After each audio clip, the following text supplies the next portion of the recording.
When are we live? Hey, what's up, going? Good, man. How are you?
Are we ready to go live?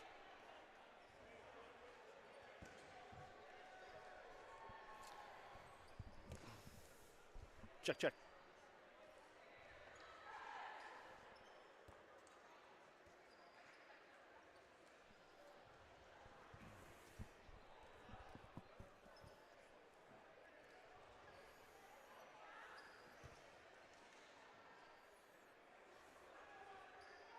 How's it going?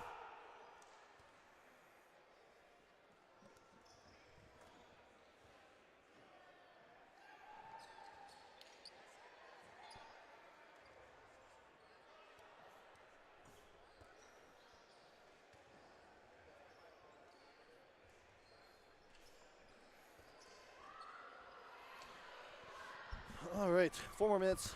Not sure if anyone can hear me yet. Oh, there's live stream. All right.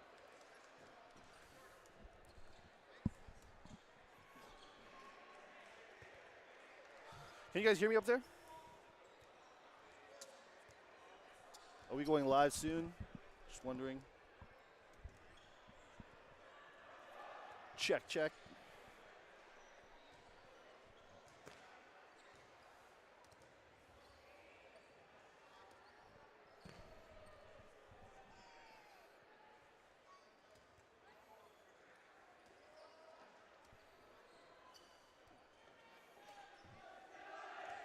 Three minutes till we get started.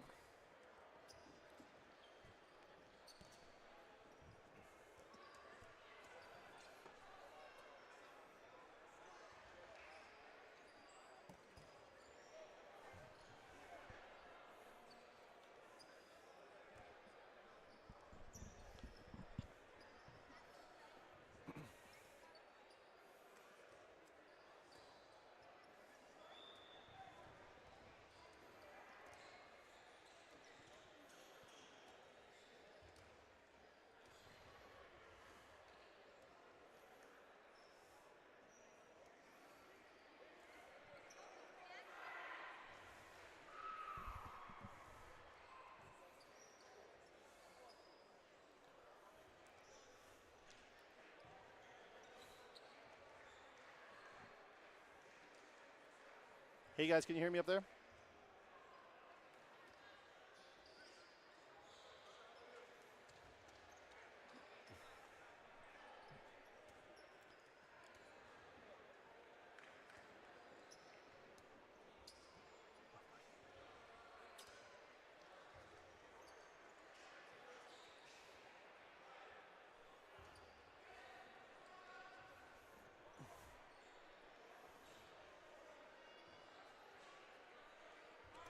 Oh, you're announcing? Oh, okay.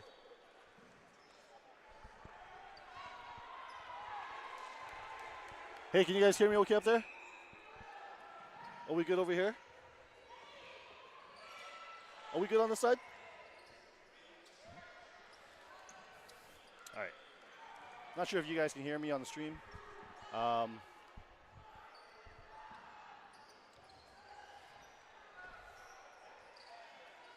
we good?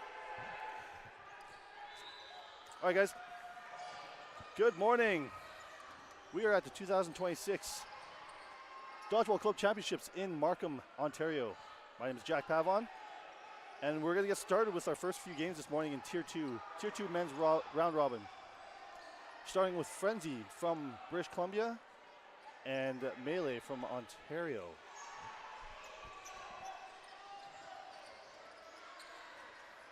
So again, I'm not sure if you guys know about this new tiering system that we have. So this is Tier 2, and so Tier 1 and Tier 2, split divisions. I think this is a new concept, and I think it's really good for the sport. We have a rock paper scissors going off for who gets first burden. The first games are it's always hard to consider this because it's usually done by ranking, but today we have burden on Frenzy if they win, if nothing happens on the rush, which a lot of times can happen in the first game. And here we go. We're going to start with our first game between Melee and Frenzy. Pete Decker, head referee. Melee or Frenzy with the first burden, first shot, no lives taken, so 6-on-6 right away. Melee with the burden, 4 balls in hand. No lives taken again from there. Frenzy with the return, 3 balls in hand. Doug Hines with the throw, and Drew. No, sorry. Ryan Kerr with the catch. Snaps up for the first catch of the day. Waddingham out. So 5 buys each. Frenzy with the burden and the counter coming from Melee, but they decide not to. Collect balls in the back. Ryan Kerr and Justin Cardang making the calls. Throw coming from Leveluski. And return coming from Guillaume Fillon, sorry. A couple of these players from Frenzy, new to me. Pretty familiar with a lot of Melee guys. I played with a lot of them and played against a lot of them. So still 5-on-5 right now. Oh, Leveluski gets hit. I'm not sure if the same numbers are number 12. Don't know. I don't think I see number 12 on the roster, so. Good block from Fillon. So 5-4 bodies. Frenzy up 1 body. Canton on the throw, and Cardang takes Canton on the return. So tied 4-all. Nice quick pace game at the beginning of this. Whoa. Cardang just gets under. Looks like Ebert's got hit on the counter. Roland doesn't connect with the throw to the wing.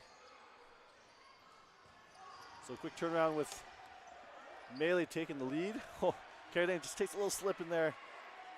I think these courts are still fresh, but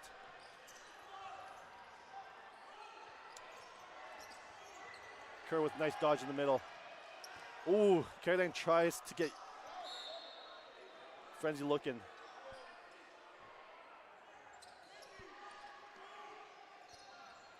Coden with the throw from the middle. Still 4 players on Melee. Oh, a couple of counters there. 2 bodies from Frenzy off. Melee still with 3, so 3-on-1 now. So I'm wearing a Manavon jersey. Looks like that was a bounce. 3-1, big task. Gets 3 really good Melee players. Oh, good throw. A lot of curve on that one. Cardang trying to bait some balls, and he does, and he takes the hit. Rolling with the finish. First game goes to Melee. Long drawn out game, that was good. Good game to start us off. 1-0 to Melee.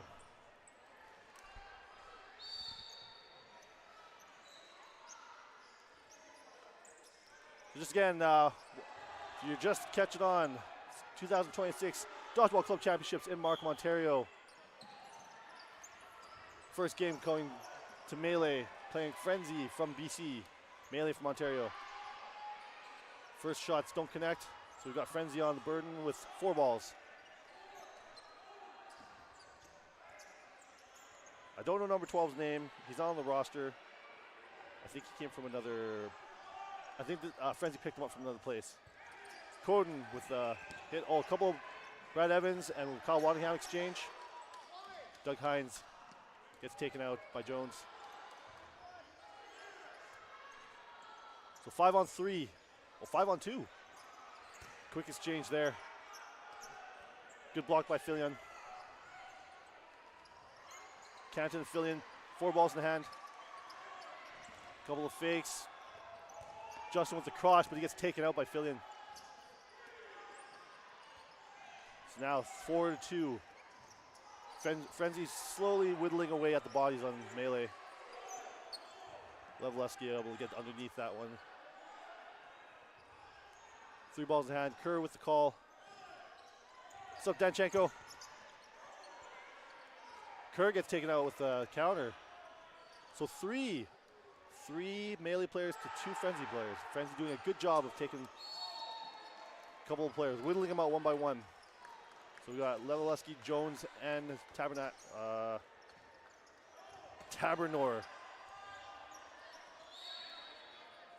against Canton and Fillion. I apologize if I am saying some of your names wrong.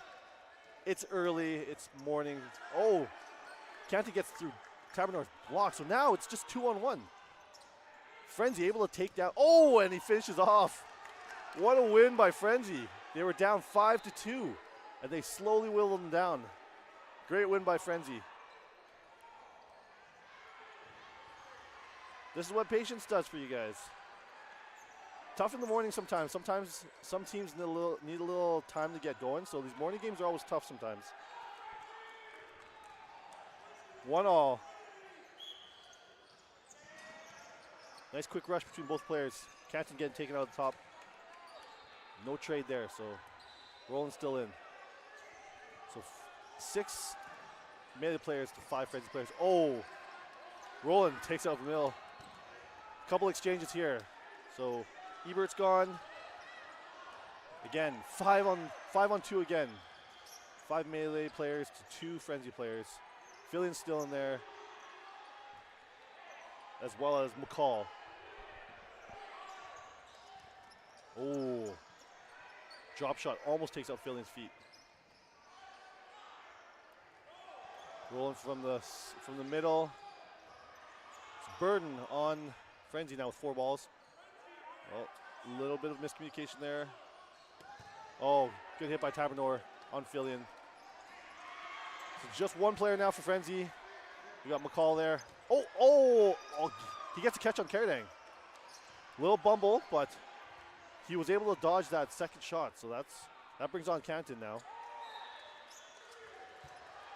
Canton stays alive. Now Frenzy has 5 balls.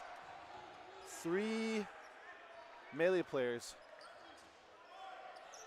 They go for Tabernor. He stays alive. Tabernor with the return when trying to get Canton not looking. Burden on Frenzy. 4 balls. Colin going for the middle. Going for Jones. Doesn't connect. Burden on melee. Jones on Canton. Good block by Canton. Burden on Frenzy. Going for Tabernor. Canton misses above him. Tabernor able to get under that toss. Burden on melee. Oh! Canton goes for the catch. Can't hold it on. Call trying to get Roland looking. Not looking. It's a big thing nowadays. 3 balls. And McCall takes him out. Good finish on Melee's part. So 2-1 melee. Timeout to melee. So timeout. So again, these are 40-minute games. So right from the get-go, all the games now at the club championships are 40 minutes. So each team gets 1 timeout per half. These are long games, so there's a lot of time to kind of get things going. But if you find yourself down, you have the ability to kind of slow things down with a timeout, kind of gather your team again, and then pick up again. But if you need to make adjustments, there's always time. But these teams have to adjust to longer games. Less games, I would say, during the round robin, but more time. So 40-minute games. So again, this is Melee from Ontario, Frenzy from British Columbia. Right now, 2-1 to Melee.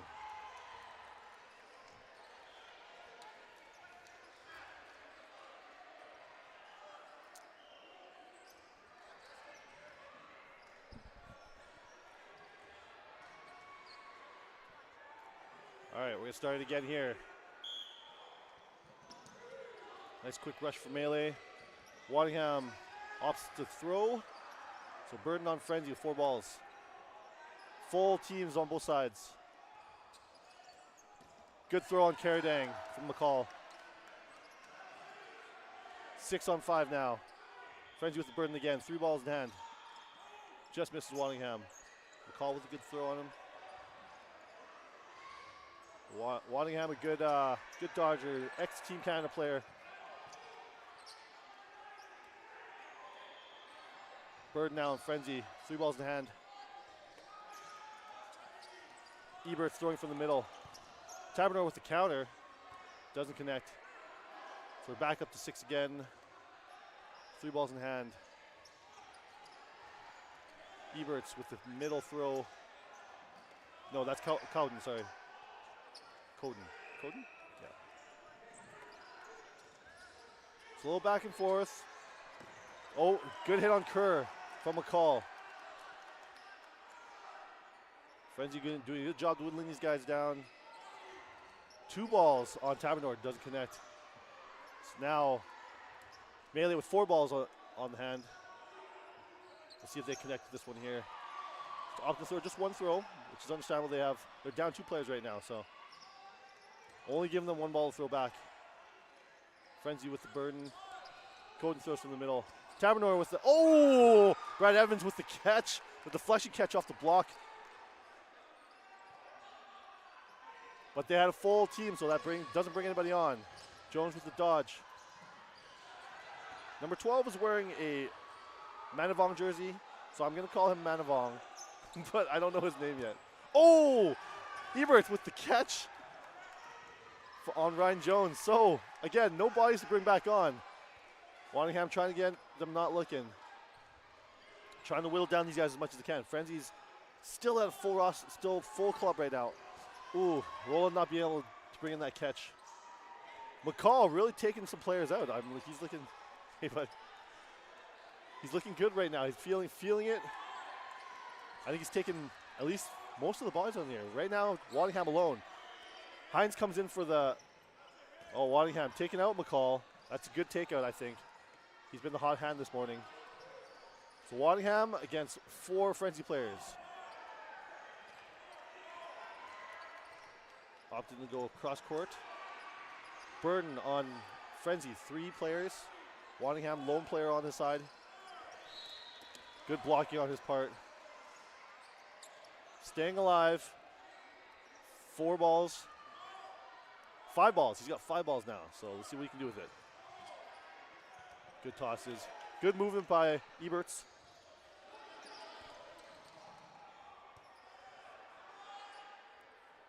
Burden on Frenzy, 3 balls in hand. 2 balls at him. Misses both. And, oh, good blocking there. Good blocking. And he takes out Manavong. He's not Manavong, I'm just going to say number 12. I'm going to say number 12. So Waddingham able to take another player out. Good blocking on his part. Opting to throw 2 balls and gets Cowden. Good, nice, accurate shots for that second ball. Usually when you throw that second ball, that's grounds for trouble. Leaves you vulnerable in that front line there.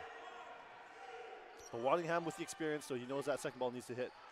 Oh, good drop shot on Evans. Finish it off. Waddingham throwing that second ball. Oh, misses again. Ebert's coming up to the line with 1 ball. Waddingham able to whittle down Frenzy to 1 player to 1-1. Eberts with the throw. Oh, good throw by Waddingham. Not giving him a lot of time to get back, so Waddingham's throwing from the back line. He's got the arm to do it. 1-on-1. Good block by Waddingham. Bird now on Waddingham. He's going to take his time. I think he's a little tired from taking out 4 other players. I think it was a 5-on-1. Waddingham with the throw. Good drop shot there. Oh, lined out. Oh. But great job on Waddingham's part. He took out 4 or 5 players. But, yeah, he slid a little too far back on that one. Taking out players like that it's tiring and exhausting. You're the lonely guy throwing the ball and dodging and blocking. So just slid back there just a little too far. But good job on his part to kind of whittle it down. So Frenzy ties it up, 2-all. We've got about 6.5 minutes in the first half here. So tie game between these two. First game, Cadden out, Roland able to dodge that throw on him. So Melee stays alive with 6 bodies. Frenzy down 1. So Burden on Melee with 3 balls, 4 balls. Hines gets taken out, a little shot in the face. So 6-4 now. Frenzy with Burden on with 4 players. Bounce on Roland. Good call from Pete Decker. Shout out to the refs. There's a lot of good refs this tournament. Eberts gets taken out by Jones. Always thank your refs, guys. Super important. Without refs, this tournament would not happen. Same with the volunteers. Levelesky just taken out by Filion. 5 Melee players to 3 Frenzy players. Good. Yeah. Jones gets taken out. So 4 on 3 now. Frenzy able to whittle down a little more. Dodged by Caradang. Melee with the Burden on 3 balls. Tabernor on Cowden. Stays alive. Burden. Oh, ball kind of got over. So now Frenzy has 5 balls. I assume they're going to throw 2. Yeah, 1 on Tabernor. Tabernor gets taken out of the second ball. So 3 on 3 now. Frenzy able to tie it up. 3 balls in hand. Kerr with the counter. Filion doesn't get Kerr. Everyone stays alive. Burden now on Frenzy. 3 balls in hand. Filion with the cross court. Doesn't connect with Roland. So we're still good here. I feel like this is going to be just a couple of back and forth here right now. Yeah. A lot of counters there. Roland takes out on the counter. Same with McCall. So a couple trades there. 2 on 2 now. Burden on Frenzy. 4 balls in hand. Coden with the throw on Kerr. Kerr with the counter and Caradang with the follow through. Great shot by Caradang. Nice follow through. The timing was perfect on that one. Filion with the throw on Caradang. Doesn't connect. So now 3 balls. Good shot from Caradang. Right on Filion's leg, but he also lined out, so. Okay, 3-2. Really close game this morning. Good start to the tourney.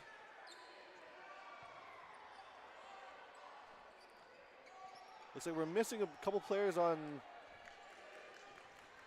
Melee's team. Don't see a couple players there, but looks like they're doing well this morning. 3 on 2. 3 minutes still in this first half. Again, remember, these are 40-minute games, so 20-minute halves now. Nobody's taking this first throw. Kerr with the counter. Oh, looks like Jones gets taken out. So 6 Frenzy players to 5 Melee players. Burden. Oh. Good throw for number 12. Oh, yeah. Levelewski took his out. Good honesty on his part. So 4 Melee players. Waddingham frustrated with that. That miss there. Frenzy with the Burden now with 4 balls. 2 balls on Waddingham. They take him out. Good accurate throws from Frenzy. 3 Melee players now. Frenzy with all their players still. Burden now with 4 balls on melee. Complete roster on the other side. Kerr goes for Hines, misses there. Frenzy with Burden with 3 balls. Goes for Roland in the middle. Couldn't bring in that catch. Good throw by Coden. There might have been some top spin on it maybe. Kerr and Kerdang, lonely players on melee. Good block by Hines.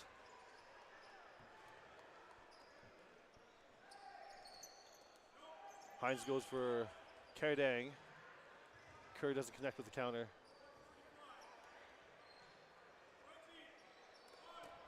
Ooh, good take by Kerdang. Good throw by Manavong. Not Manavong. I'll find out at half what that play's name is. Good counter on Kerr. We have to throw on Evans to take him out. So Kerr's got a heavy task, but you know what? We've seen a couple times already. These melee players are able to slowly whittle down, but same with Frenzy. We can't take out one player right away. There's a lot of experience on both teams. Good counter from Kerr. Doesn't connect with Hines though. Yeah, they have the experience. They're not just like rushing up. They're taking their time, blocking where they can, taking their throws, smart throws. Good counters. Oh, there we go. Kerr takes out Hines. Whittle him down. So now 4 Frenzy players left for Kerr to take out. Good throw there. Doesn't connect with Canton. Burden with 3 balls. Oh, yeah, the timing is great, but Kerr is a very experienced player, able to get down low enough.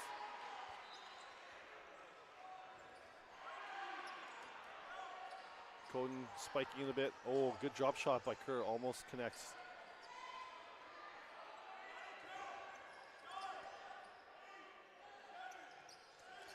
Frenzy with the burden.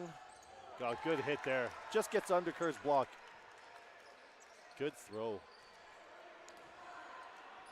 Very good back and forth game right now. Frenzy 3, melee 3. That was half. So we're going into no blocking now. So back into no blocking. Tied 3-all at half.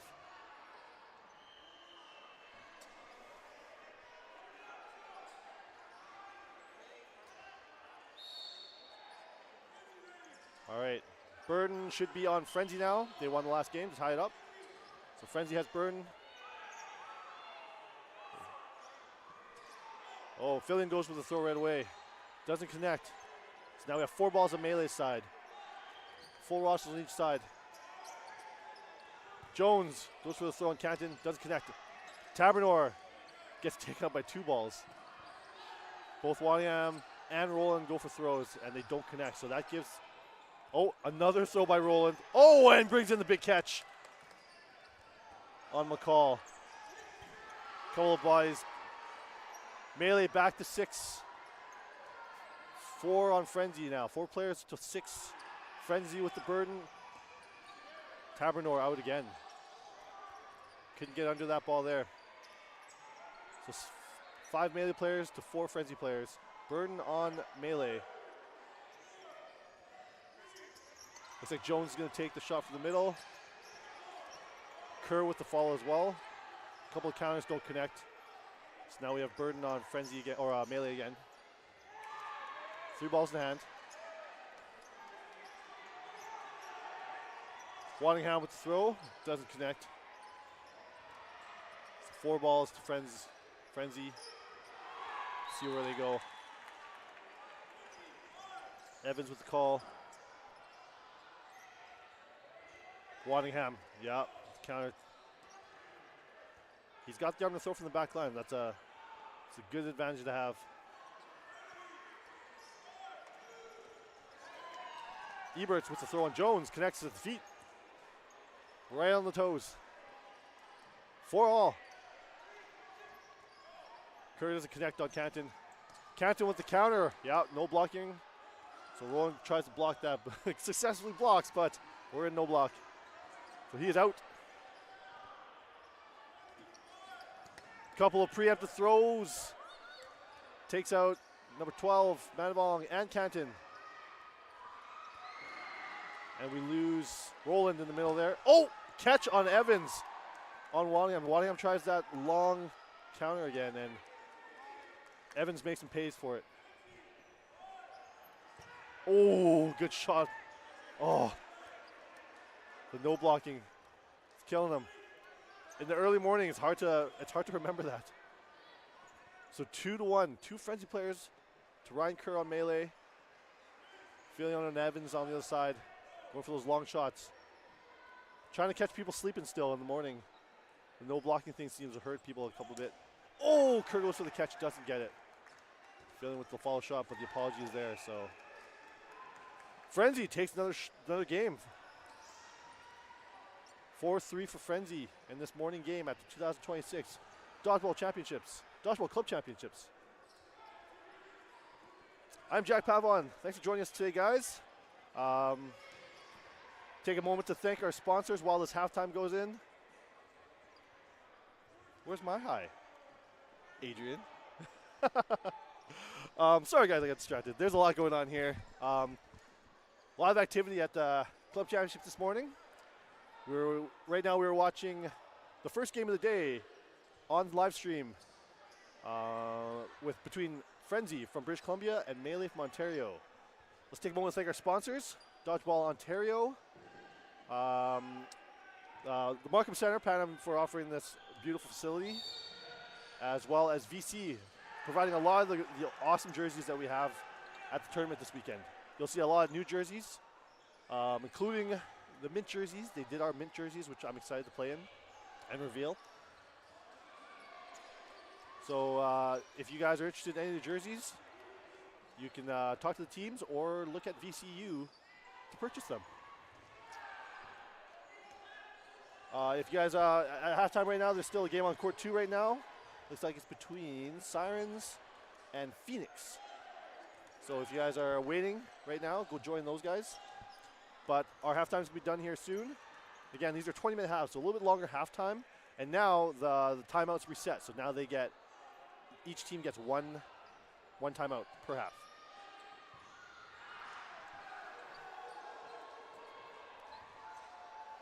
Oh, there's no chat. Chat is disabled for the live stream. It's probably good, but it'd be nice for people to roast my commentary.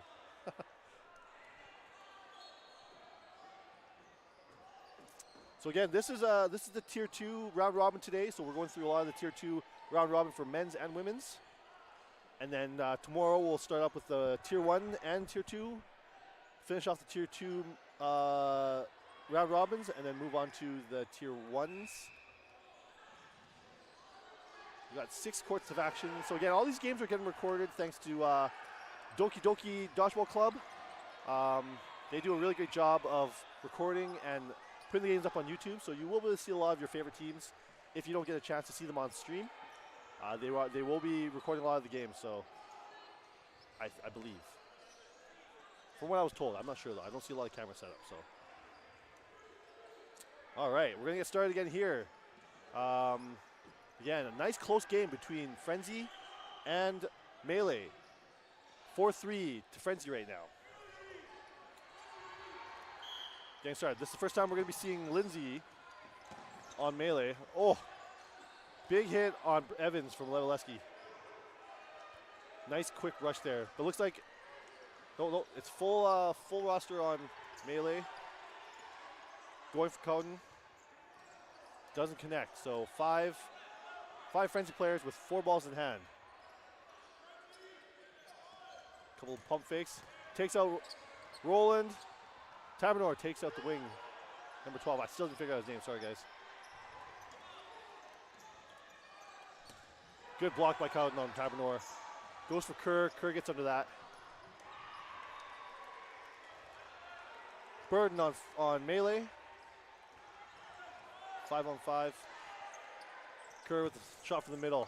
And McCall with another big shot on Waddingham. Evans. Oh no, 4-on-5. Tabernor with the counter on Cowden. 4-on-3 now for Melee. Melee with Burden with 3 balls in hand. Goes for Lindsay, doesn't connect. Lindsay goes for Kerr, also doesn't connect. A little back and forth here. Remember, this is a morning game, so it's taking a little bit of time for these guys to get their the calibrations of their throw. The balls are new to them, the court's new to them. So it's taking a little time for them to kind of get warmed up and get going. The morning games are always tough for that, but looks like these guys are slowly getting into it. Hines over top of Kerr's shot there in the middle. A little bit of activity, a couple pump fakes. Oh, Hines getting really close to that line. Burden on Melee. Tabernor on Lindsay. Oh, good shot to the middle.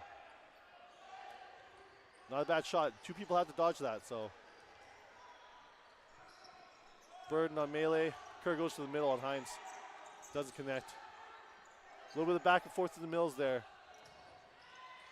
Wingers doing a job of locking up their opponents. Burden on Melee. Levelecki doesn't connect on Lindsay. Levelecki, sorry, I had S in there. Lindsay on Tabernor and gets the hit. Oh! Good pump fakes from Melee during that ball up. Distracted McCall enough to not get that catch. Oh! Good catch by Tabernor. The jumping catch takes Hines out. And he avoids that other ball. Oh! Levelecki just missing that catch. McCall, good throws. McCall with the catch with the last guy. Brings back on Evans. Tabernor out. Good back and forth. Couple clutch catches here. So 3 Melee players to 2 Frenzy players. Roland goes for the shot. And Kerr comes in with the catch. Good catch. Good sliding catch by Kerr. Finishes off. Oh, it looks like they took out Evans at the same time. So Melee ties it up. This is a great back and forth game right now. A lot of great catching. Good deflection catch from Kerr to slide. Good awareness on Kerr. With Roland just on his knees, not able to make that catch, but Ryan Kerr ready to back his teammate up. So great game between Melee and Frenzy this morning. Tied 4-all. 16 minutes left in the half. No bodies at that rush there. So now Burden's on. Should be on Melee. Their last win here. Jones comes with the throw. Cowden with the big catch. No bodies come back on because they had full roster. Good block by Tabernor. Frenzy with Burden, 4 balls, 5 players. Full roster on Frenzy's side. Caradang with the throw, doesn't connect. Burden on Frenzy, 3 balls in hand. Some back and forth, no connections here. Frenzy with Burden, 3 balls in hand.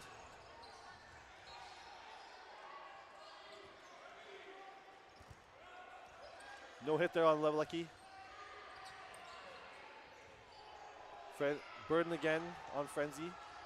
3 balls in hand. Shot on Caradang. Good shot from Hines.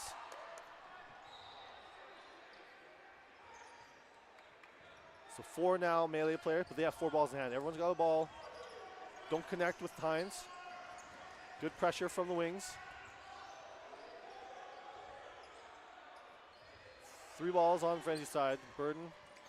And Hines goes for the shot on Waddingham. Tabernor with the counter on Lindsay. So we're looking at 5 Frenzy players to 3 Melee players now. Burden on Frenzy. Levelecki doesn't connect with the counter. These counters are quick. Can't blink or you'll miss them. A lot of experience comes from, good shot on Levelecki. Coden surprising him from the middle. 2 Melee players, but 2 very experienced Melee players. You've got Kerr and Tabernor. Oh, good shot on, just misses Kerr. So still 5 Frenzy players. A little bit of work for these two melee players, but like I said, they've got the experience.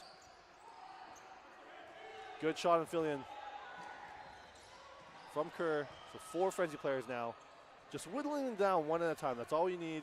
And you'll see that from the experienced players. They're not going to give out too many throws.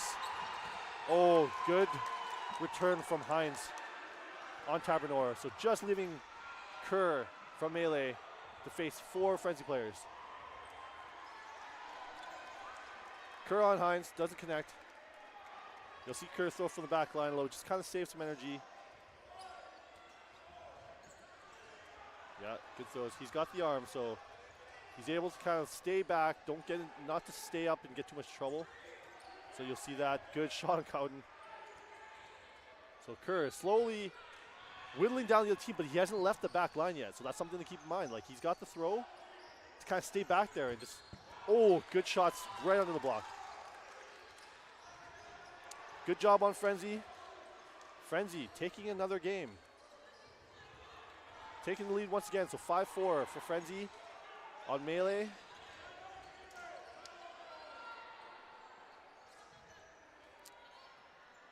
Timeout to melee, I believe. Yep. Timeout to melee.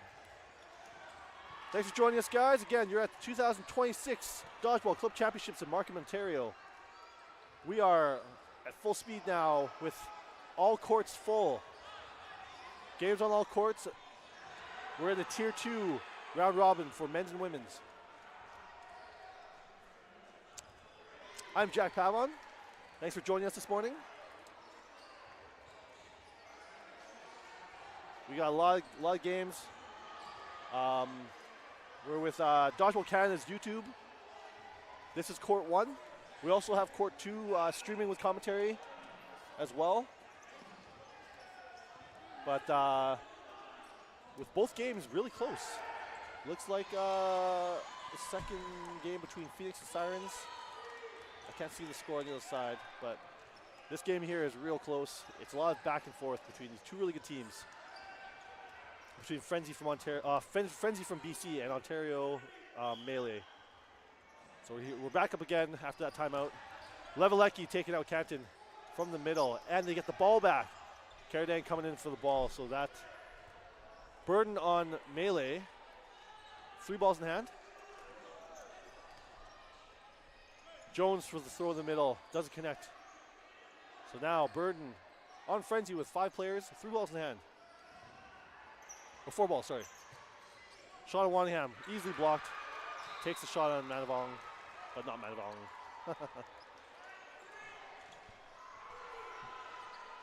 Frenzy with the burden, 4 balls, 4 players. On Waningham again. Oh, good count, couple counters there.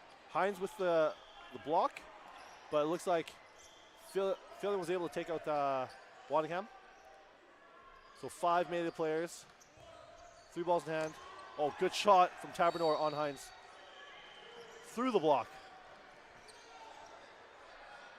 3 balls now. Burden on melee. Tabernor on Coden. I'm going to say Coden. Burden on Frenzy. 4 balls. Cowden with the throw on Tabernor. Doesn't connect. Tabernor, and we got a couple counters. Jones not able to pull in that throw. Good job by Evans. It's now Burden on melee. They've now rolled down to 4 on 3. Rolling with the throw for the middle. Doesn't connect on Evans. 4 balls. For Frenzy. Good shot on Roland from Filion. Nice cross-court shot there. 3-all now. Sean Carrington doesn't connect. Burden on melee now. Looks like they're switching around a bit. Trying to change things up. Sometimes that changes the angles on things. Cross-court on Evans from Tabernor doesn't connect. Good block by Lelecki. Carradine trying to catch him sleeping. Doesn't connect. So given 4 balls now to Frenzy. Tabernor, he was able to dodge that. Burden on melee. 3 balls. Tabernor with another great shot on feeling on right through the block. Evans opting for a longer shot. Two players now, you don't want to get back bogged up in that front line. Melee, a good rushing team like on the counters. They have both those kind of abilities. Caradang with the good block. Evans giving another ball, so that's 4 balls for Melee. With the burden, 2 balls on Cowden, connects. Evans able to take out Levelecki. So 2-1. Tabernor and Caradang against Evans. Evans a good catcher, so he might look for the catch. 3 balls on Burden. 4 balls now to Melee. We'll see if they throw 2. See if they're going to finish it off or just off for 1. Looks like 2. And a catch from Evans. Great catch. Knew that was what he was looking for. So brings on Canton against Tabernor now. Oh, disarm. Tabernor breaking through blocks. Great throw from Tabernor. That's the 3rd block he's made through. Now 1-on-1, Canton and Tabernor. So if I were Canton, I'd keep 2 balls with him, just knowing that Tabernor's got this really hard throw. Good block from Canton. So 1-on-1. Canton versus Tabernor. Burden. Oh, looks like he's giving him a ball. Burden now on Tabernor with 4 balls. Tabernor, good block from Canton. Ooh, good blocks, great blocks. Good blocks both ways. Getting closer now, they're closing in. Oh, good shot. Tabernor finishes off. Ties the game up again. 5-all. Great back and forth from both these teams. A lot of great shots, a lot of great clutch catches. You love to see it. Exciting game for the first game of the day.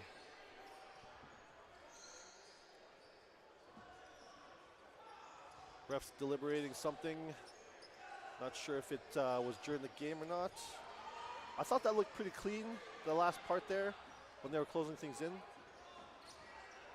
I didn't see a shot on Tabernor. I thought it was just a shot on, but if the shot on Canton went straight down, I thought the shot, if there was a shot on Tabernor, it probably would have went up higher, so it probably wouldn't have died by the time Canton was dead.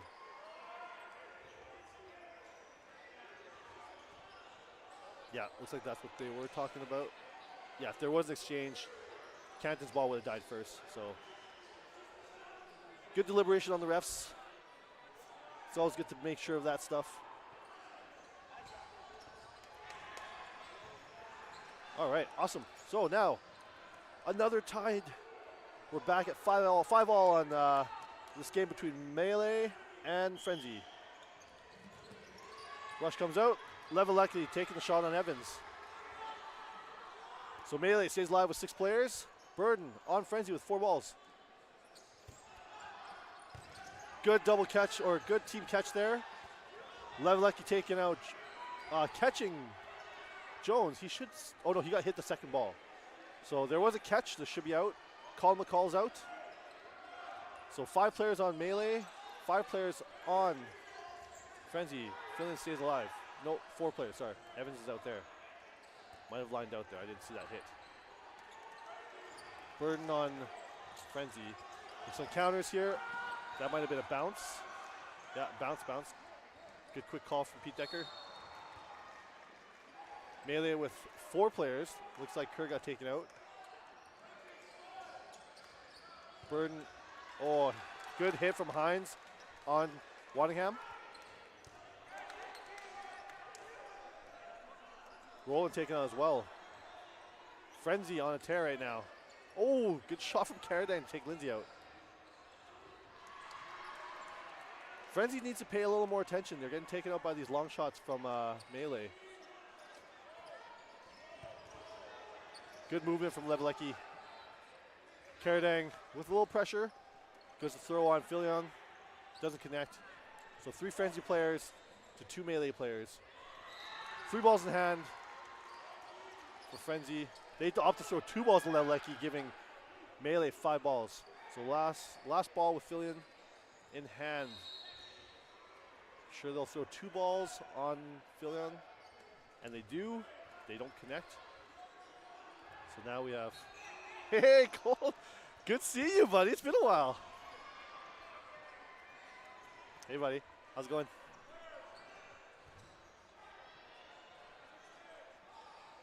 Three players now.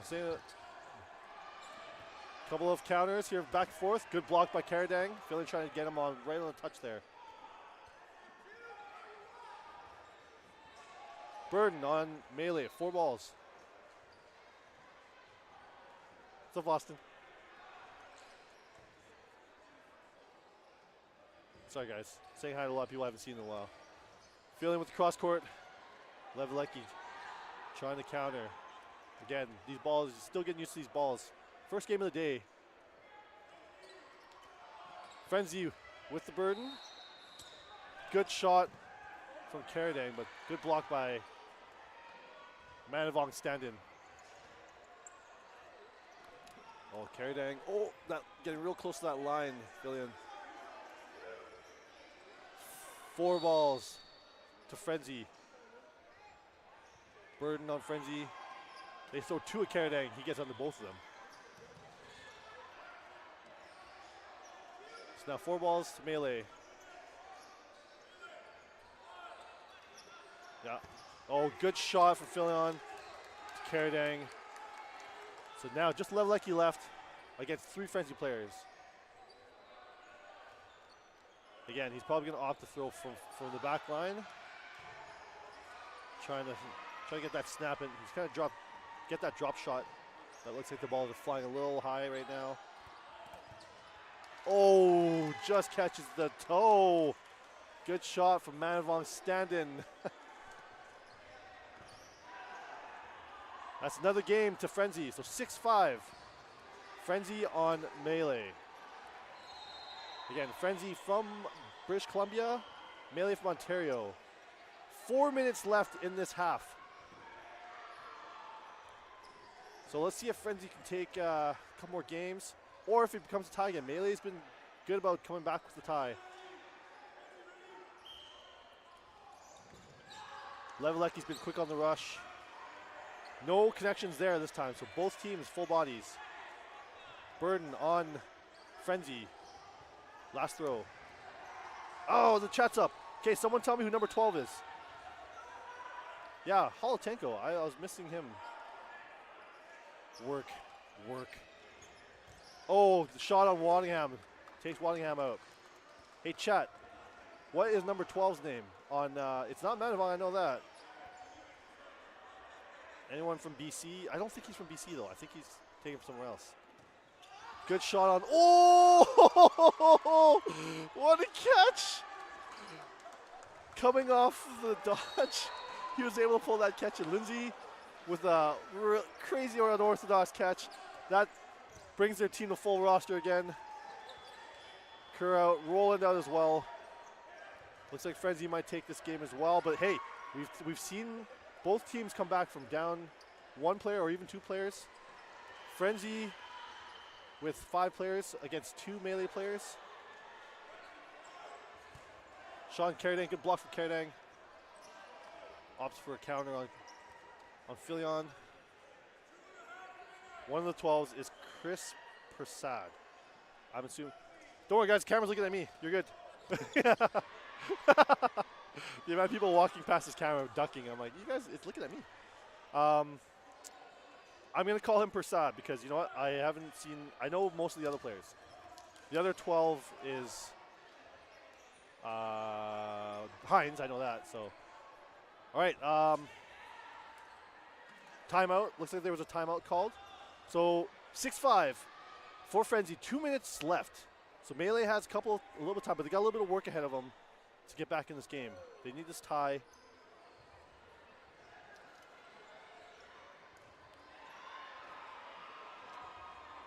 Well, Holotenko, Josh, I hope to see you soon.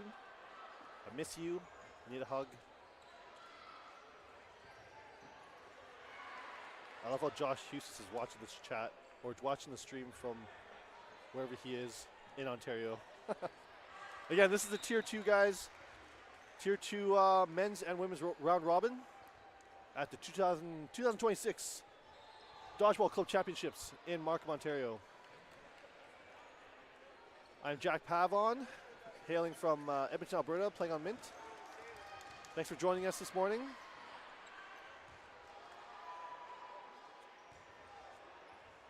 We have our first morning game, a nice close game between Frenzy from British Columbia and Melee from Ontario. 6-5 here, 2 minutes left, sitting at 3 Frenzy players and 2 Melee players. So Melee needs to get this for the tie. Carradine with the big catch on Coden. Switching, turning the tables. So now we got 3 Melee players against 2 Frenzy players. Second ball opting to hit, and that hits Lindsay. Good follow through. Good follow up. Hustis, I have a jersey. Oh, catch from McCall. Catches back and forth. So now we've got 2 Melee players and 1. This is Persad, I'm going to say Persad. So Melee has a minute to tie this up. So we'll see 2 very experienced players, Waddingham and Carradine. Waddingham going for a toss.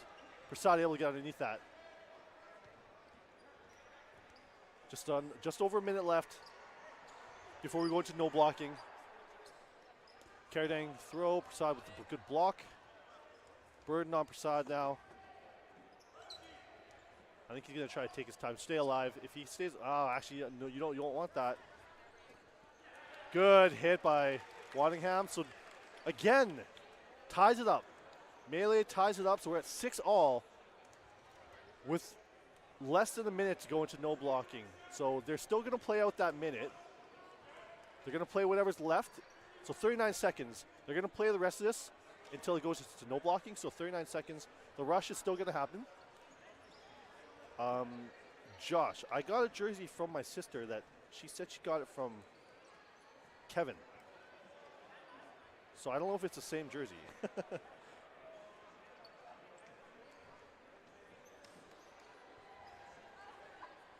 All right. So first game. Again, tied at 6. Really close game, a lot back and forth.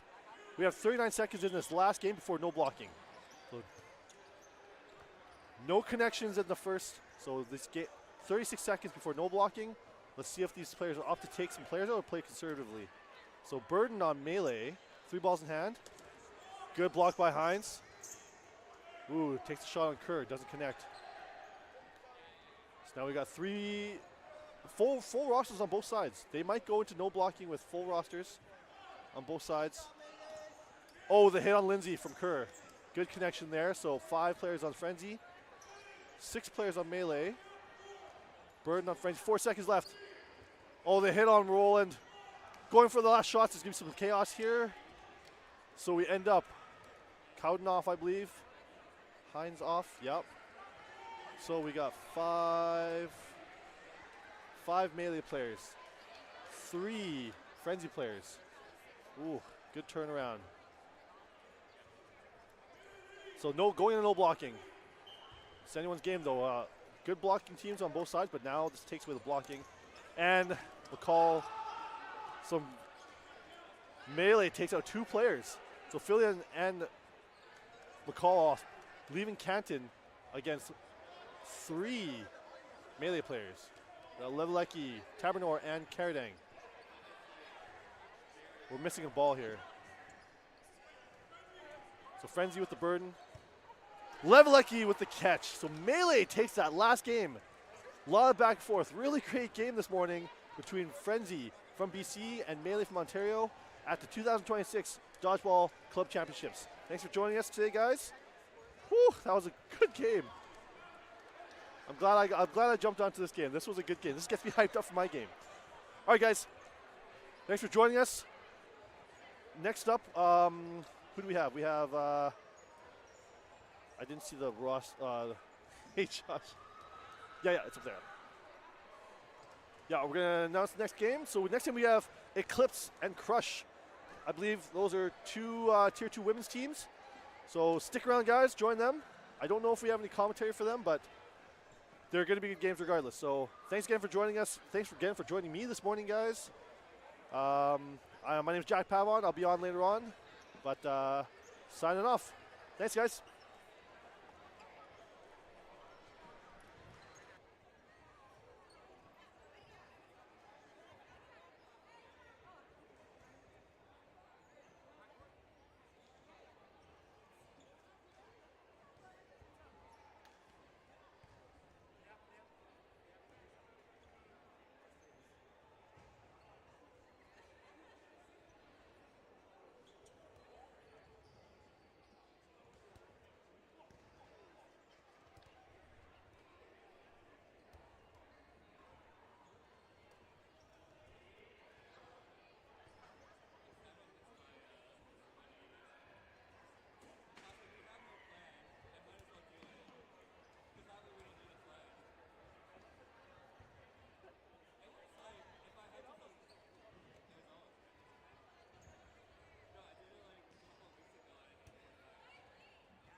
Matches will be starting in 3 minutes. Teams, please make sure you are on your courts.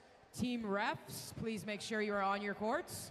Matches are slated to be started in 3 minutes.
I've done this before.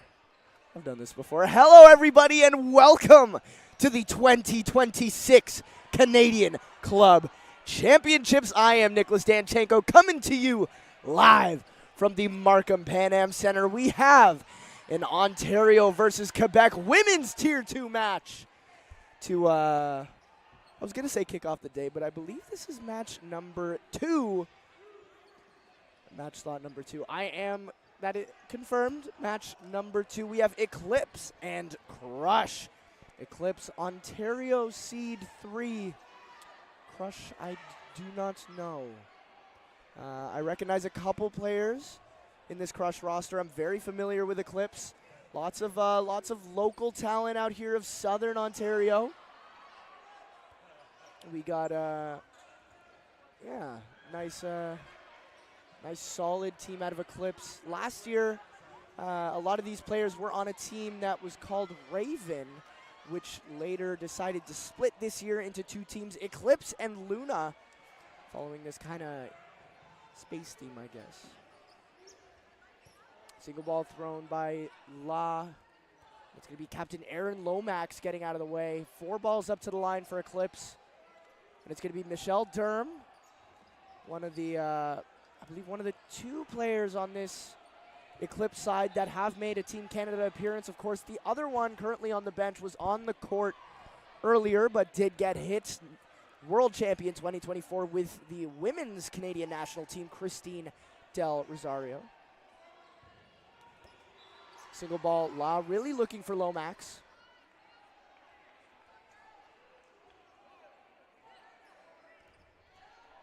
Michelle Durham, La, gonna block. Huh?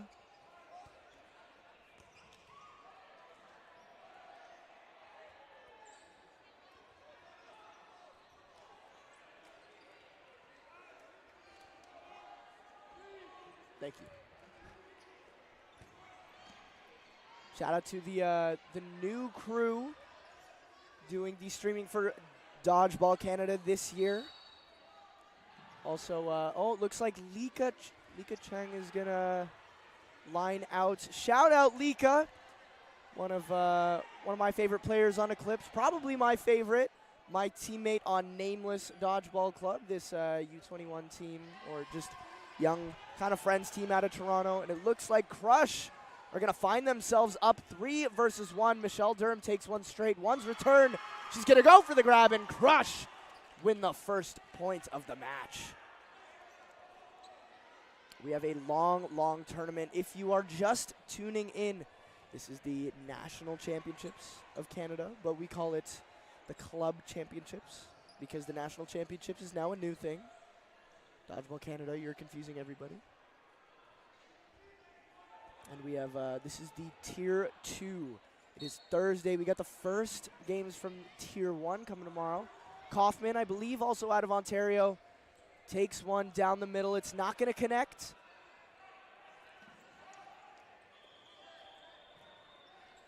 And it's going to be, Michelle is going to return. Allard does not get hit. It's going to be Tate. And the second one is going to find Finley in the middle.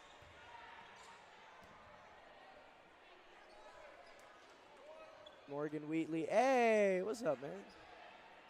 Saying, come on, Michelle. I believe, is that St. Catharines? No, Michelle's Burlington. Ooh, Allard doesn't find anybody. Tate, the ball pops up and it's caught. Dermot is off the court. That is a pretty big elimination for Crush. Del Rosario easily getting out of the way of those 2. She's squared up for it. She wants that grab. The Crush are not going to spend. Smart choice there. Crush need to spend one more. Del Rosario's going to find Gilbert in the middle and does survive. It's going to be a 5v4. Del Rosario with the block. Oh, and it's going to be Bacati who's going to take one straight. Lee also taken out in the exchange. 2 players who I believe are making their debut at the Club Championships. They were not playing at the 2025 edition, I believe. Kaufman tagged out in that exchange. Another player who I believe is also making a club's debut, and it's Tan in the middle. De Rosario doesn't find one. Love that synchronized push and pump from Crush. One ball over the top. Del Rosario is going to take one on Tate. Gets low, but no ball is returned. It's still going to be a 3-ball defense on both sides. 3 against 3. This could go either way. Friends and family at home, we do have a close women's match for the second time slot of this tournament. You'll love to see it. You'll love to see it. Ooh, there's the cross from Tate. One returned.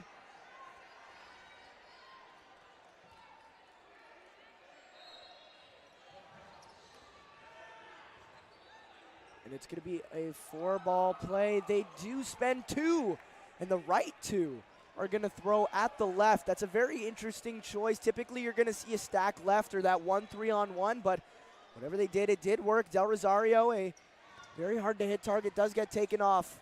La is going to find the counter rush throw on Tan, but Tan does a good job, gets the block behind it. Tan throws one straight. Ball is blocked. And it is a brand new pair of club players, Tan and Bacardi. 2 players who play at Dodgeball Toronto a lot. Shout out to my my friends over there. Bacardi's going to take the pre-throw on La. La gets the ball behind it, and it's going to be 4 balls for Crush. Let's see how they're going to use it. And they are going to elect for that stack right. Bacardi's going to run down. They spend 2 on the right, and it's going to connect. We have a 2v2.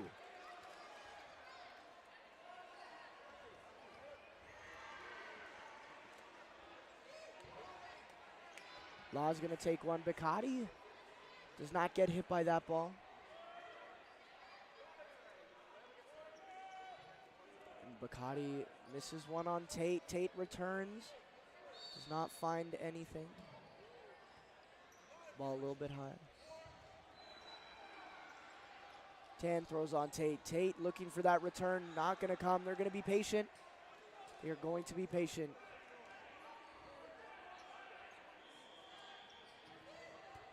And Tate turfs a ball in front of Tan.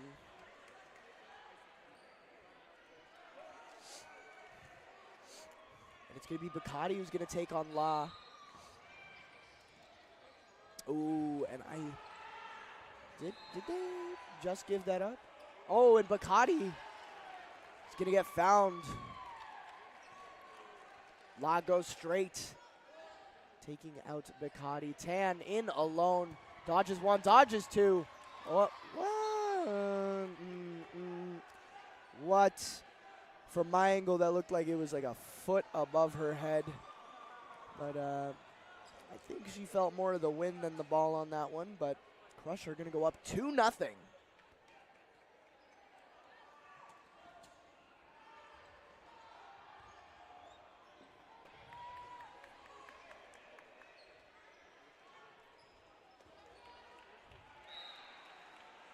I'm curious.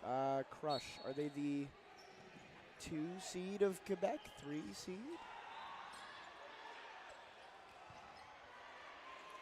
Hoping the boys in the booth can let me know.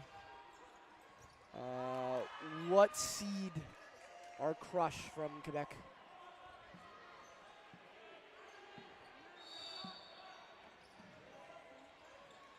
Okay. We got a lot of Quebec City and a lot of Drummondville. Makes sense why I don't recognize a lot of these names. Is this Quebec 2 or Quebec 3? Oh, Bacardi looks for the catch, doesn't get it, tracked it the whole way, but that ball had a little bit of dip on it. No judgment. I think everybody watching at home knows that I can't do that if I tried either. So Michaela makes a lot more catches than I do.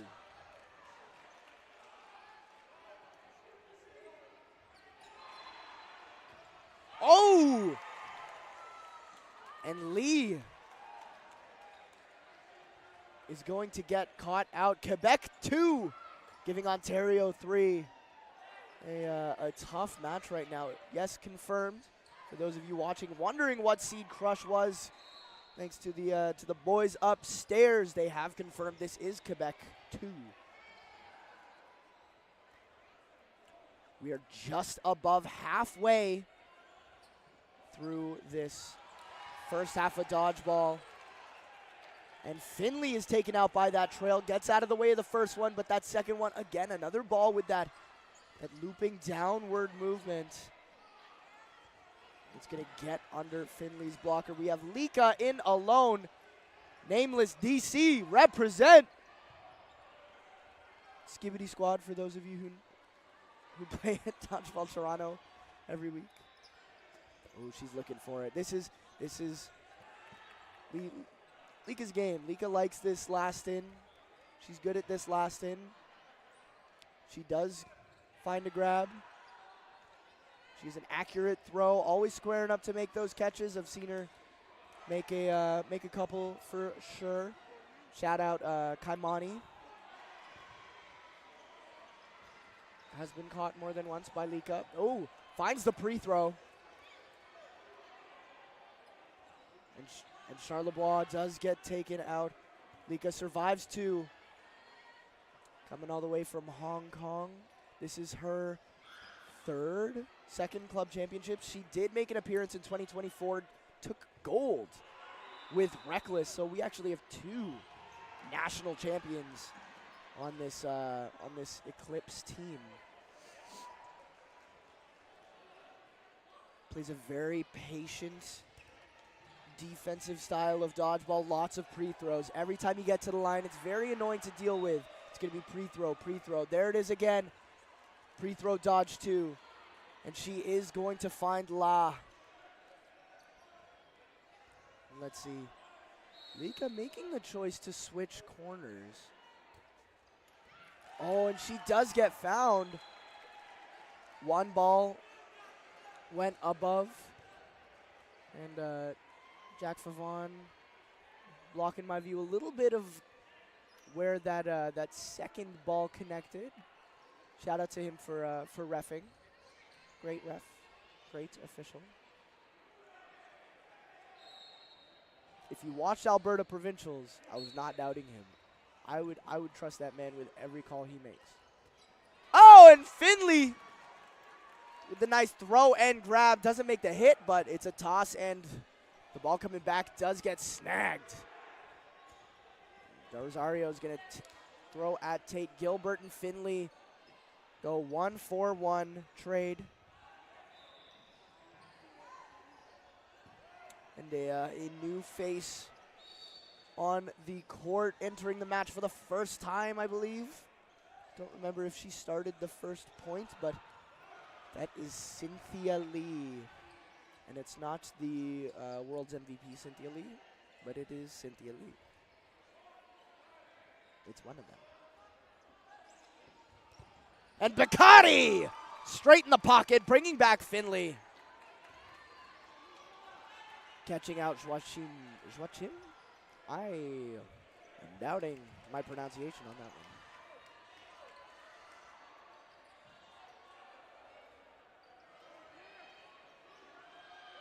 Oh, and Del Rosario is found on the cross again. A lot of these throws have this weird either kind of corkscrew and drop or just straight down. And it's working well. Crush up 3-0 in this first half.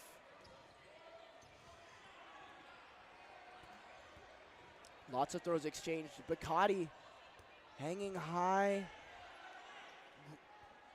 Grolot looks for that cross. Does not find it on Bacardi, and it's going to be 3 balls for Eclipse. And Grolot looks like she's kind of going. Looks like she wanted to go for a grab there. Looking for that one from Finley, and Michelle Durham taking the pre-throw and finds the fingers.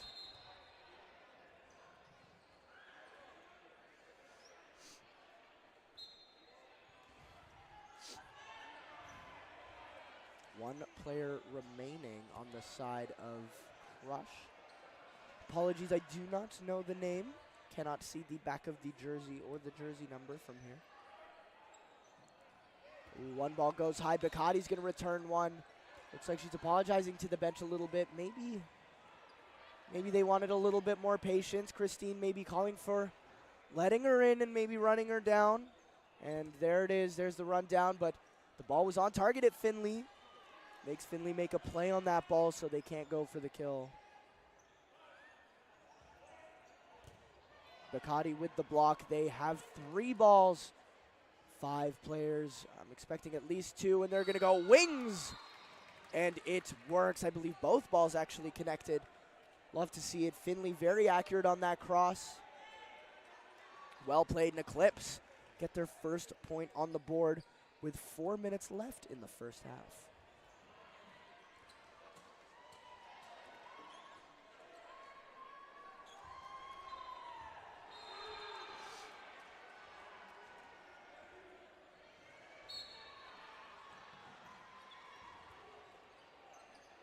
One ball spent. Del Rosario getting out of the way at 2.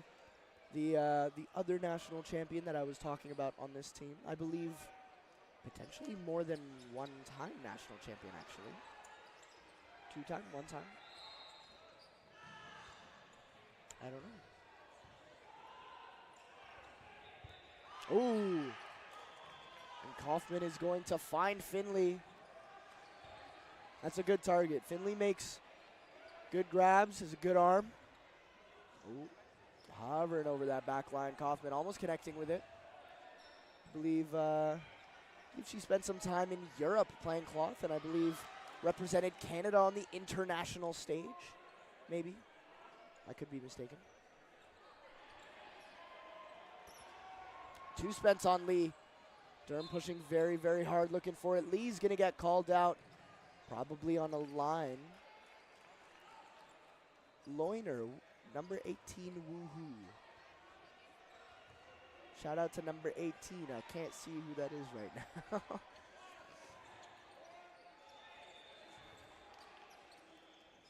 Bacati's going to take one straight. Kaufman does not get hit.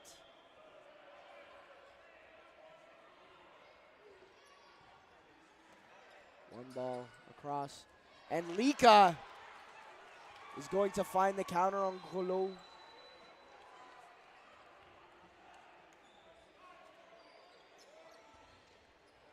They're going to spend 2 on Kaufman. Middle's on 2. Michelle Durham is going to take a trade for Blanchard. Blanchard. It's too early in the morning for French. It's going to be 2. Doesn't get found. Christine gets countered, and we're down to a 2-on-2.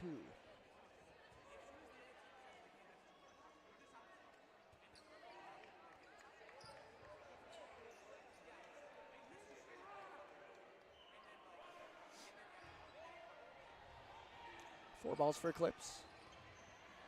Lika spends 1 straight. Bacati giving 2 balls to Lika.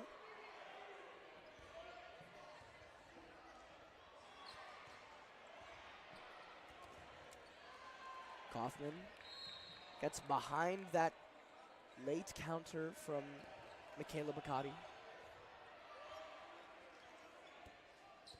Oh, and toes! Michaela Bacati hitting toes and then yelling at Lika to come back or something. There's some yelling over there. I'm going to spend 2, and Bacati is going to close it out. The second point on the board. It looks like we are going to be going into no blocking. There is just about 40 seconds on the clock on court, but the stream, we are sub 30 seconds.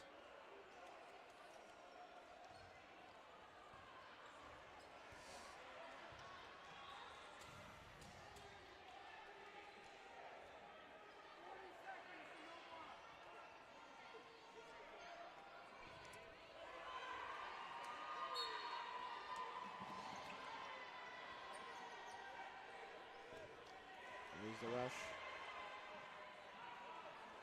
Defensive rush on both ends. Nobody's going to spend any. It's going to be Lika Chung who's going to go after Clarite.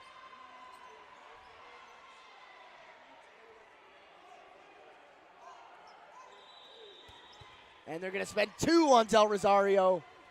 And the second one, I believe, the follow-up from Kaufman is going to find her target. Put number 18 back in. Which one's 18? Oh, La brings in a grab. Oh, looks like it bounced. 18, who 18? Let me see. I can't see numbers from here. There's only ones on the back for Eclipse, and the text is very hard to. I have bad eyesight. I can't see from here. Lots of jumpiness from Lomax on the back line. 4 balls for Eclipse. They are down players. Lika gets pre-thrown. They're not going to reset. Lomax going to spend anyway. What's up, Josh? Josh Eustace in the chat. And Jack O'Quinn. We got some tier 1 talent in the chat right now.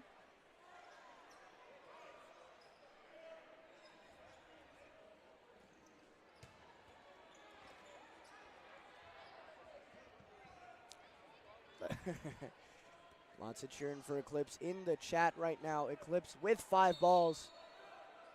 I think, oh. And a timeout is called by also tier 1 talent. And to send maybe a little center of controversy. One of the players on a send. Quentin Estick. Yurt. Josh dropping the yurt in the comments. Stanko on the mic. Yes, sir. You know it. Hey, that's kind of all I'm going to be doing until Saturday, I guess. If you know, you know.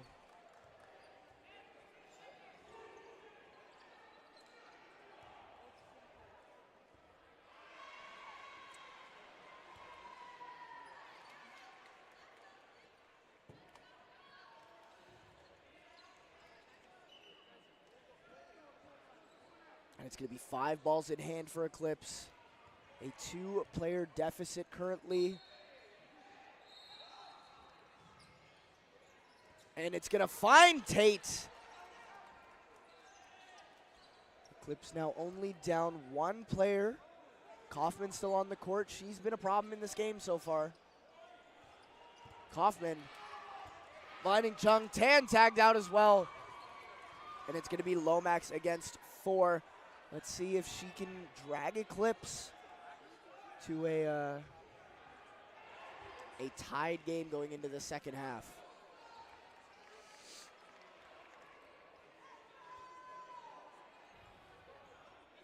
Lomax gonna find the pre-counter on, not pronouncing that last name.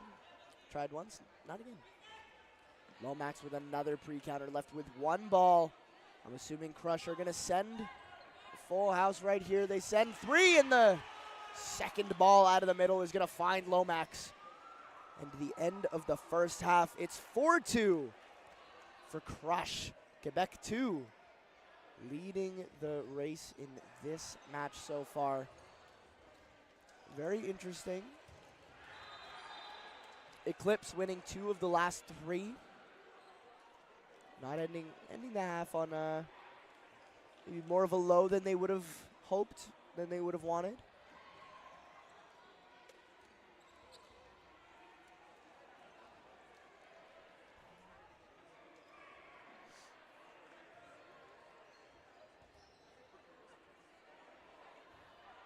Interesting game so far. Eclipse are down 2. When it's clicking, and they're looking really good. They're winning by a couple people on court. I feel like they really got to keep those eyes out for those crosses. I think that's what's really killing them in this match so far. And Del Rosario has been shut down a little bit. They need to figure out how they're going to be dealing with Kaufman. Kaufman definitely an anchor for a lot of this offensive output out of Crush so far. I believe she is a new addition for this tournament with them. I can only assume, based off of the fact that the name and number on her jersey are both made of paper.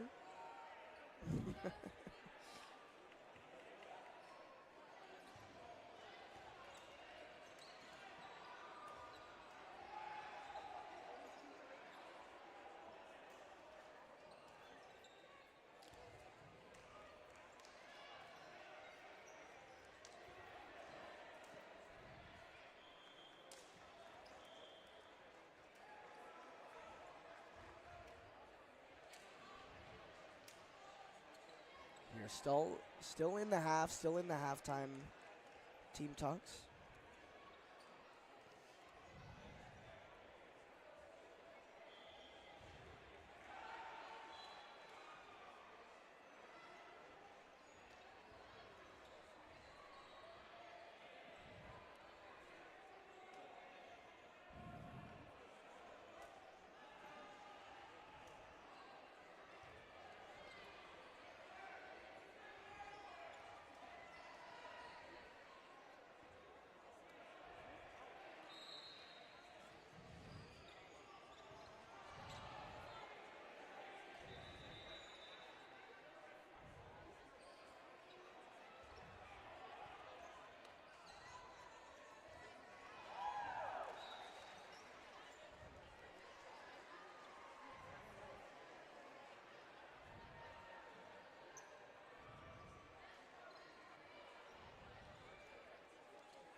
Oh, and Lee.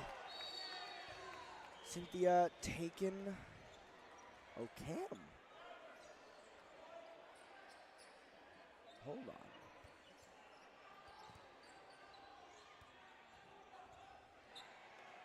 Interesting. Okay. Different last name than I expected on the jersey. Cynthia Cam? I don't know. It's going to be Lomax, who's going to connect with that left corner. And Eclipse with the player advantage up to start this first half. Lika gets out of the way. Michelle Durham and Bacardi hanging very high right there.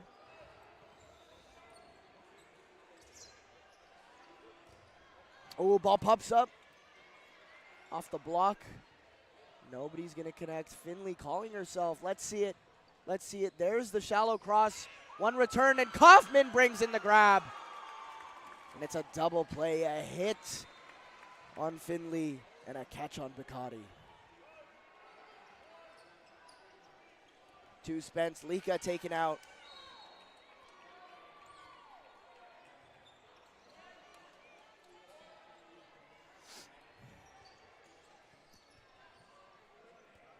Two Spence on Lomax. Not going to find anything.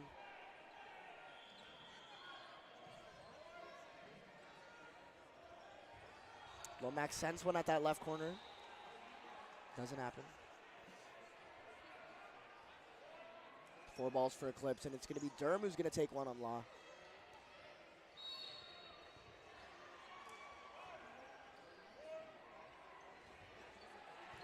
Kaufman with a big cross.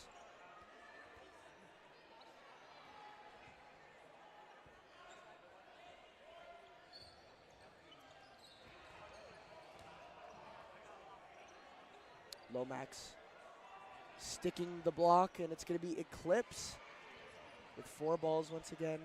Kaufman was looking for Lomax. Didn't find her. La pushing up hard. Looks like she wants that throw. Michelle was ready. Dermo got low for that one. And Lomax looks to middle, gets countered by Kaufman. Taken out.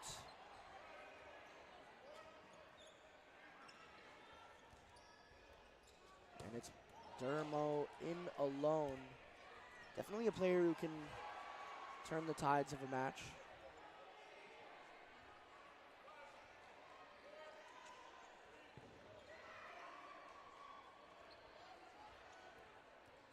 Little slide out of the way there. Takes one on La. La blocks it right back. Dermot with 5 balls. Takes one straight and gets caught.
Rosario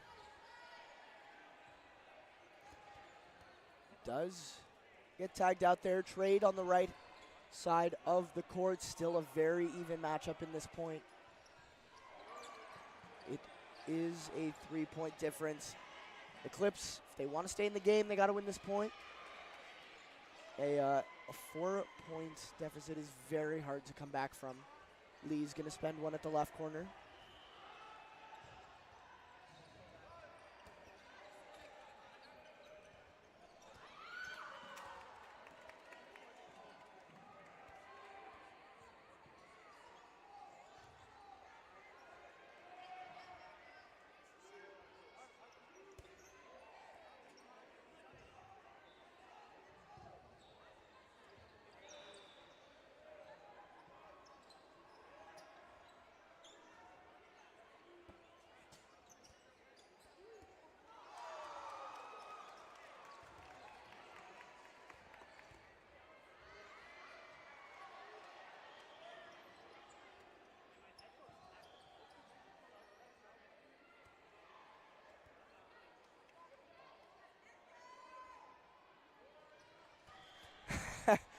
I am back, chat. Found out that there's a code of conduct that needs to be signed. Apologies to the to everybody on the Dodgeball streaming crew right now.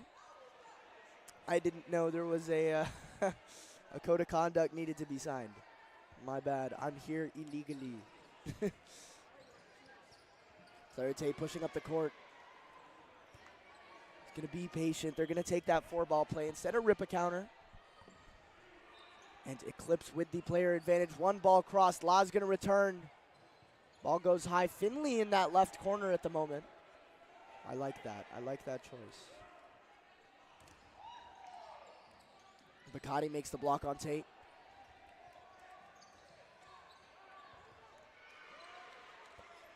Ooh, 2 spents on Tate. 10 taken out. And down to a 2-player deficit.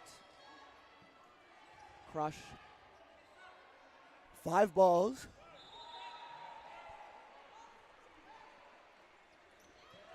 Ooh, Bacati gets out of the way of 2.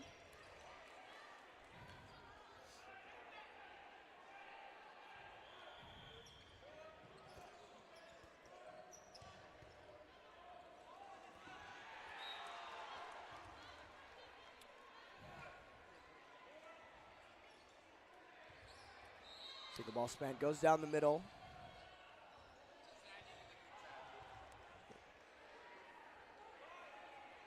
I wasn't even in the commentary group chat. What is that? What is that, Dodgeball Canada? Rude. I just got added. That's crazy. That's crazy.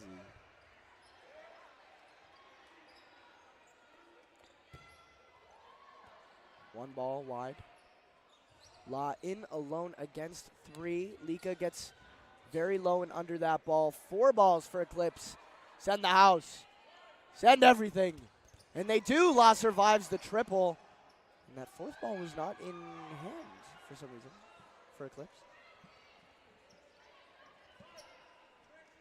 Morgan Wheatley.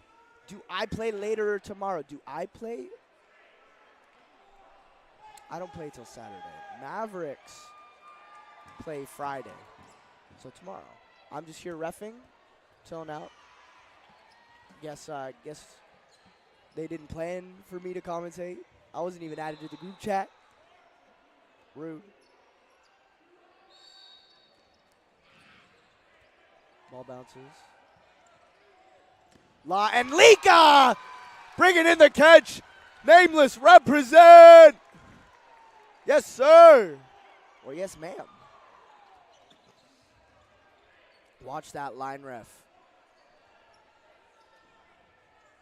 I'm right here. I can see she was clean. It was clean. We're watching the lines. We're watching the lines.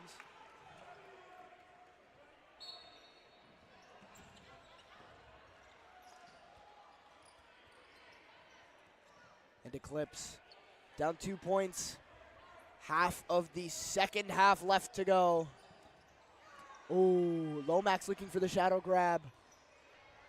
It doesn't happen.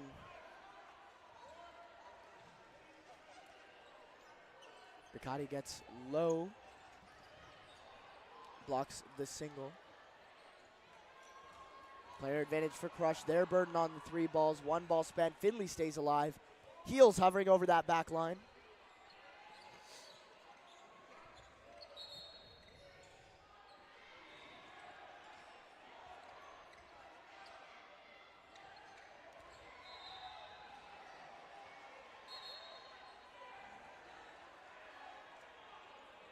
Ooh, 2 ball spent on the right corner. And Eclipse are going to bring it to a 5-on-5, spending 4 in a down 1 position. Interesting. Let's see if Crush are going to do what they did. They're going to take out Dermo.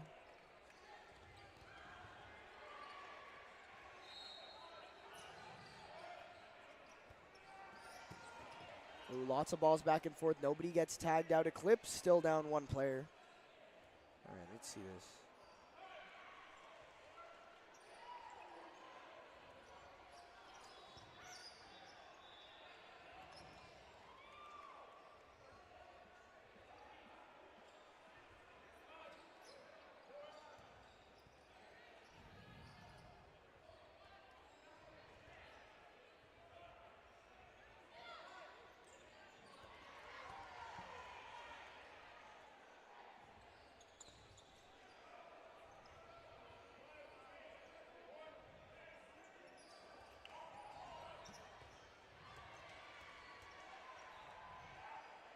Yeah, look at this. I didn't know this was a thing.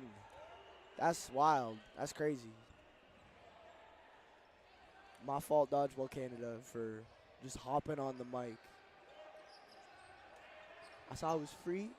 I had the time slot free. I was like, why not? But I had to do this.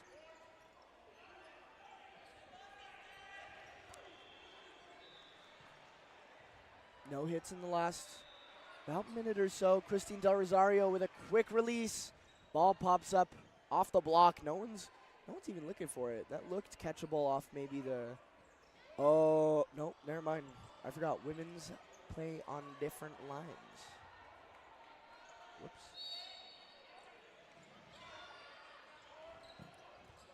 Ooh, looking for Finley in the corner. That shallow cross out of the middle has been working all game, but. Looks like Eclipse have clued into Crush's offensive strategy. Del Rosario making a hit, and the ball gets returned. Refund. Let's see if she's going to go again. Ride that. Oh, and it's Lomax. Ow! Lomax. No, that was not Lomax. It was Finley. voice crack. Love it.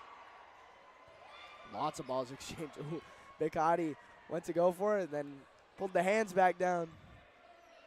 Could see she wanted that big swing. At about the last minute. It's going to be a two-player advantage for Eclipse. 2 balls spent. And, you know, we have a 4 balls in a 4v2. It looks like timeout is going to be called on the Quebec side. All right, we got a 4v2 with 4 balls. 6:40. I don't know. Are we going to try to kill clock on the Quebec side? We could look for that. If I'm Eclipse, I know what I'm doing. I'm taking 3 balls and we're putting them on the easier hits. Or maybe, it doesn't matter. We're putting 3 balls on someone. We're going to go triple left, triple right. Bot, bot, bot. Someone's getting hit. I promise you. I think that's the strat, especially going down. Maybe a little bit more aggressive on the offense. Could pay off. Oh, I just realized the green screen. I can see myself. It's a green screen on stream. It says Dodgeball can. Wait, that says Ontario. Dodgeball Ontario. Dodgeball. I'm pointing to it. Where is it? There. Dodgeball. Yeah. Dodgeball Canada.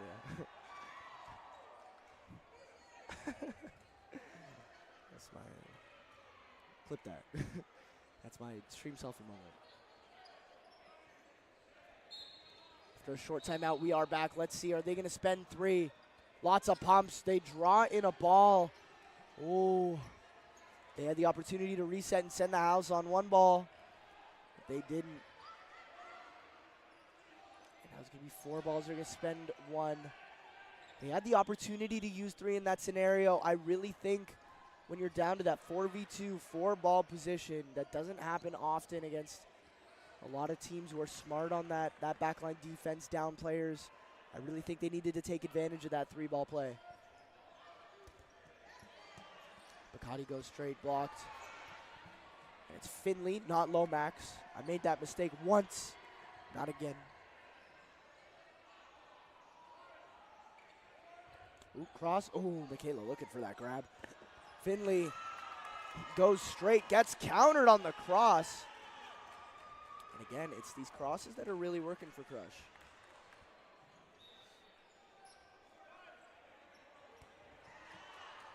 Del Rosario also goes for the shallow cross. Ball is blocked. 1 ball. Bikati with the block. Lika returns. Lika gets out of the way. Very back and forth. 5 minutes left. Ooh. Del Rosario brings in 1 ball. You gotta at least use 2. Let's see. And they do. The stack. It's a good dodge and block. Moves out of the way for 1. Blocks the second. You know, when I'm looking to get out of the way of 2, that's how I do it. I'm a sidestep 1 and I'm a block the other. That's always what I'm looking to do. Make it easier. Take 1 out of the equation and look to track that second ball. You love to see it. Some good defensive dodgeball right there. It's just going to be 1 spent, 1 returned, another counter. And it looks like Del Rosario did find the feet of number 1 on Crush.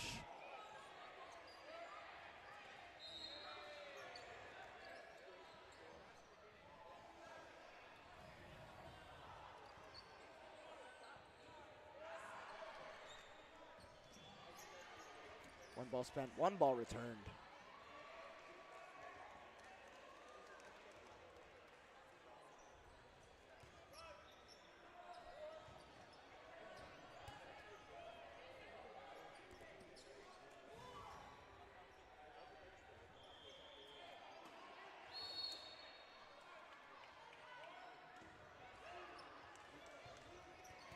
They're going to spend 3. Dodgers 2 gets out of the way. And now, ooh, all 6 were on the side of Crush. Besides, nah, power move, I got you. No reset, just taken. I'm going to give up a 3rd ball in that process, unintentionally. Only 1 ball spent. Eclipse. Let's see a little more aggression out here. We need the offense. Down 2. Let's close this out. Let's go for the win. Let's go for it. But to be fair, this tournament is definitely a marathon and not a sprint. Every game is 40 minutes. Oh, Bekati spends that extra ball again. Lika's going to bring in two. Does a very good job of bringing in balls. Two spent.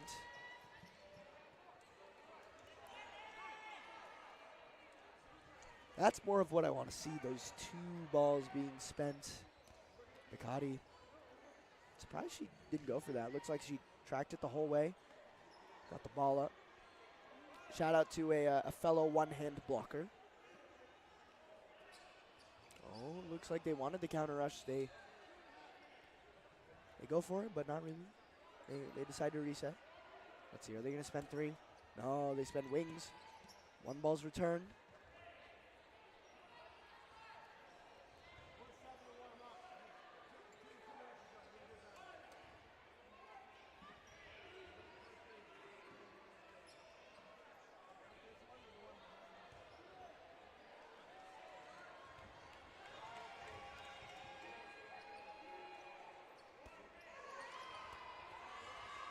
One spends two. Lika brings in one. Oh. But Lika does get eliminated. Oh, this is what I was saying. I think they really paid for not using three on that one play. There's the counter rush. And it's a good block. Slides out of the way of the other one in the process as well.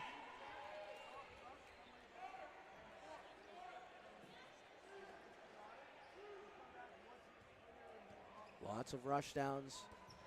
And she's going to survive two again.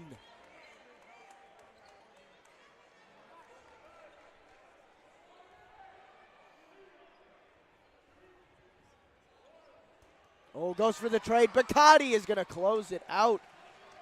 And Eclipse are down one with 1 minute remaining. A crazy long drawn out set by number 16. It looks like a timeout. Maybe catch a little bit of a breath. Oh, and it's going to be a disarm. That is going to... tragic. The disarm is what's going to take Charlebois off the court. I apologize if I'm mispronouncing any of the Quebecois names.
We are going to be entering the final minute of play here on court 1.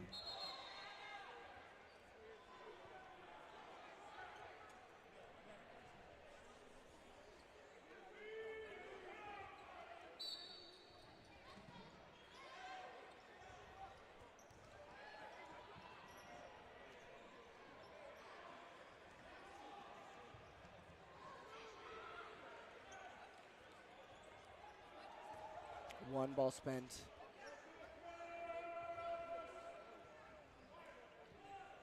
This commentator, bro. Hi, Dan. Good morning to you, too. Law takes one straight.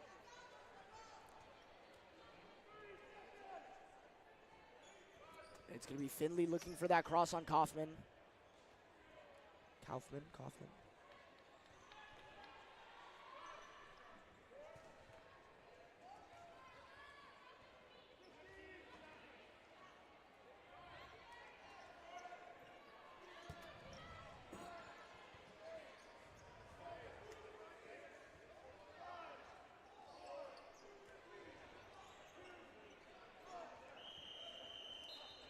Very slow final minute.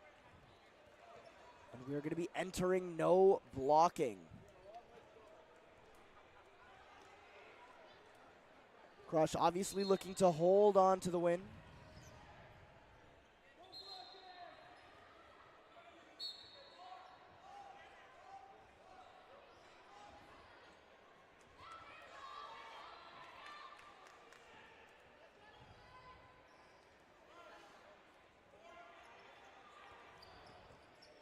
Ooh, Clara Tate taking out Kaufman. Looks for that counter, is not going to find it.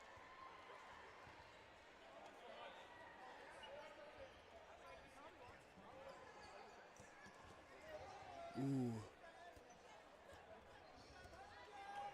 Dermo goes La with a very, very long cross.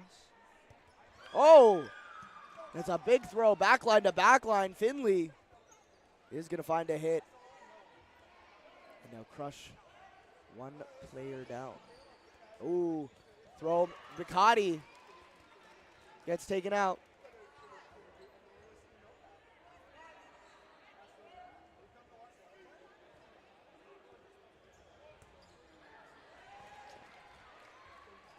I'm good, you?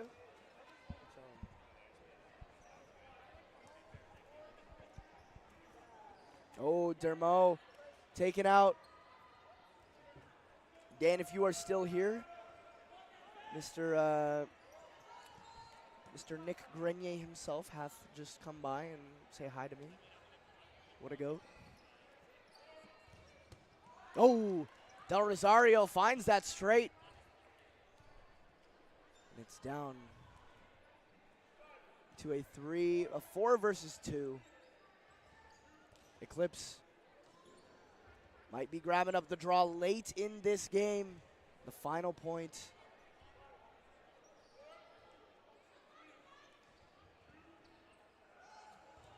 Ooh, Del Rosario staying in. Takes a straight ball, backline to backline. Interesting.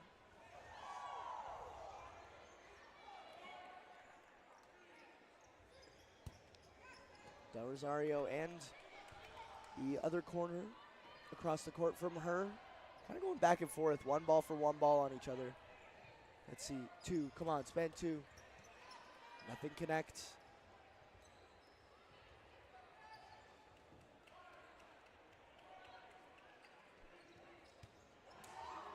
And La is going to be taken out. Is a 1v4 Eclipse. Might be taking a draw out of this match. That ball goes high. Sidesteps one, sidesteps the other.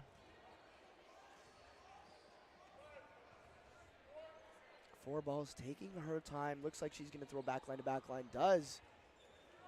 But Finley does survive. Pre-counter comes in. Finley survives. They are going to reset. Good on. Oh, Lee taken out.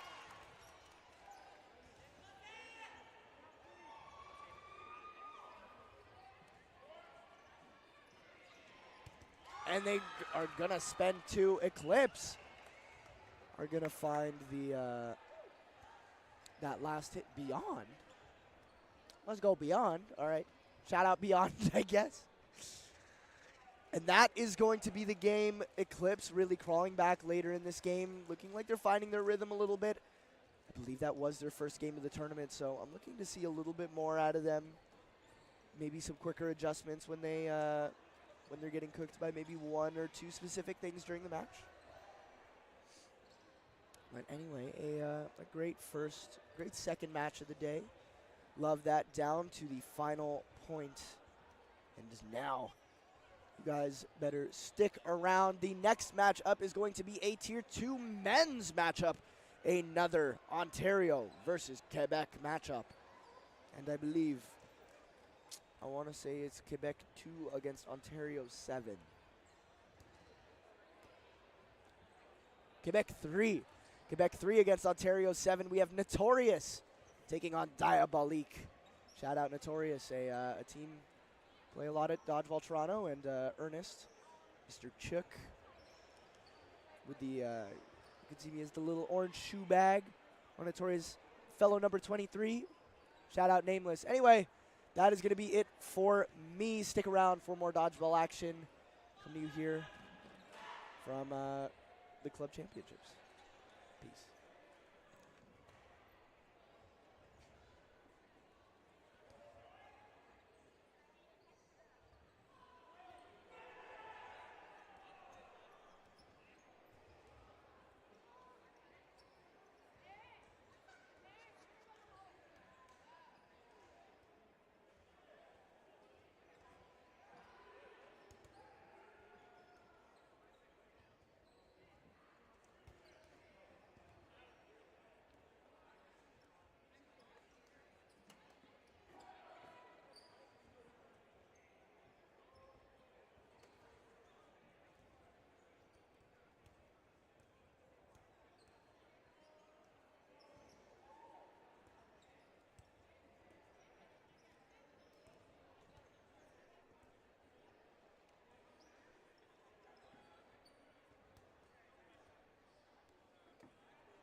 Hello everyone, my name is Laurence Bressot. I play on Caffeine & Co. and I'm with Ashley Boissino. I also play on Caffeine & Co. Welcome guys to the Dodgeball Club Championships of Canada 2026 in Markham, Toronto. First day for Tier 2 men and women. We have Tier 1 starting tomorrow as well. Hope everyone's doing great. And today we have Diabolique and Notorious. Notorious coming out of Ontario and Diabolique coming out of Quebec. We're already on the second half. It is 4-1 Diabolique, 16 minutes left.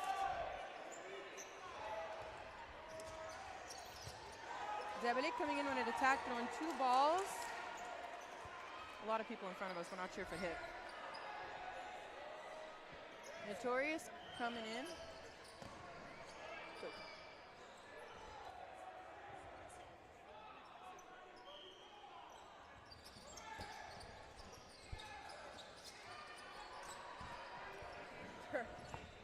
currently 5 players for Diabolique and 4 for Notorious. 4 for Notorious. Diabolique coming in. Alex Payne throwing, missing his shot.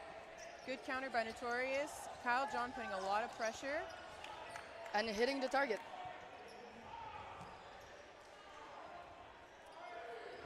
There's now 5 players for Diabolique.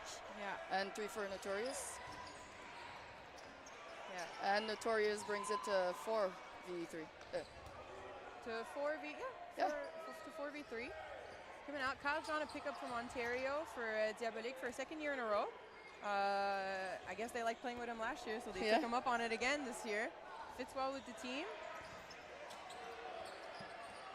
Notorious pushing up, Josh K with the counter, dodging. There we go. Kyle putting some pressure. 5 balls for Diabolique. Let's see if they can make a hit. A windmill by Voltaire, but it's a miss for this one. Notorious coming out of Ontario. If I'm not mistaken, they are Ontario 6. I think that's Melee, Ontario 6. Ontario, I thought it was 5. We're not quite sure, guys. We're I really think sorry. they're Ontario 6 or 7. 6 or 7. There's some familiar faces on Notorious. Yeah, Derek Chin. Derek Chin. Nguyen.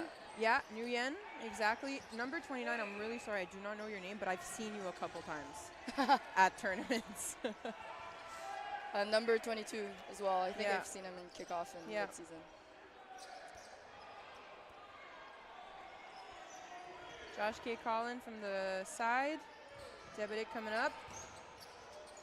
Good hit, better dodge. Notorious is very aggressive. I think they want to diminish the differential. Yeah, for sure. I mean, when you're pulling back from 1-4 and there's only 14 minutes left at the second half, you kind of want to push a bit more. I'm not hating it. I'm actually really liking it. It's keeping Diabolique on their toes and making sure that they can't just do whatever they want on the court, you know? Exactly. It's just unfortunately not hitting from both sides, so it's creating like kind of a slower pace, but both teams are really aggressive. Exactly. But at this point, it's a patience game because they're very good blockers. So their shot are not necessarily off target. It's just really good blocks. Yeah. Yeah. Josh K putting a lot of pressure. Really pushing. Making sure Notorious backs up. Yes. All right. So Notorious coming up to the line.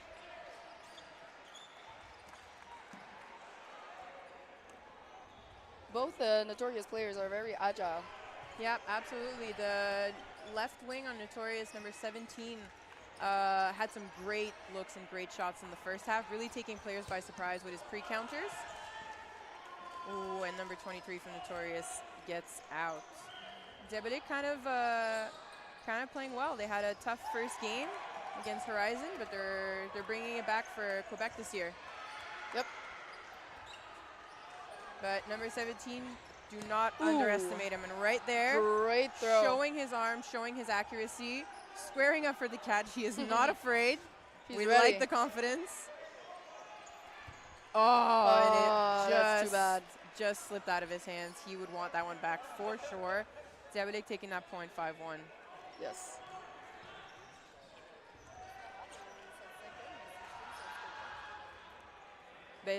Ouais, mais le point vient juste de se faire. Excuse.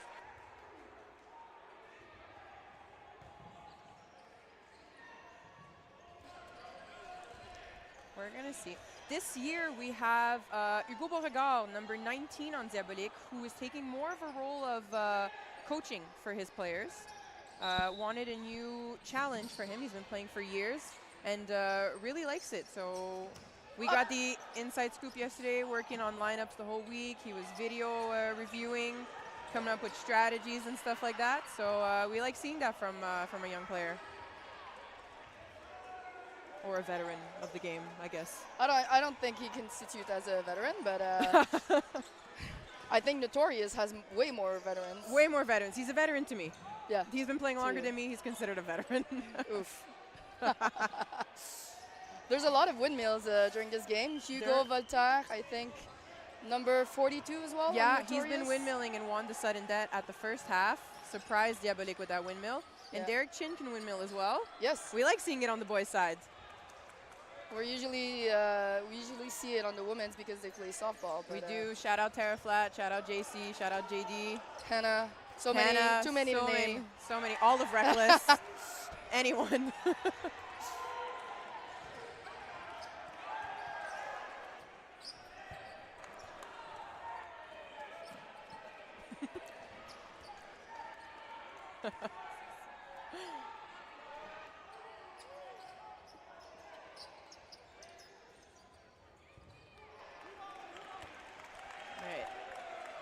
And just like that, it's 2 players for Notorious and 4 for Diabolique. 42 dodging greatly to the side. Great laterals. Yeah, great moves. What? A little, okay. Some pre-shot balls exchange, a lot of balls exchange, no hits. No, nothing on target yet. Diabolique with 3 balls. Yeah. That was very close. Very close, but great block. Yeah, absolutely. He was able to track that ball super well. I mean, with 10 minutes left for Diabolique, I like the fact that they are still pushing and not taking it too slow. Sometimes teams could get a bit caught up trying to slow down the clock when there's still a lot of time left for the other team to make a good comeback. So I appreciate that from them. Yep.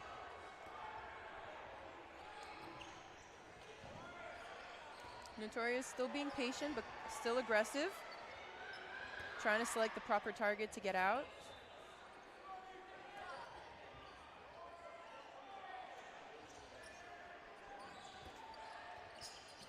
Two balls thrown on Diabolique side. Thrown. Hugo going. Hey, number 42 catching. Yeah, that was in his pocket, unfortunately, and he was very ready for the catch. But the counter was proper. He was trying to defend his teammates. For sure. It was just very unfortunate. Better catch from the other side. Hey, speaking of catches. There you go. Voltaire catching number 3. I think there was maybe a communication error. Number 3 was looking at 22. Maybe they were expecting 2 balls to be thrown. But hey, you move on. You turn the page. Yeah, I got to be a goldfish in dodgeball. Never heard that expression, but sure, I'll take it. I'm trying something new. Make it popular. We're taking it from Ted Lasso. We're trying to take it from other TV shows. I'm trying to follow my own advice. Yes. All right, so 3 for Diabolique, 2 for Notorious. 4 balls on Notorious side.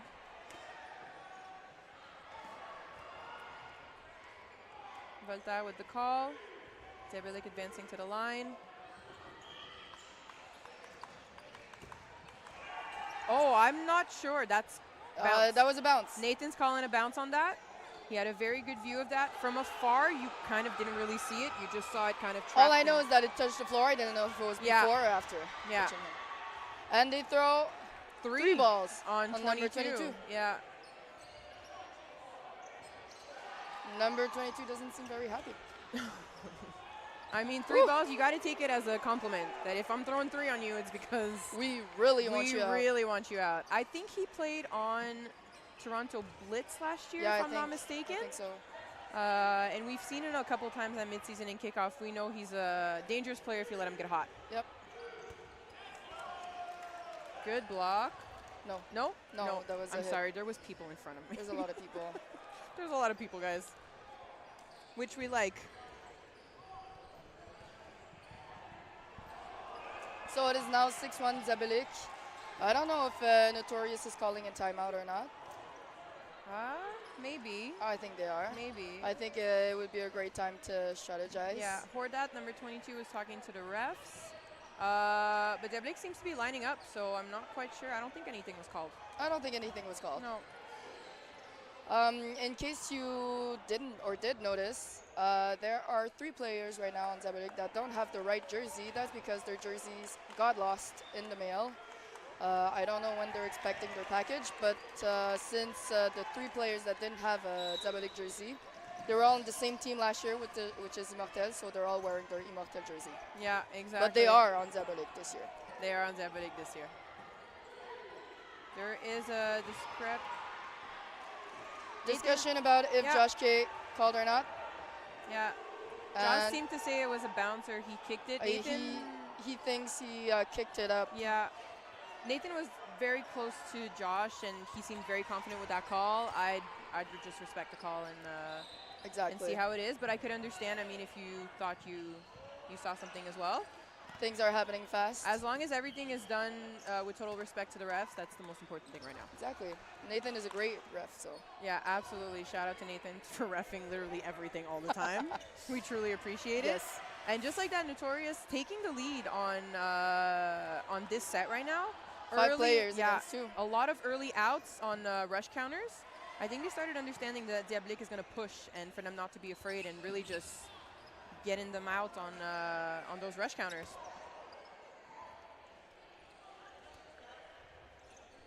Notorious on the offense. Kyle dodging the ball.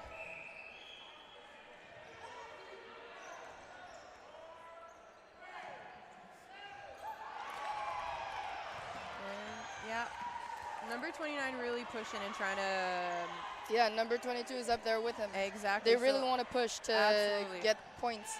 Yeah, and really try to get a better differential. Yeah, the 2 wings are really in sync together, which is super important. No unbalancement or débalancement in French that we say. I'm losing my words this morning. But it's super important. Both of them are great at protecting each other, and they're really pushing Zabelik back. Yes. To the back line, which is essentially what you want. You don't want Zabelik to come back with some confidence and get him out. Whew. All right. Oh, hey. Okay. Number 22. Getting Alex Payne out. Understanding his role, pushing, baiting a ball, getting an elimination. Yep. That was great dodgeball. All right. Kyle John with 4 balls. Yeah. Now's the time you kind of want to see Notorious work together and throw. I would throw all 3. Yep. If I was Kyle, I would try to dodge, take my time, run the clock. Yep. Really get in their head. Yeah. Your goal is to survive right now. You don't want to that. If it works, it works. Kyle John taking some risks. Yes. With for someone being alone. Absolutely. That number 29 came out of nowhere. Was ready. Yeah. Taking some risks, but still looking very much in control. Yes. It's the type of confidence that can maybe, in French we say, déstabiliser l'adversaire. Yeah. So I think it's destabilize. Unstabilize. Chad, help us out here. Yeah. Get them in their head. Yeah. Oh, great and catch. Ian with the catch. Yeah. And 6-2 Notorious. Thank you, Ian.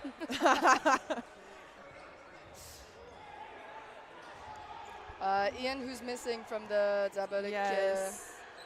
Ian Burke, number 18 on Zabelik, who is not here this weekend. His cat Nimbus is sick, so he needed to stay home. He had a lot of meds to give him. But he's better now. Nimbus is way better. So. He's way better, but Ian always there in the chat to support his teammates and to support us as commentators, apparently. We love seeing it. We miss you, Ian. Wish you were here. Number 22 getting Allen out. Yeah, he's going to start becoming a main target from Zabelik. They have to... Exactly. He's pushing a lot, getting a lot of hits.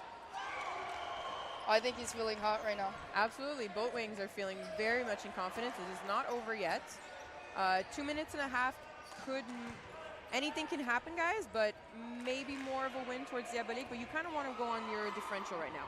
Exactly. I'd push to get points. You have enough difference that you can really try to get that differential. Yeah. If it was closer, I would try to play more defensively to make sure we get the win. Yeah. Diabolique kind of wants to maybe run the clock a bit to keep that 4-point difference.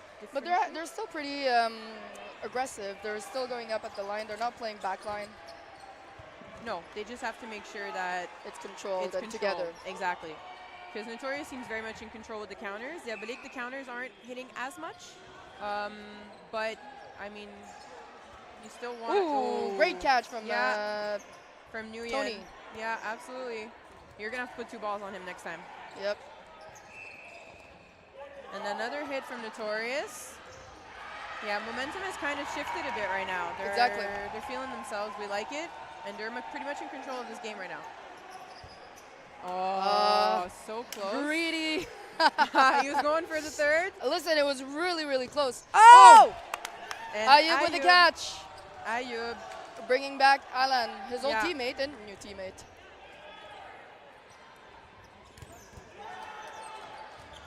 They just need to work together. They both threw their ball. Didn't aim it at the same target. I don't know if it was on purpose. I don't know, but right now, like, unlike Notorious, where both wings were pushing up at the same time and in sync, you kind of have a little unbalanced wing situation here. But listen, if it's working for them, and they've been teammates for a while, so maybe they kind of know Ayub is more of a backline player, and Alan will put more pressure and still survive. So as long as they communicated that before, then we're okay. Alan taking it out. Ayub alone again on the court. Yeah. Ayub's signature move, guys, known for his pre-shots. Will we see that now? I am telling you, it will happen. One. Uh, Never mind. We should have bet on it. No, thank you. Only 10 seconds to the clock. That means we're going straight into no blocking. Yeah.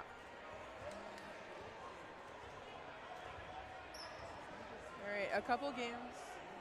Thank you. Couple games have already been finished. There's a lot of traffic in front of us, but we like seeing that. We like seeing a full gym, a full crowd. There's a lot of Tier 1 players and that are reffing, that are shagging for teams. And encouraging. A lot of them came in early, which we love to see. Yep. You know, it might have been a little separation in grades of tiers, but everyone's won in dodgeball, you know? Yep. Okay, no blocking has started. No blocking started. Colin making the call. 4 balls on Diabolique.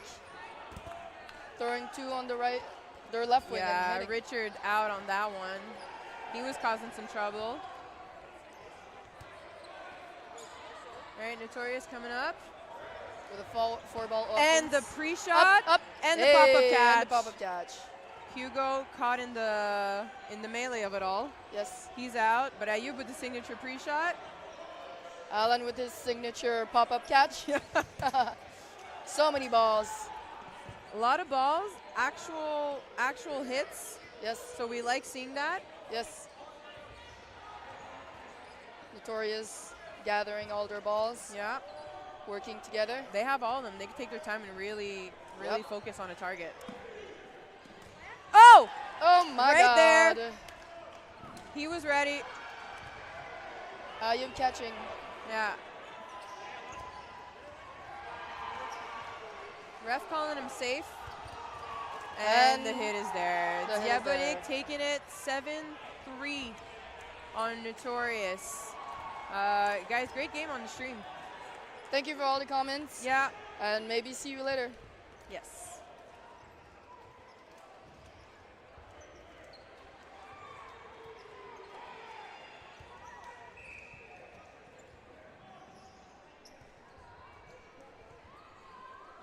They're pretty much in control of this game right now. Oh, so he was going for the third. Listen, it was really, really close. Oh! One. Never mind. Really Yep. focus on a target. Oh! Oh my Right God. there.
everybody at home. This is Jessica Gray on the mic.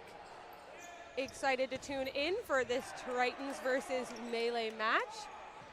So Melee, of course, is out of Ontario, and Tritons is representing out of Nova Scotia. And oh my goodness, I am being joined by my husband. Say your name. Hey everybody, it's William Andrusik here. Pleasure to be with you and tune into this incredible matchup between Melee and Tritons. I may or may not have bullied him into doing this. This is going to be William's commentary debut, but what a great match to get into. We both know these teams incredibly well, so this will be really exciting. This is actually the first time I've done commentary where I am on camera. Myself as well, of course, my first time for everything. It's very exciting. Yeah, of course. So Chizenko with a nice throw there on Levelecki. looks like we're looking at 5v5 for each side.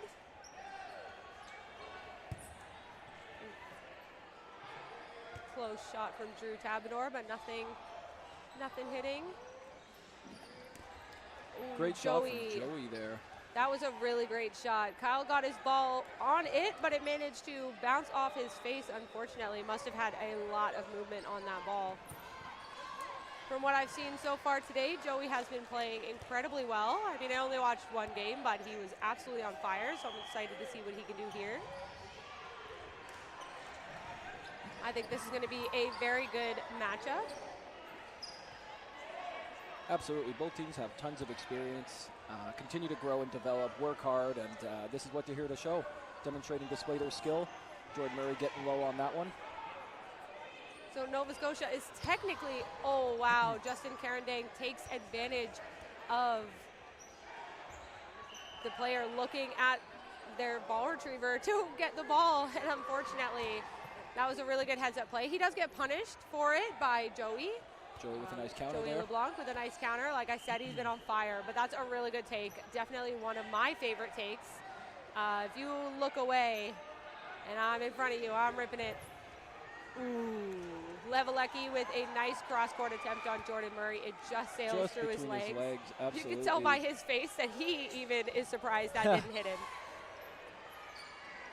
These are really good take on Jordan Murray. I was just about to say, these are two really strong players on Nova Scotia. It will be a tough task.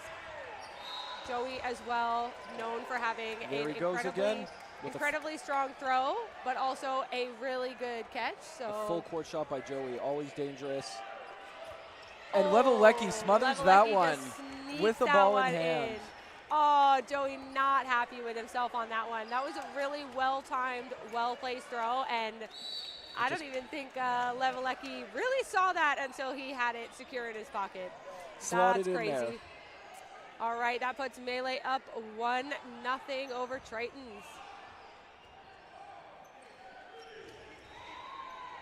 Oh, we got the chat here, and I'm noticing Josh Holotenko commenting. Hello, Josh, where are you? Josh is on Melee usually. Oh, I'm really sorry to not see you here. Melee coming on the attack here, 4-ball attack. And Ryan Jones takes a solo throw. Ryan Jones played his provincials, of course, in Ontario, and was picked up by Melee. Very strong player. Good decision making. Who did he play? Remind me, who did he play provincials with again? He played with Impact. Forest City Impact, yes. Yes, and I believe actually his brother, I believe it's Evan Jones, was picked up by a team this weekend too. I can't remember exactly That's right, which he got one. picked up from a team from Saskatchewan. Oh, you're right, yes. Oh, Joey LeBlanc, there he goes again. That was full court. Such a heat seeker. And That Kyle's not an easy guy to hit. That went right at Kyle Waddy's feet. You're going to see a lot of really fast, really powerful exchanges from both of these teams. Brody at the line with 2-ball block, takes a shot on Jones, survives, gets away from the chaos, and both teams reset here. Brody is no stranger to playing at the line. I've seen him on more than one occasion make a point blank at the line catch, most notably at the club championships last year on Jesse Kopit. That one's burned into my brain. That was one of the craziest things I've ever seen. Absolutely. Like a full wind-up throw, and he just absolutely collapsed on it. Gobbled that ball. Melee pushing up here on the counter attack. Big fakes, no throw. Deciding to collect that 4th ball, make a plan, and go on the attack together. Looking to attack Jordan, he survives. Brody takes a counter on Drew. What a great opportunity. That's a really smart way to use that last ball. It's always like picky when you have only one ball. Like if you risk throwing it at the wrong time and you give them all 6 balls, your team could be devastated, but he waited for them to throw and then immediately launched a counterattack. Absolutely.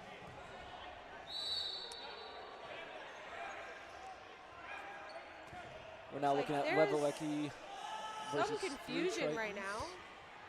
I think they were looking for the 6th ball, Oh, possibly. okay. I think it got hidden under the little stairs over there. Exactly. Now Triton's coming with a 3-ball attack. Levelecki blocks the first, blocks the second, back up to his feet, takes the shot. Jordan jumping over that one. Levelecki's already made a really big catch so far. Let's see what he can do this time. Triton's throw, both their corners, and Jordan sneaks his throw under both balls of Levelecki there. Great accuracy, Levelecki doing his best there. And Triton's just like that, both their corners, and Jordan sneaks. No, or 1-1. 1-1, excuse me. Oh, sorry. I think it, oh, there we go. It's corrected on the stream for you there. 1-1. Triton's managed to tie it up there.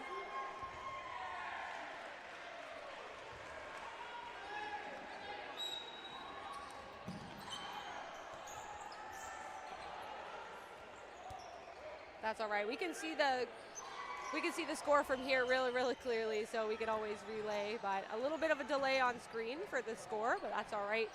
It'll always update. Waddingham with a shot on LeBlanc. LeBlanc jumps over that. Ooh, way to get up, Joey. It's a nice jump. And Rob Trong taking the shot on Ryan Jones with a nice block. Big pressure, collecting the 4th ball. I'm really liking the mullet on Ryan Jones here. I'm really liking it. He can definitely pull that off with confidence. Looks good. Brody Champion with the play call out the middle, and Takes he gave the the shot throw on to Ryan. himself. Really nice throw. Ryan went for the block and drop, but just couldn't get under it fast enough. Ooh, wow. See, this is what I'm talking about. A lot of quick exchanges. We saw Jordan Murray try to take a counter cross-court throw, get punished by Drew Tabnor, but in the midst of all that chaos, Joey manages to take out Kyle Waddingham in his opposing corner. There's just so much happening.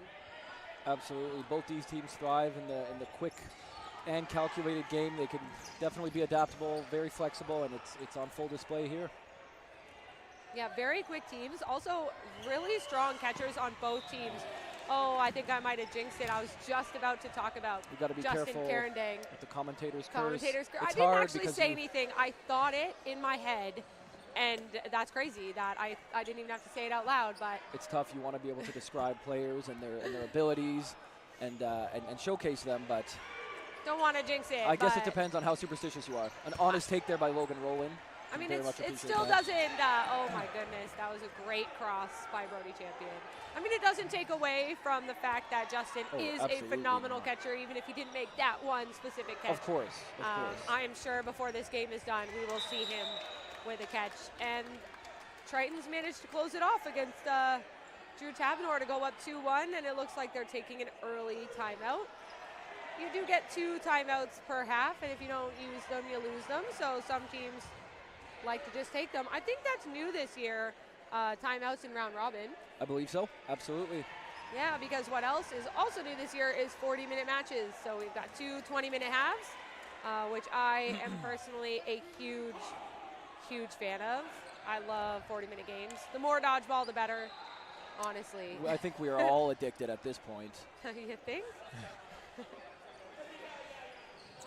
All right, let's see if they made some good observations in their timeout that they can implement in the rest of the 10 minutes of this half. 10 minutes and 46 seconds to be exact. Both teams lining up, getting ready to go. Both teams have a very close rush, very similar, some good exchanges. Both teams lose 1 player, and we're looking at 5-on-5 dodgeball. And on Melee to take the throw, Ryan relays the play call. Takes a shot on Mills. Mills gets hit, going for the catch. And the ball returns to the melee side for another attack.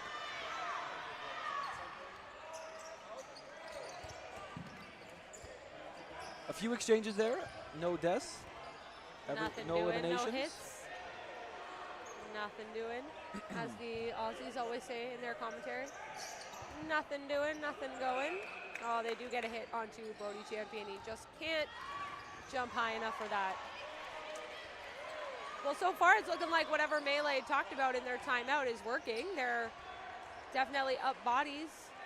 I think we've got, what, 5 versus 3 in favor of Melee. Ryan Jones with a nice sidearm release there. Ball just moving away from Joey. And now Triton's looking for the attack.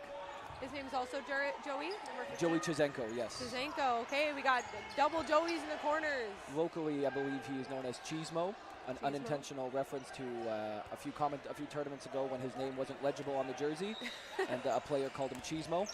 A player or a commentator? A commentator, excuse me. Oh, I mean, there are Joey definitely, LeBlanc with a nice catch. You know, that's there. a pretty fun nickname. I like that. Absolutely, and it's stuck. The community seems to love it. That's a good one. I don't have any fun nicknames, so. Joey LeBlanc with a Joey nice LeBlanc, catch, continues to throw. Another shot to the feet. I can see in the chat that people are just really going off about Joey and his foot shots, but they are incredible. And a very honest take. You love to see that, and you come to appreciate it more and more. Joey gets hit. There's a deflection off Rob Strong, and Rob wasn't sure, and Joey said, yes, unfortunately, that did hit you. So that was 2 hits there, and now Jordan jumping and blocking, surviving. He has 5 balls to himself now, looking to go on the attack. Attacks Ryan Jones with a nice lateral. Yeah, he's up against 3 Melee players. Let's see how he chooses to play this. Nice shot there, Drew with a nice block.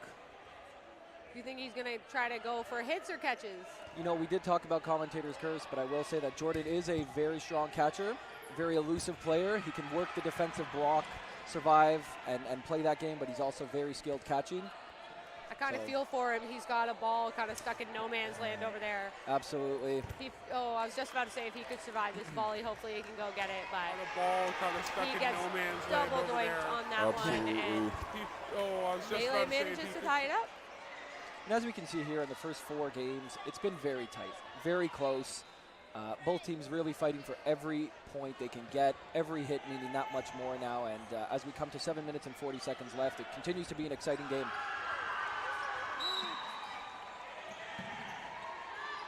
Yeah, lots of Joey love in the chat, and it is definitely earned. He is having a phenomenal game.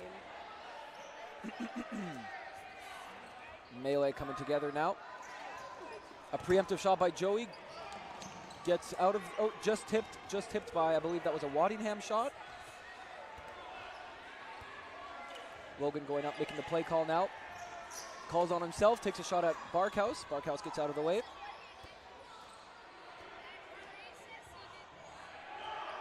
Four-ball attacking coming from the Tritons, and a nice underarm release by Stephen Mills. Gets Levelecki. An underarm, that is a lot less common to see on the men's side of things. Pretty common in the women's. A lot of players come from softball backgrounds, but Absolutely. I always find it really fascinating to see when men have windmill throws. I think it takes people by surprise. I think it's more effective in the men's game because people really aren't expecting it, especially the way that the ball rises. Absolutely. When you throw an underhand is unlike Absolutely. any overhand throw you can get. And I believe Stephen does have an extensive softball background as well, which is a Okay. nice transition into dodgeball, of course. I do really like the windmill fake.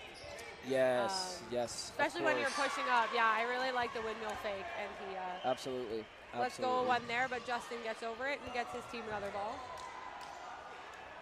You'll definitely see Justin tends to play off ball a lot, but when he gets a chance to throw, it's really effective. But he's a great off ball player.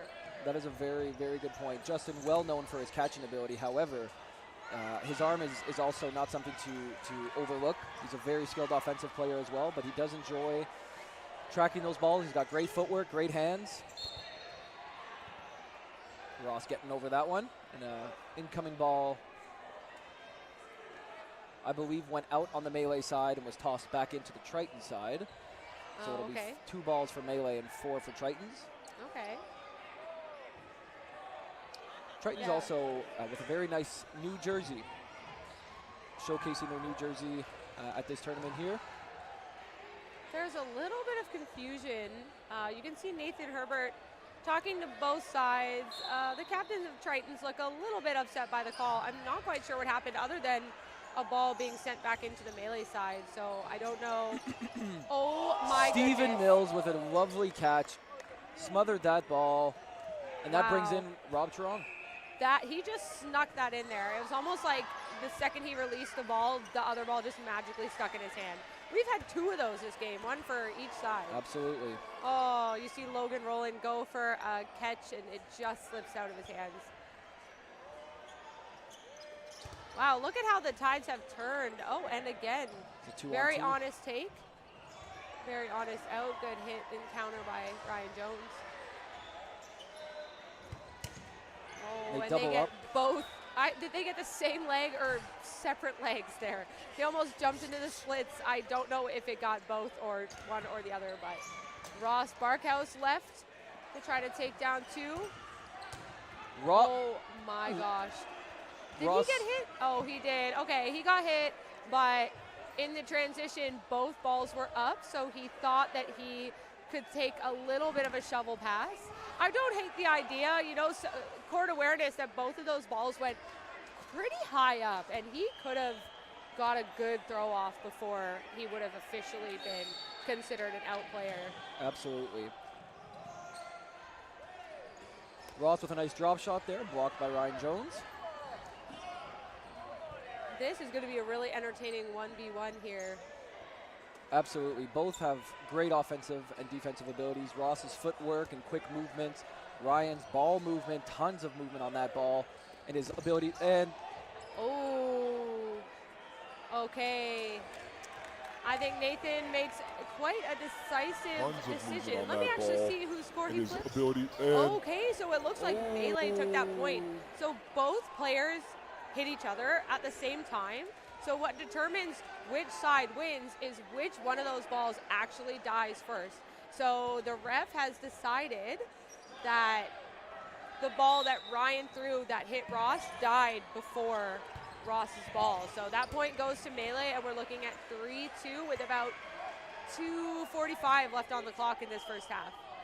These games are still flying by. To think that we've only done a half, which otherwise would be an entire game, is crazy to me. Like, absolutely. this game has just flown by, and to think that in previous clubs this was the entirety of a match is wild to me. Already feeling that difference here in the early going. Very exciting, tons of action, and time continues to fly by. Chizenko with a catch off With a Ryan catch. Kerr. Oh, you were about to say something else and then had to transition into the catch because before you could even get his name out, he managed to make the grab off of Ryan Kerr. And this is how fast the game is. This is what's so exciting. It can be very controlled, or it can be very chaotic, very quick. Yeah, that turned the tides in their favor. It is 4 players to 3. They're definitely going to look to tie it up at the very least before this half expires. Justin gives a try and a nice low cross-court sidearm on Jordan Murray, but it skips just short. Jordan Murray with a nice cross catch on Justin Karadang, who did very well with his timing. Jordan just got his hands up in time. That was a great play there by both players. And we're looking at a 4-on-1. Drew by himself is also very well known to be a threat. Oh, I was going to say They get the better of him this time. His nickname is ISO Drew because when he's by himself, he does a lot of damage, but Absolutely. not quite there. And we're looking at 1 minute left in the half before it goes into no blocking.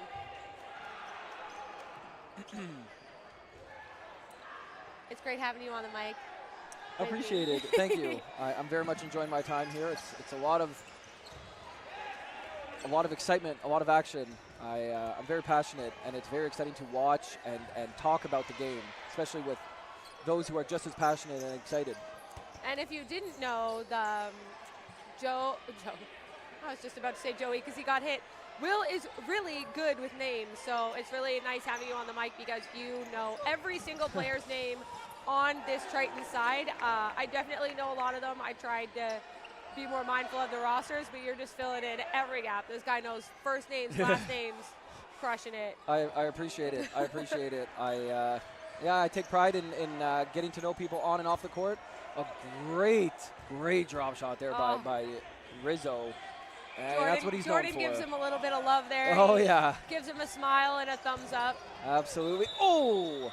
Right in the midst. Now, the question was that before or after the whistle? That was a very close play. We're about to find out what the decision-making will be. It looks like Kyle Waddingham is staying on court, and he acknowledges by doing a little dance. He gives a cheeky little dance. That's crazy. Do you agree with that? What do you think? I mean, we could see it from behind. Did you think that was released before the whistle? Ooh, it was very close. I'm not sure I saw enough to have a detailed response. I do trust the call, but I do trust Kyle Waddingham as well. He knows and is an honest player. He would have taken it either way. Absolutely. Of course, he's going to celebrate the fact that he's still alive. That's always the worst when you take that risky throw right before no blocking and you get caught out. Absolutely. And they both go for Joey, and that's a great decision. Joey, as you've all seen, has been phenomenal this match, so getting him the chance to get him out with a double ball attack in no blocking. Great throw from Ryan Jones. I like this angle. It's really fun to watch people's throws from behind. Absolutely. To see how much they move and curve and dip. You know, you play against certain players for so long, and you tell yourself, of course, I know the ball's going to curve, I know it's going to drop, but then when you're not actively in the game and you get to see it and watch its trajectory, it's very impressive. Yeah. Oh, and Ross tries to go for a shot, not successful, gets taken out double. Steven takes a shot there on Rizzo with a nice underarm and gets him as the ball rose up to his chest, and another underarm release. That is a and very powerful underarm. I know it wasn't super accurate on those last two throws, but that's got a lot of power to it. It's hitting people like right in the chest, but completely bouncing out. Oh, that was a great decision. Absolutely. I am shocked that Melee decided to throw one ball there. That might have been a miscommunication because if he had made that catch, that would have been a total switch. That would have been from a 3v1 to a 2v2. That was totally the right call for him to make to try to go for that, but Waddy gets lucky again. And Steven had already made 2 to 3 catches in the first half, feeling confident, good tracking of that ball, and like you said, the ball just slipped right through his fingers, and Melee coming out on top here, looking at 4-3, beginning the second half. I gotta say, beginning the second half, it has been continuously back and forth. Both these teams showing great resiliency, great teamwork, strong communication and execution. It's a very exciting game to watch and be a part of. I'm sure it's very stressful for the players, of course, but Dodgeball does that.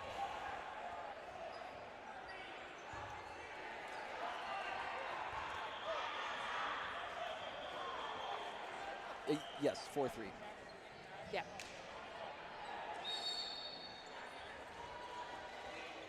Yeah, like I saw people saying in the chat, Tier 2 has been popping off today. A lot of really close matches. Absolutely, absolutely. We've been here all day watching the games. We don't play until tomorrow ourselves, but can't miss the opportunity to support and cheer on our friends in the community as a whole, and the games have been incredibly entertaining. This is the first year, of course, that they've moved to a tiering system.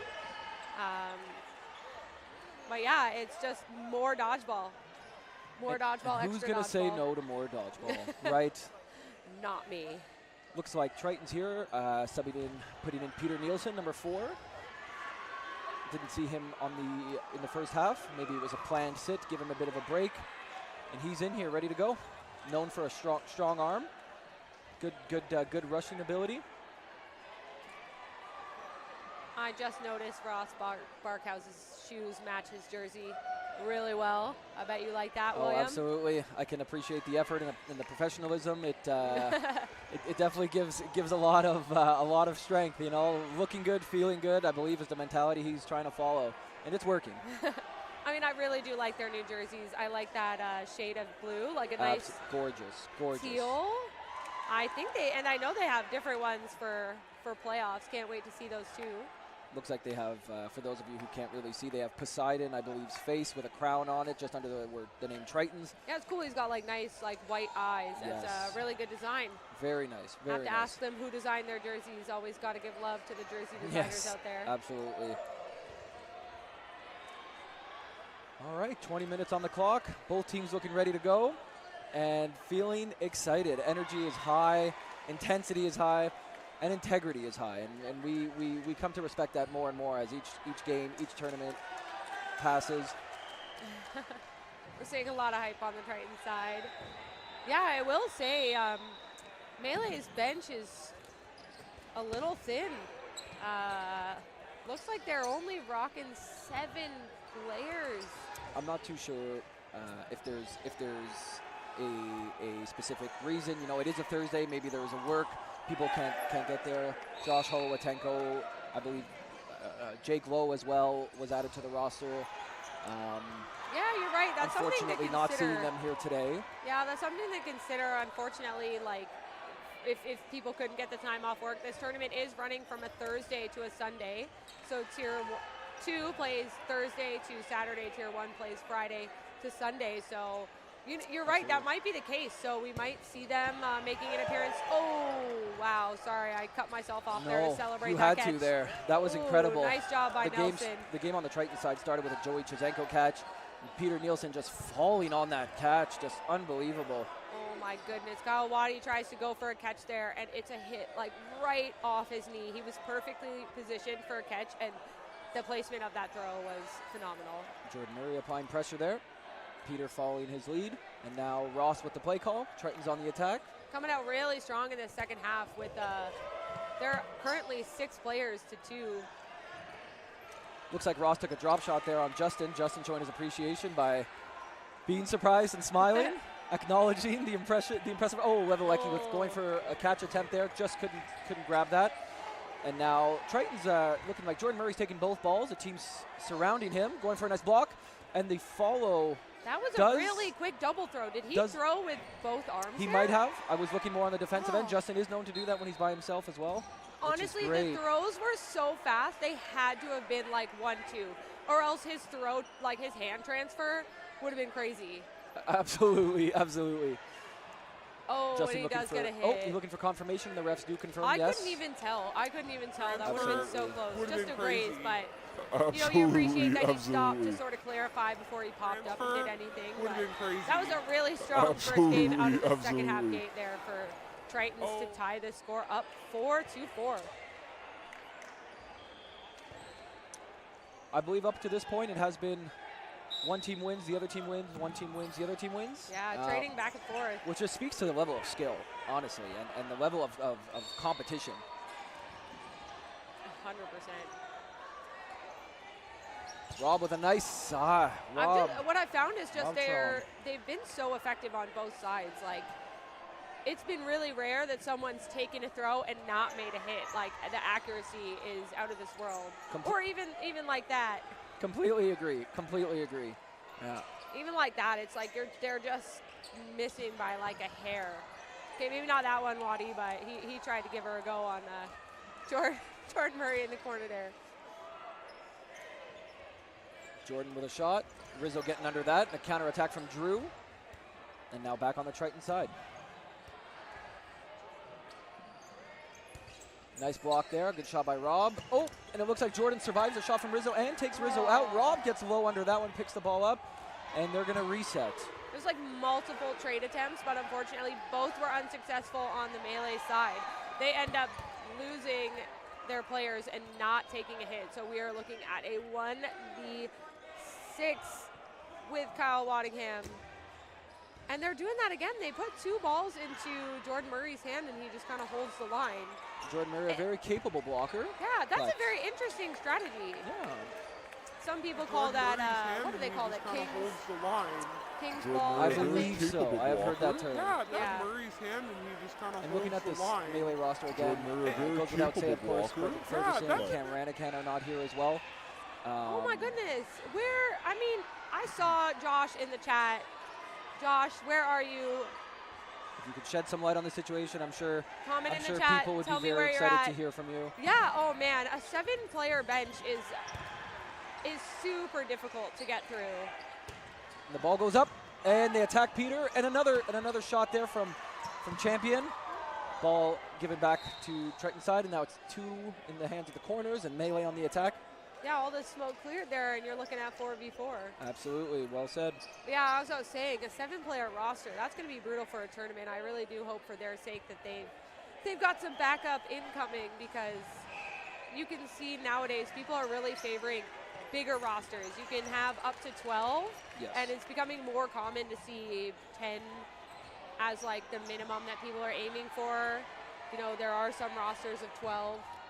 I think we both have all 10 and 11. Absolutely. I'm hoping that it is a matter of conflict just for the day one, you know, and that everybody's okay. There's no illness or anything like that. Yeah, But I mean, Melee is a strong team regardless. Yeah, Can Melee is never- local, so you can't blame it on the. I don't think we can blame it on the delayed flights or anything. Yes, Ooh. yes. All right, 3 balls on the Triton side now for 3 of their players versus Logan Rowland. The Tritons are being so incredibly accurate. They have really found their accuracy. Absolutely. Oh, Logan a strong catcher. He knows how to play this game as well. Oh, goes for it and cannot grab it. Good attempt there. And Triton, Logan, a I strong believe this is the catcher. first time He in this knows game how to that we play have a this 2-point game as spread. well. Oh, There's a goes timeout taken for by it and Melee. cannot grab it. Logan, a strong I see catcher. Sydney He in the knows how to chat. play People this do game as gotta work well. on a Oh, Thursday. goes for it and cannot Absolutely. grab it. Here I am. Absolutely. Oh yeah. Oh yeah. Here I am. That's all right. No, that's super unfortunate. I do feel for the people who could get the time off. That this is the first time that they've run the tournament starting on a Thursday, of course, with the introduction of the new tiering system. So yeah, that's definitely hard for people. I know on the Northern Touch side, Travis Dongan is unable to be here today. Oh, he's working. He did. I was informed he got a new job, and I believe was uncomfortable asking for the time off right away. No, He will be I here feel tomorrow that. and for the rest of the tournament, though, which is exciting for both him and his team. Yeah, I feel that. That's really unfortunate. But it is good to hear that he'll be joining them eventually. Yes, but absolutely. Thursday is definitely a little bit of a tough day to make. But yeah, we see another timeout called as Tritons now goes up 6-4. I want to say this is the biggest lead we've had. I feel like it's been really trading back and forth. Only 1 up, 1 tie. So Triton's starting to widen the gap. Let's see if they can keep trucking. They get Ross Barkhouse gets clipped there on the opening rush receive. Brody leading the charge there. Big fake. Ball comes from Chizenko there.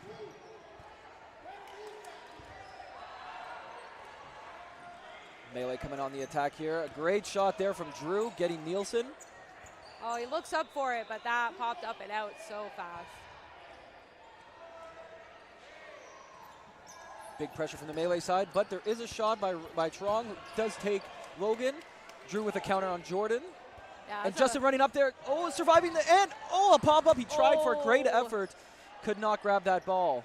And Rob asking for confirmation if balls had hit or if he had been hit directly, and it looks like he is out. What happened? And just like that, as Jessica, Oh, no, he didn't. Ooh. It's like he had control of it for a second, but wow, what happened? All of a sudden, there was just one Jordan. player left.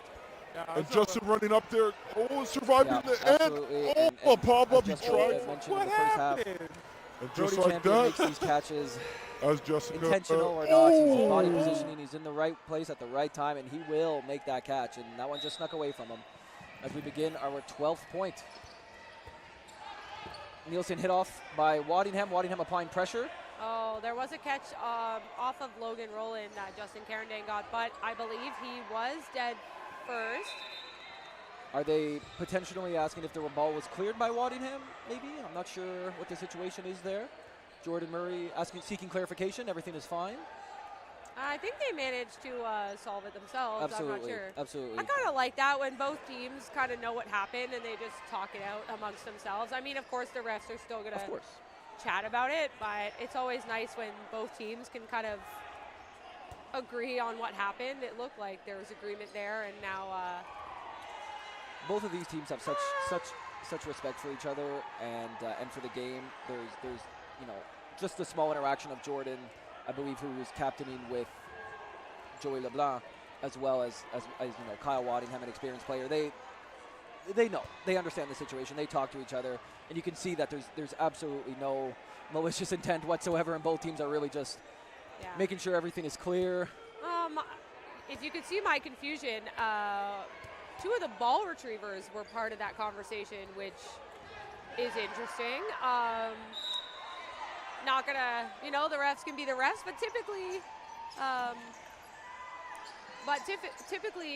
only captains and coaches and refs are supposed to be in those chats. But again, if it's all kosher, then with both teams, I guess they had Rafi and Eddie in there speaking on behalf of their team, or just sharing their perspective. I'm not sure.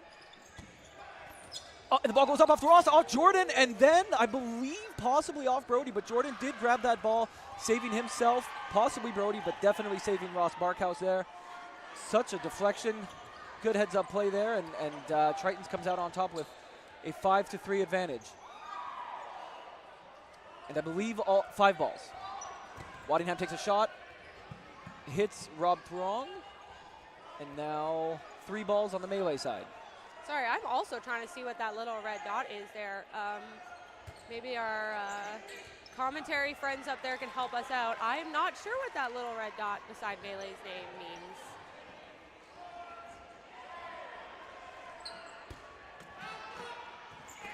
Wow, great pop-up catch by Justin. He basically ran across the entire court to make that off of a block from Rizzo. Quick heads-up play there. Great footwork by Justin, as always. Ooh, and they throw 3 balls on to Ross. Brody, great positioning once again, but they get the better of him. Get the better of him with that shot. That's how Brody makes those catches. He's got this way that he holds his hand and he he does. Scoops these catches up. You can see him trying to do it there, but no luck. Good chance, and wow, Melee ties it up. There you go.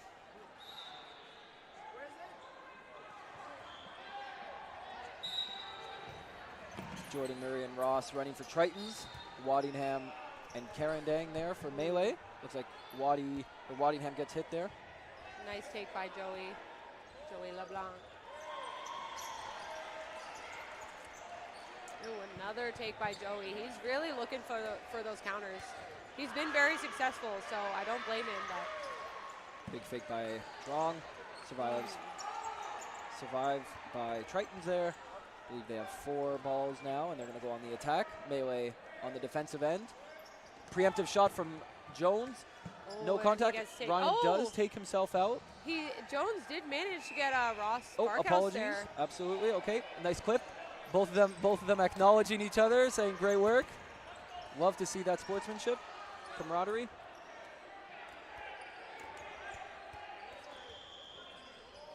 Brody making the play call, stepping up, big fake. Strong with a shot on Logan. Logan blocks and takes over the corner. Melee with a nice approach. And Drew, great shot on Murray. Murray acknowledging once again. Drew, great shot. It somehow managed to get right under his block. Absolutely. And thanks to Sydney Somerville for informing us about Jake Lowe, I believe, is a Hamilton-based player who was picked up by Melee, but unfortunately suffered a knee injury. That's really hard to hear. Wishing him a speedy recovery. Oh yeah, that's heartbreaking. Double attack on Rizzo. Ryan Kerr there. And they get him, and now it's 2-on-2 dodgeball.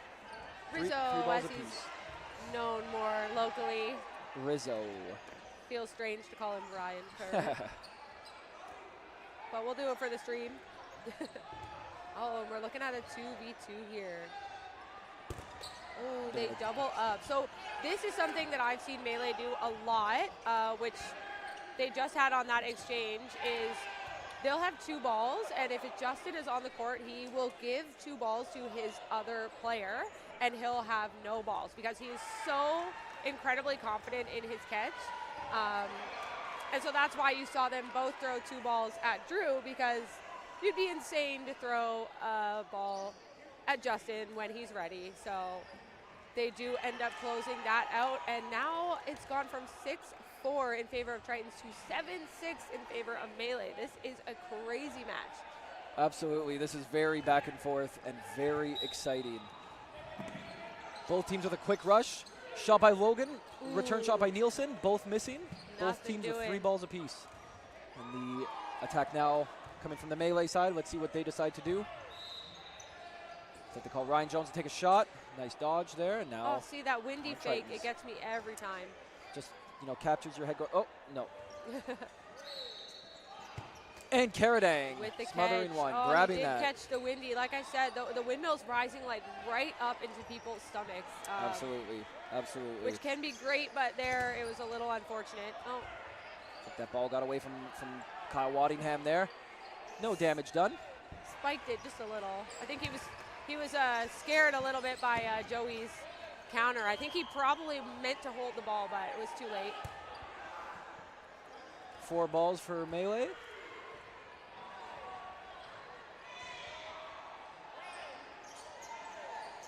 And Joey with the counter again. He does take out Ryan Jones, but he gets taken out in the process. I believe Ryan and Justin both went for Joey there, and Joey trying to take someone down with him.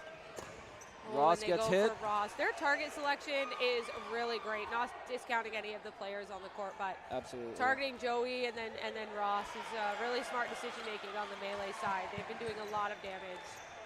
Rizzo with a shot on Nielsen. Surviving. Rizzo surviving again. Nielsen taking another shot. Oh. Going down himself. And it looks like there's a whistle blown. What is the call here? Oh, Brody. Oh, there was a catch at some point. Oh, Brody, okay. Oh, okay. Brody Logan took a shot, must yep. have made some sort of pop-up catch or catch. I'm so sorry. I completely missed that. but Myself as wow. well. A lot of action going on. And Rizzo is also out somehow. I don't. This Nielsen, is why great movement there. you got to feel for the refs too. Like I'm watching this game and I don't even know what happened there. But now he's got a tough task over here. 4 players on the court for Melee. Nielsen with 2 balls in hand. Melee coming on the attack with 4. Ooh. Great block. That I'm was sorry, a 3. great accidental block. He just happened to be in the right position. Takes a shot on Drew. Taberner with a nice block.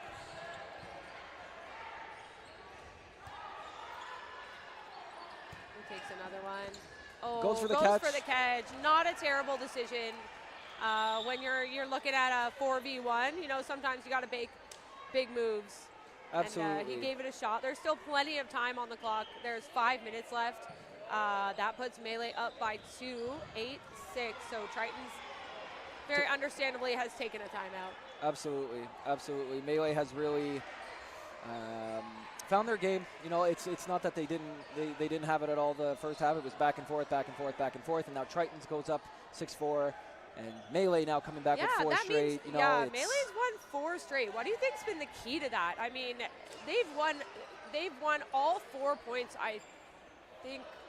No, there was 5 points in the half. Tritons won the first one, and they've won the last 4. What do you think that has made the difference here? I think it's a combination of factors. I believe the teamwork is there, they're hitting, but it's also the unpredictability. The fakes are coming, the preemptives are coming. Is it a preemptive? Is it a fake? You're distracted by the fake, and then a cross comes. Things of that nature are really working in So you think they're their winning favor. the chaos game?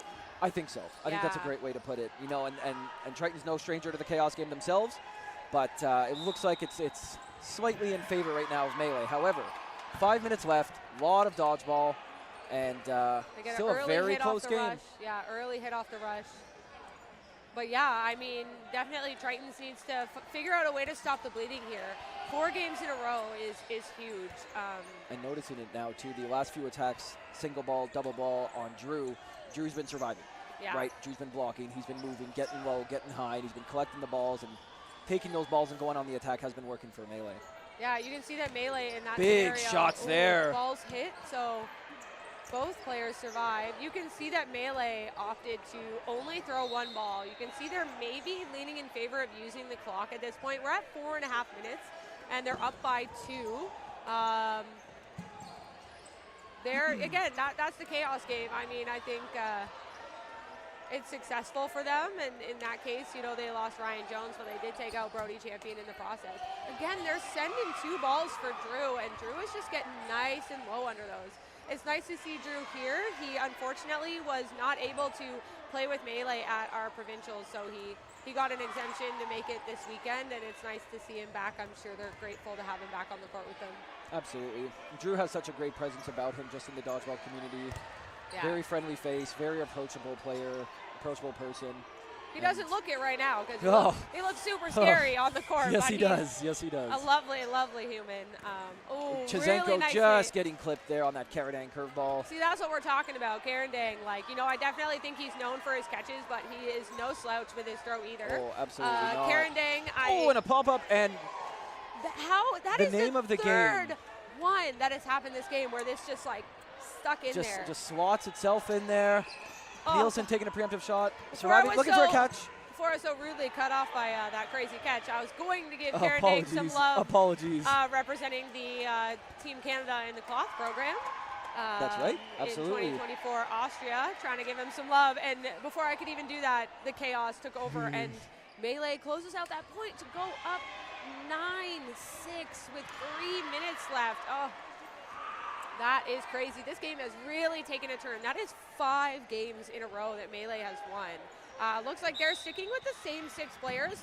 Not that they have much options, but they've kept Levelecki on the bench for these past couple points. But You'll see there the Tritons playing a little more aggressive, knowing that time is slowly winding down. They're taking a few more liberties and taking a few more shots there. Jordan Murray with an honest out there.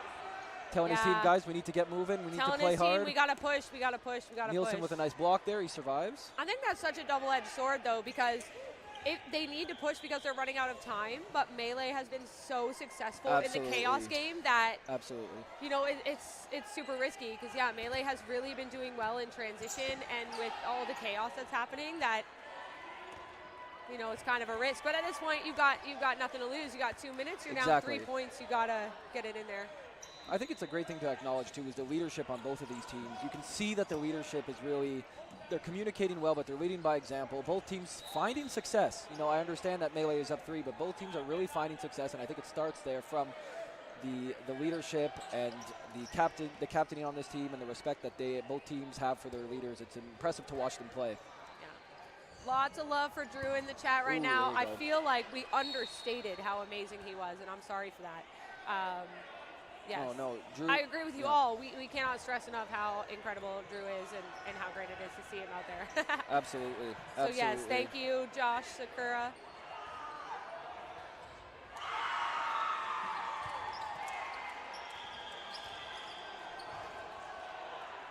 Yeah, thanks, chat, for your comments. We are only live streaming courts 1 and 2 this weekend. They are recording all the other courts. We have up to 7 courts. Which will be recorded and published after the tournament by the one and only Doki Doki Dodgeball. Shout out to Doki Doki, but we've got our lovely live stream set up for court 1 and 2.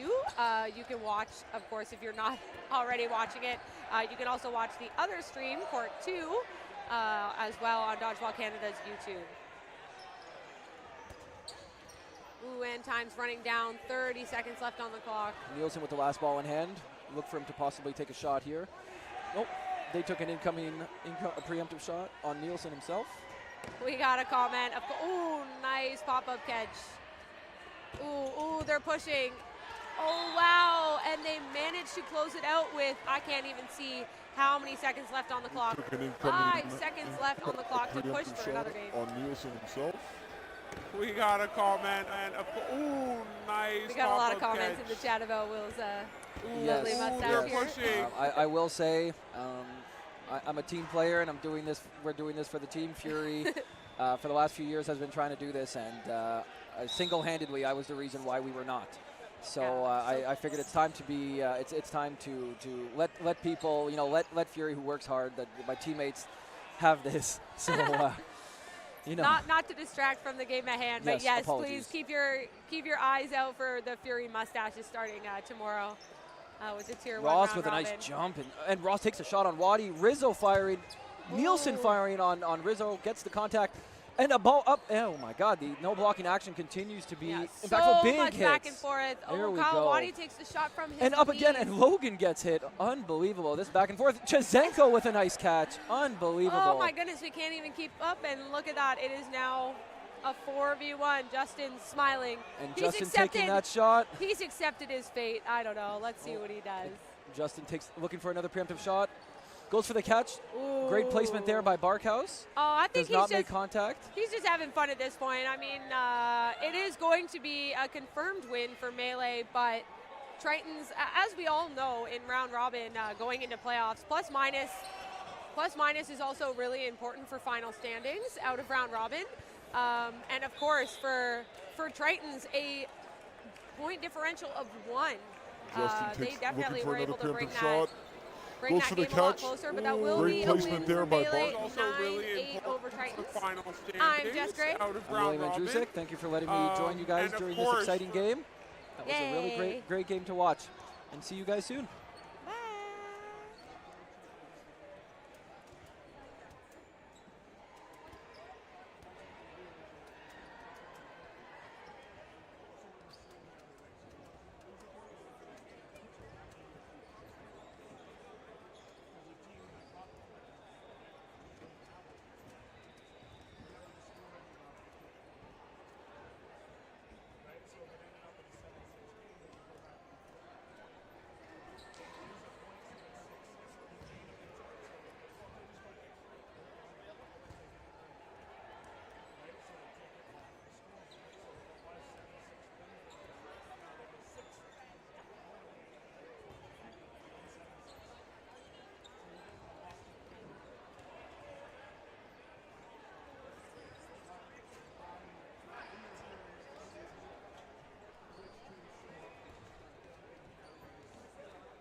Hey, what's up, guys?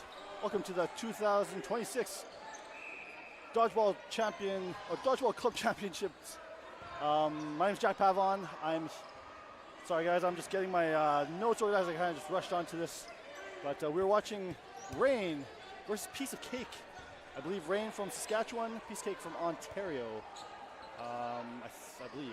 But I'm just pulling up the team names. Some familiar faces, some non-familiar faces. So apologize again ahead of time if I screw up some of your names. Let me just pull up my Dodgeball Hub team rosters here. Piece of Cake and Rain. All right. So first off, looks like we have 2 players down for Rain. Piece of Cake with 5 bodies up. 2 left. Burden on Piece of Cake. Ooh, good block there. Hard to see their numbers.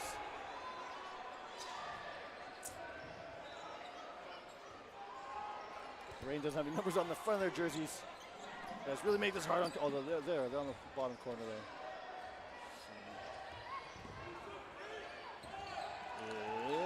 Is Wilkinson. Oh. And Karakochuk. Left for Rain. 5 bodies left. You're good. It's filming me. No, that one's filming the court. You're good.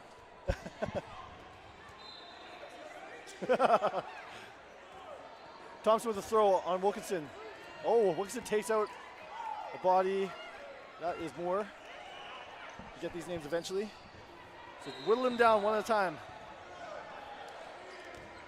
Oh, Thompson with a good block. Piece of Cake with Burden. 3 balls over Wilkinson. Wilkinson up the rush. Couple trades. Oh! Karakochuk just missing that pop-up. She didn't really know where didn't know where it was. So this leaves just Wilkinson with 3 Piece of Cake players. Good dodging. Oh, throws the windmill. Just catches the feed on Schroeder. Great throw. Wilkinson throwing towards the bench. So they're going to split this one here. Good blocks on Wilkinson. Another throw. Just trying to back them up a bit. 3 Piece Cake players. Burden with 3 balls. Good dodge from Wilkinson. Good block from Thompson on the counter.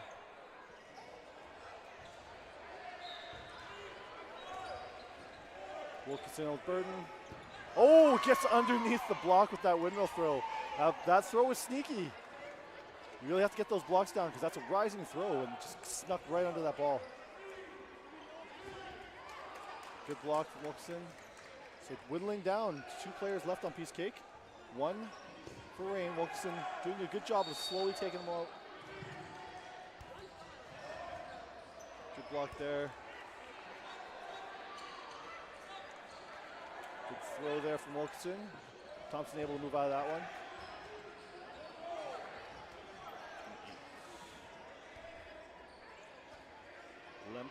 Lemp and Thompson left on Piece of Cake. Piece of Cake roll off with their throws, so Wilkinson finding it a little easier to dodge and block. Preempt the throw. Langley side, leaving open. Wilkinson charging. Doesn't connect. Good block on Wilkinson. Oh, she's really searching for those toes. Oh, getting high up there. Oh no! She looked away. Thompson had a ball ready. Piece of Cake takes the first game. But it was a long-winded game. So good job on Wilkinson to kind of whittle it down, but she wasn't able to finish it off. So 1-0 Piece of Cake. Again, if you're just joining on, this is the 2026 Dodgeball Club Championships in Markham, Ontario. This is Tier 2, first day for men's and women's. Right now we have Rain versus Piece of Cake.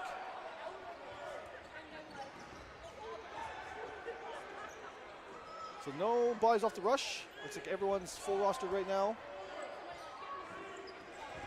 Oh, 2 shots on Storms. 2 balls, Storms takes out Storms. We got 5 bodies. 2 balls going to the middle. A lot of new players there. Let's try to get their roster here. On toss in the middle there.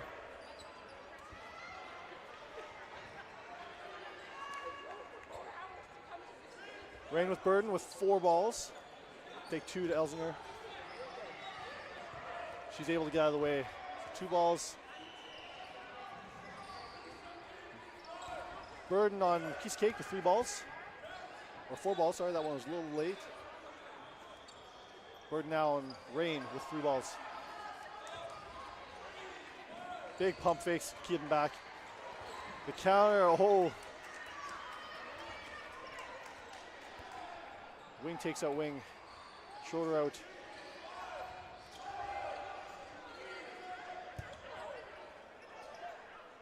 Good block from the corner. Piece of Cake with the Burden. 4 balls in hand. Elzinger with the throw cross court.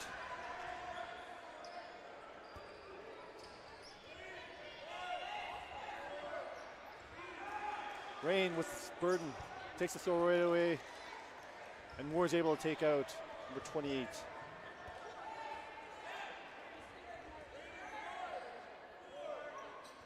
It's tough. Oh, big catch by Elzinger.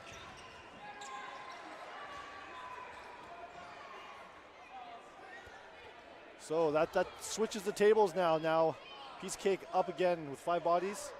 Rain left with 4 players. Elzinger with a shot on the left corner. Elmer. Good dodging there. Karakochuk coming up on Moore very aggressively. Rain with the Burden. 4 balls in hand. Throws to the corner. Bounce there. Piece of Cake with the Burden. 3 balls. And the catch from the middle player. Can't see her number yet. Brings on another player. They flip the script again. 5 players for Rain, 3 players. 2 balls to Elzinger. With second ball takes her out.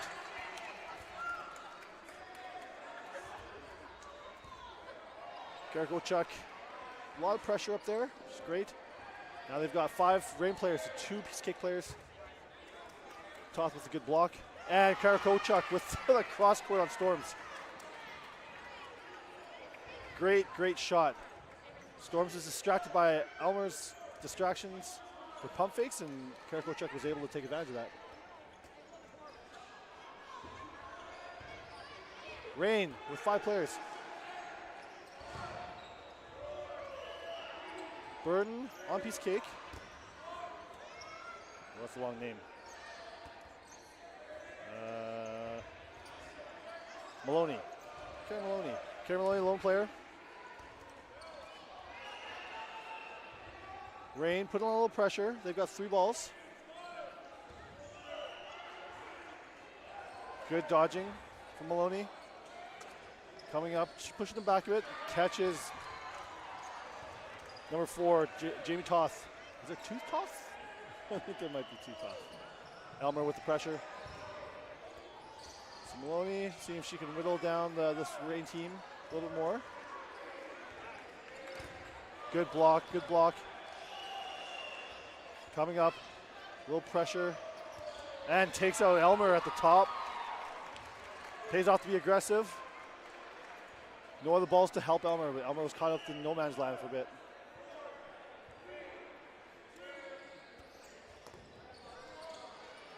Good counter. So 3 Rain players left. Burden on Piece of Cake. They're going to try to time this. Karakochuk with the throw.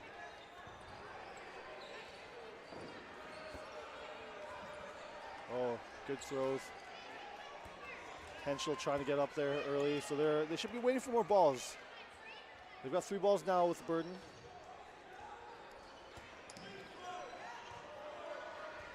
2 balls.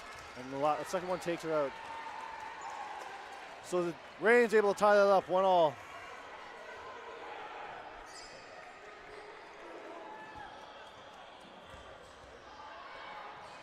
So again, you're watching Rain take on Piece of Cake. Rain, hailing from Saskatchewan. Piece of Cake, I believe, is hailing from Ontario. Where from Ontario? I'm not sure. Ontario's huge. Thompson opts not to throw that, but she had the in. She had the throw. Piece of Cake with burden, 4 balls in hand. Oh, cross court doesn't hit. 2 balls on Karkochek, doesn't connect. A little pressure from Piece of Cake. Burden on Rain, 4 balls. Burden back on Piece of Cake. It's like everyone's on right now, no bodies. Good block from Elmer.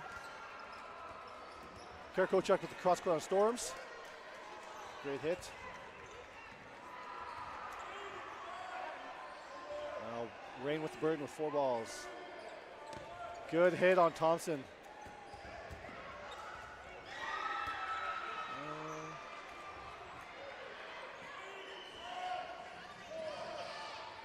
The numbers for Rain, hard to see. Good shot from Elmer on Lemp. Just rolls up that block. Yeah, the numbers for Rain are on the right corner, and it's hard to see from here. Oh, good shot. Couple of exchanges here. Elmer's off. Mullen takes a shot, doesn't connect. So here we got 3 Piece of Cake players against 4 Rain players. Burden on Piece of Cake with 4 balls. Bounce. Karkochek with the good pressure.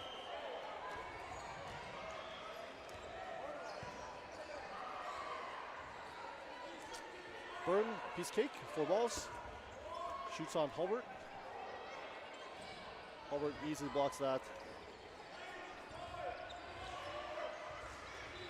Rain coming up. Oh, catches David. Just nicks. A good shot there from the middle. Leaving 2 Piece of Cake players left. Burden with 4 balls. Coming up, throwing 1 ball at Hulbert.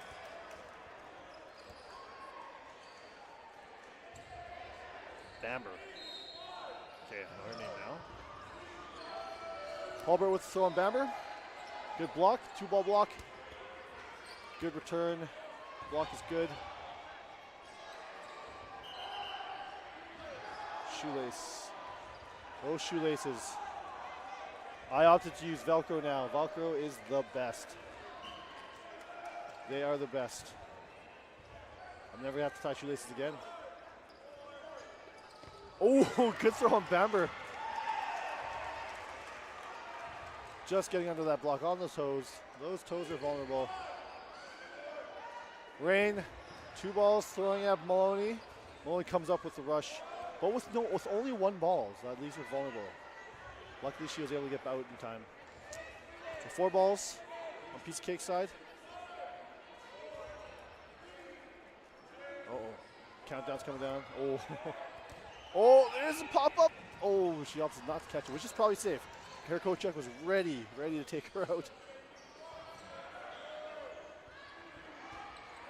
Maloney on Karkochek. Hulbert with the counter. Oh, Karkochek with that catch to finish it off. We are 2-1 now for Rain. This is the Tier 2 timeout for Piece of Cake. This is Tier 2 women's at the 2026 Dodgeball Club Championships in Markham, Ontario. Thanks for joining in. Oh, there's a chat here, I forgot. Hi chat, how we doing? Ah, yes, Ottawa. Piece of Cake from Ottawa. Thank you, Tianoku. I'm sure all these people in the chat are people that are going to be playing tomorrow, hey?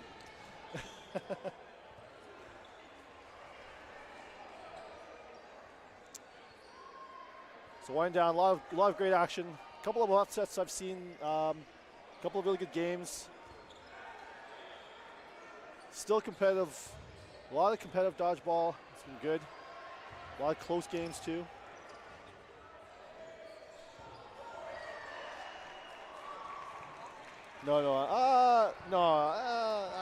Break me off a piece. Just a small piece. Thank you. Sorry, I haven't had lunch yet, guys. So I'm gonna eat off camera. Nothing for you guys to see here. All right, we're gonna start timeout. So these games are 40-minute games throughout the whole tournament. That means that every team gets a timeout each half. Toss players are sisters-in-laws. Thank you, Natalie Scott. Good to know. This morning there was 3 people wearing Darren Manavong jerseys, and Manavong was nowhere to be found. All right, we're getting started here. So no one off the rush. Crack a chuck. Is that how you say it? Okay, thank you, guys. I appreciate that. I appreciate the feedback, chat. Good shot on David. Crack a chuck. Is that actually how you say it? Crack a chuck. All right. I've been saying it wrong the whole time. Appreciate that, chat. Thanks for helping me out. 4-ball Burden on piece cake. Oh, takes up the middle. 28. Let's get that. Lindsay toss. There's the other toss. Jamie toss. Yeah, okay, 28. Okay. Burden on Rain. 4 balls. Throw doesn't connect. Oh, Holbert takes out Schroeder on the wing. Good awareness, knowing that Schroeder is a little more aggressive on the wing. So she stayed up, stood her ground. Krakachuk coming from the middle. And Wilkinson from the right, or the left, sorry.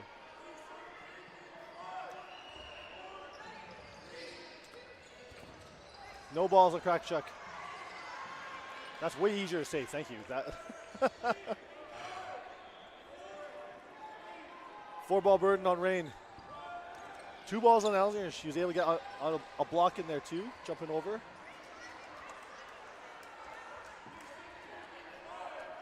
4-ball Burden on piece cake. Cross court from Elsinger, doesn't connect. Elmer with the pressure, keeping back. Good pressure to protect the team. So we're even right now with players. Rain coming with the Burden. 4 balls in hand. 2 balls. 1 on Leap and 1 on Elsinger. But we're able to connect. We're able to connect 2 in the middle. Moore taking out 2. Good job on Rain's part. Burden on Rain. 3 balls in hand. Elsinger takes that shot in the middle. Holbert able to block it off. 2 balls. Oh! Big jumping catch from Elsinger. Brings back on David. Wow, what a catch. 2 balls on it. So we're even bodies right now. A little pressure. Wilkinson comes across, takes out David. David's not on for very long. So 2-on-2 piece cake versus Rain. Rain with the Burden.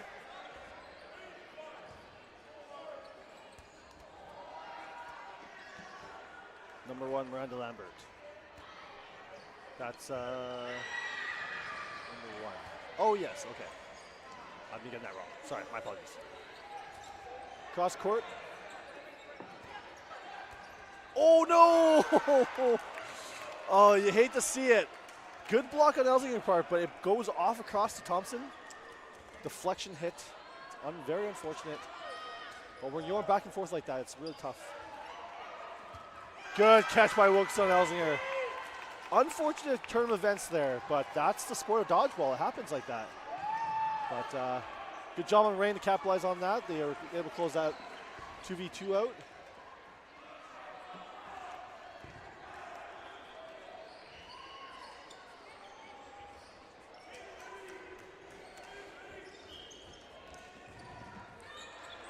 (3-1) now, Rain for Rain. Taking the lead, even though they were down the first game. So they've been stabilizing and capitalizing now on their shots. Lambert with the throw for the middle. Burden on piece cake. 3 balls in hand. Elmer with some pressure. Oh, the shot on Lambert.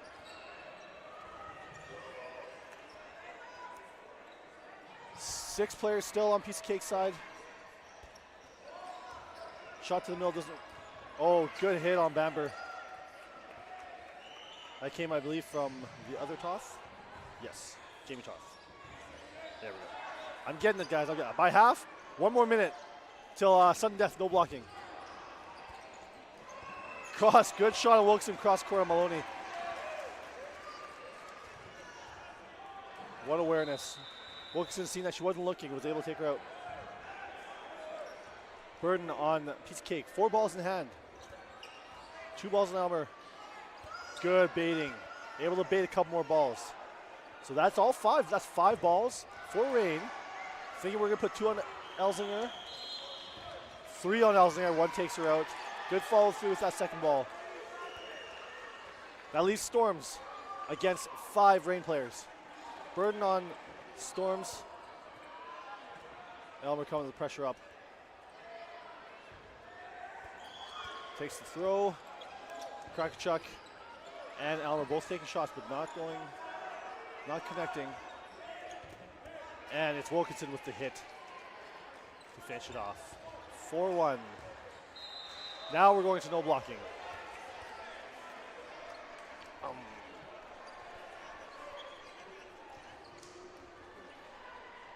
Sorry if this is bothering you, I'll mute myself.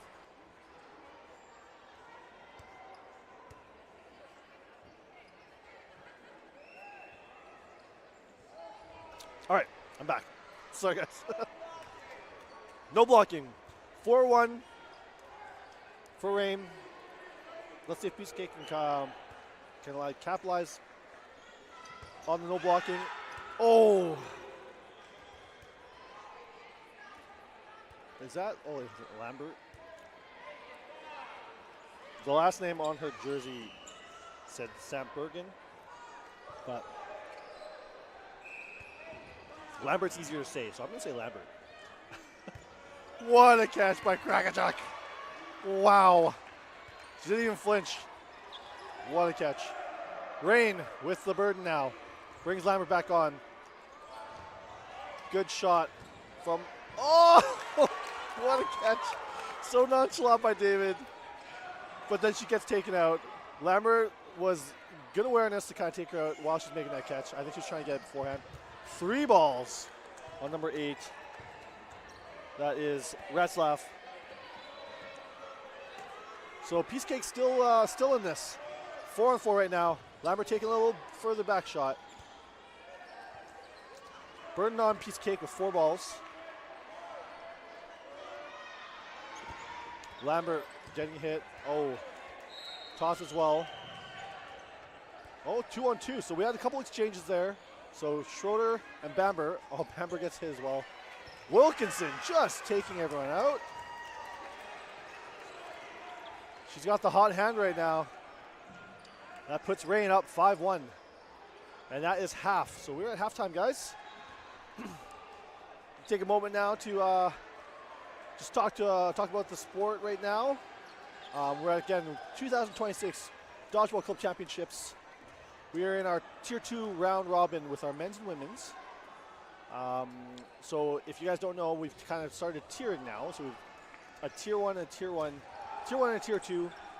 Now how it works at the end of the tournament is the bottom 4 from Tier 1 will get relegated to Tier 2, and the top 4 of Tier 1 or Tier 2 will get promoted to Tier 1. So lots to play for at these tournaments. Good. It's still good competitive dodgeball. But yeah, there's a little more of a tiering system to kind of keep everything a little more even. Still lots of competitive good dodgeball though. Thanks again to our sponsors, Dodgeball Canada, Dodgeball Ontario, who are putting this on, and the Markham Panem Center. Also, lots of great merch at the VC Ultimate Store. You can buy a lot of that stuff online. I'm sure you'll get more discounts if you're actually here buying them, so go check that stuff out. It's totally Sam Bergen. All right, now I gotta change it. Thanks, Natalie. I like saying Lambert. It was easier to say, it rolled off the tongue a little more. Now I've got to be like Sam Bergen, if I'm saying it right. All right, halftime over. We're now 5-1. 5-1 for Rain. Let's see if, well, again, 40-minute games, 20-minute halves. Lots of time left for a piece of cake to get some momentum and start. Let's hope they had a good halftime chat. David Armstrong, their captain, or their coach. So hopefully he was able to change some stuff and get some stuff rolling here. So Burden on Rain from the last win. Elmer throwing from the left corner. Taking out Henschel, sorry. Sandbergen from the, you calling her Holbert, yeah. Okay, sorry, yeah, that messed up. Holbert doesn't have a number here, and I couldn't see her number, so. Okay, so we got a couple of bodies off. So it looks like 5 for Rain and 4 for a piece of cake. Elzinger throws from the corner. Krakachuk for, oh! David almost pulling in that catch. Good block from Thompson. We got 4 for piece of cake. Piece of cake with the Burden with 4 balls. Oh! Good awareness from Krakachuk. Team catch there. Coming off of the hit off Retzlaff, but Krakachuk able to pull that in. Oh, good shot from Elmer. Taking out Thompson. That leaves 2 piece cake players. Moore and Elsinger. All 6 Rain players on. I gotta stretch my legs out here. I'm getting sore. Too old for this.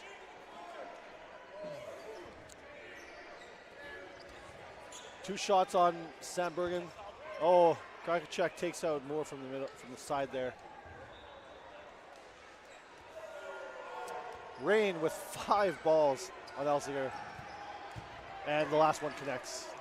Oh, no, it doesn't. Bounce. I thought that hit, but I kind of got blocked. So Elsinger still with Burden. She's got 4 balls to work with. But 6 players, 6 Rain players to try to take out. So big task. 2 balls on Elsinger. She's able to get out from both of them. Rat's left with the block. Elsinger with Burden. Throws at Krakachuk. Burden now on Rain with 3 balls in hand. Goes for Sandbergen. 4 balls now. Probably going to throw 2, maybe 3. They've been pretty successful, and they get that shot. 2 balls are on target, so that's a hard block. Good job from Rain. Nice accurate shots from Rain. 6-1. Rain takes up on piece of cake. Coach David Armstrong trying to kind of get everything going. They just need something to click. 16 minutes left, so it's still lots of time.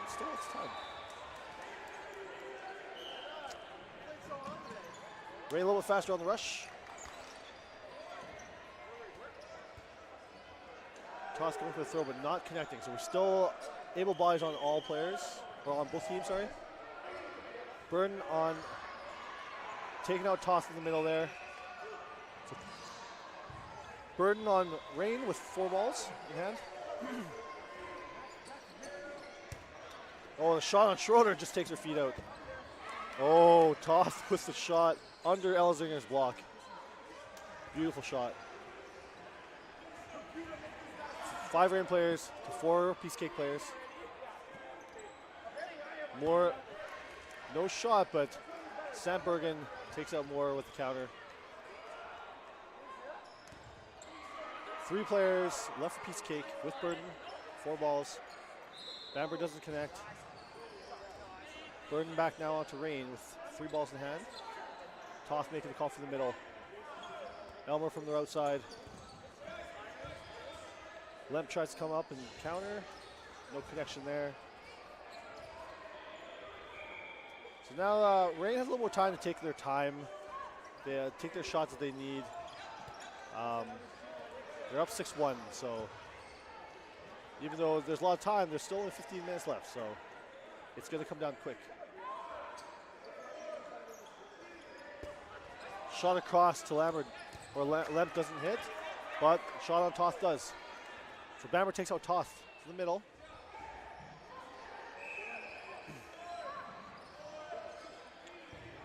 Couple of fakes, Sandbergen, good blocks there.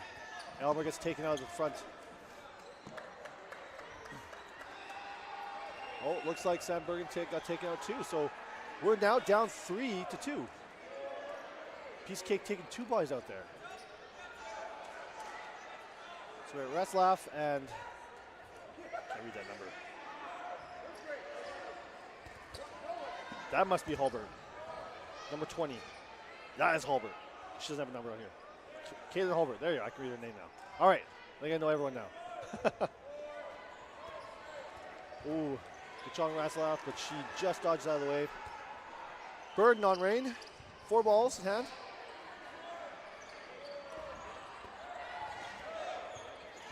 Couple of shots. Oh, Holbert takes out Bamber, leaving her limbs low. Line out. Oh no.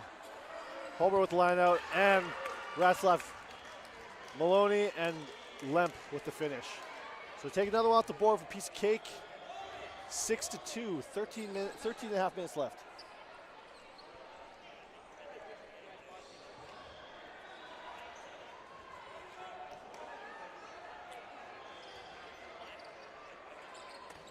Also, big shout out to our volunteers and our refs.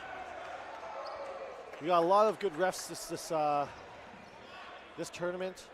So, if you guys are playing, make sure to give them a little handshake at the end of the game if they did a good job.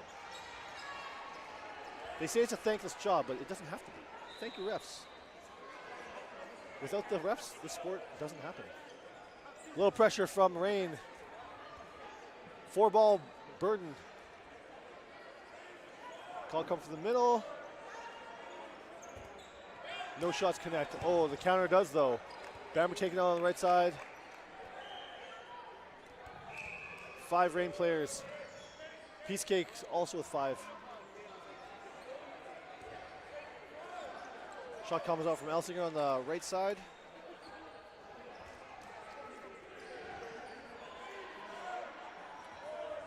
Burden on Rain, 4 balls. 1 goes to Elsinger, and she's able to block. So now Burden on Piece Cake, 5 on 5. 4 balls, 2 balls go to Toth, no connection. Shorter with a little pressure. Rain coming up with 3-ball Burden. Oh no, looks like, yeah, Piece Cake. Wilkinson with counter on Moore. Wilkinson's been very effective on those counters.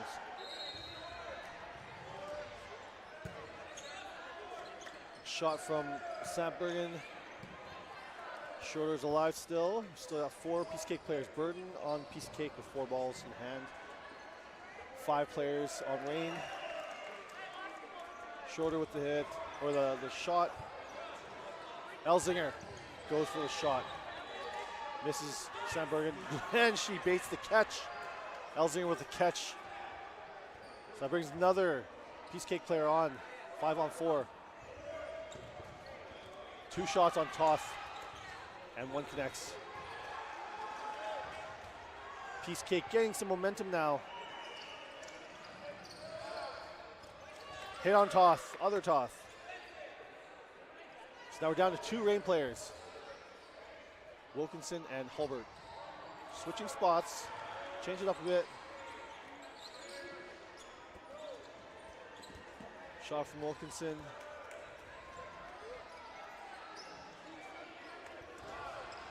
Holbert making sure she knows where the line is. I don't know if you guys know this, but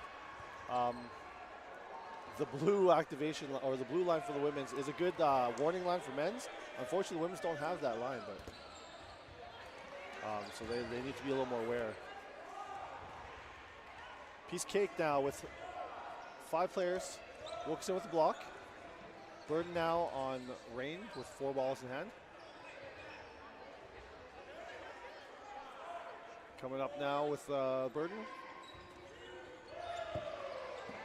Shot misses from Wilkinson. She goes cross court.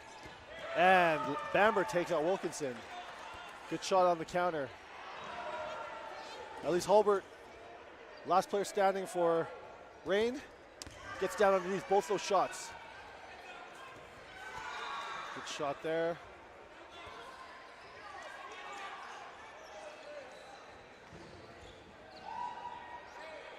Reign has the possession, or the burden. Shows the ball. Good block. Shot and shoulder. Bamber comes up with the counter. All right.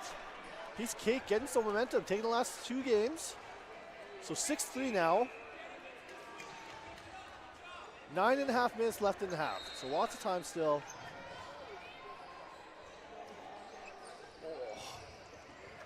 Man, being old sucks, guys. I tell you. Gonna let my leg up here. I've only played 2 games. False start. Oh, we're restarting here.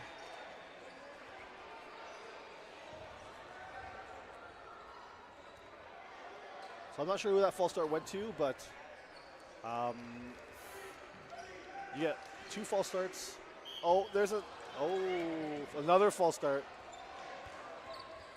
Another false start. Not sure who. It must be each side now. All right, so everyone has their full start. 1 false start each side, Pete says. So now we got to calm down a bit.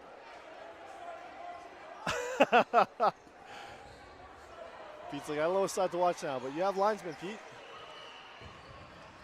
Let the linesmen watch. Linesmen are watching the lines close now. A tough penalty if 2 false starts within a half, and that is an out. Ooh, juicy ball goes up, and no one bites for it, but Eleanor is safe.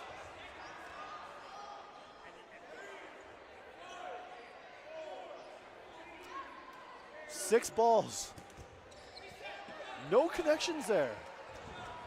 Good job on Piece Cake to get out of the way. So Burden now on Piece Cake, 3 balls in hand. Good shot at Elmer from Maloney. Burden now on Reign with 4 balls in hand. Call comes from Wilkinson. Relays across. 1 shot on Elzing, doesn't connect. Elzing with a little pressure. Burden now on Piece Cake, 3 balls in hand. Bounce on Krakachuk. How's it, buddy? How you doing? Reign now with 4 balls in hand and Burden. 6 players still on Piece Cake. Let's see if we can capitalize here. Moore gets taken up by Wilkinson. 5 players left on Piece Cake, 4 for Reign. Schroeder with the pump, Elzing with the throw, but nothing connection. So 4 balls now for Reign.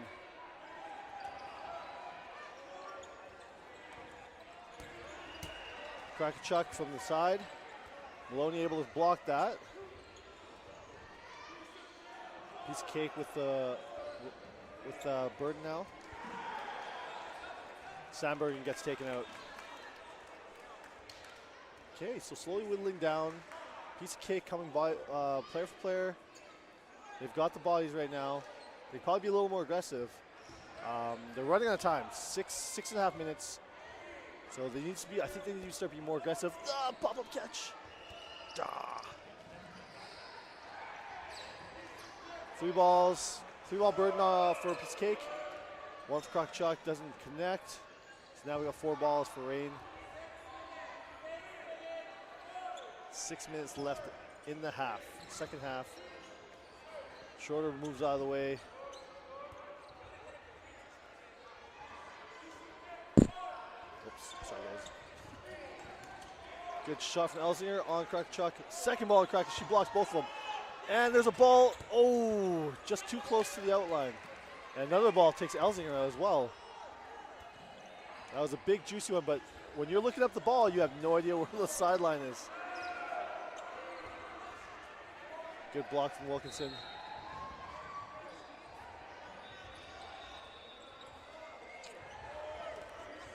Shot and Krokachuk doesn't connect. Good pressure up. Two really good players on Rain's side. Krokachuk and Wilkinson.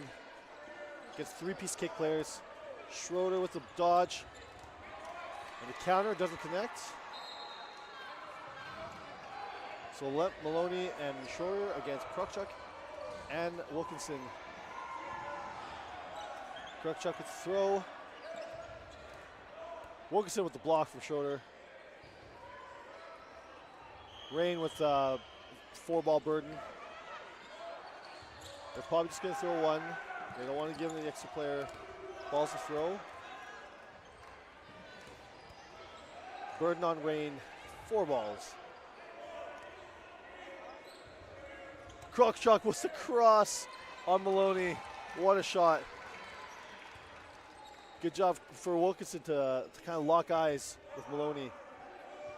Krokachuk was able to take the shot from the back. Cross shot from Schroeder. Oh! That ball hits Krokachuk in the head. I thought he hit the ball, but good cross shot from Schroeder. So we have Schroeder and Lemp for piece cake against Wilkinson. We've seen Wilkinson with that windmill. Gets underneath the block. Getting close to that line. So we'll see if she can pull off another comeback here. But she can just also kill time. They are up 6-3 with 3 minutes and 40 seconds left. So if she were to kill a lot of time, that's going to help with the team, obviously. Ooh, that floating windmill. Got no shot there. Piece Cake gets rid of 2 of their balls. So Wilkinson has 5 balls to work with. Good windmill throw there. Doesn't connect shorter.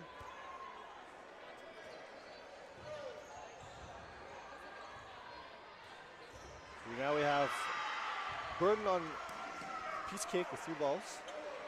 I'm sure they'll opt to throw 2 balls. Yep, good shots there. Good block by Wilkinson. And the return. Timeout going to Rain. Probably just giving Wilkinson a chance to just kind of rest. Good timeout. Like I said, she can kill this time. There's only less than 3 minutes left. So if she's able to kill, a lot of time, that secures the win for Rain. But they're already 3 games ahead, so this is gonna be tough for this kick to get. But differential matters in the long run. So every game could make a difference in your standings. So it's always good to go right to the end. Play right to the end, get as many games as you can, or try to make it as close as you can if you're on the opposite side.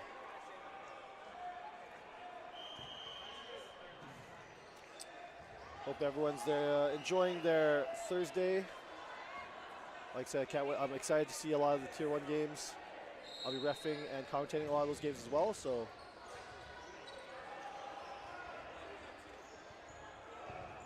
we got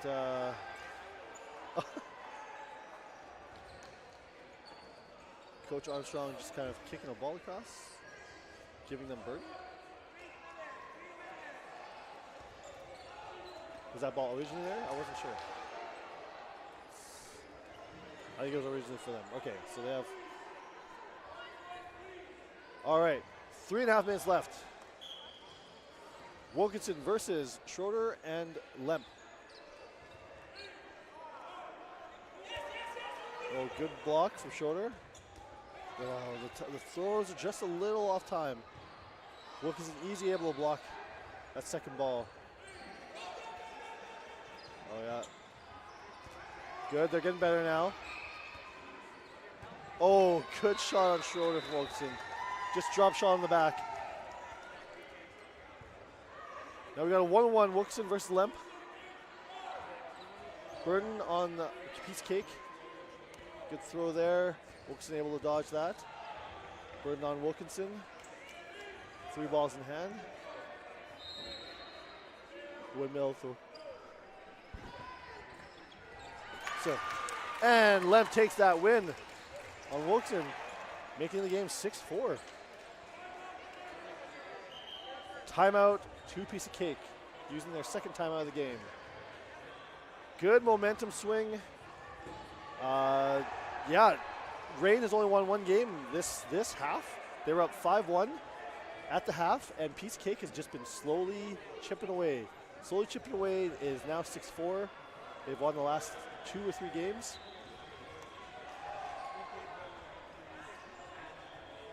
Let's see if they can pull off. They still have 2.5 minutes left. So that could be a couple of quick games, or if Rain is smart, they can draw the games out as long as they can and secure the win.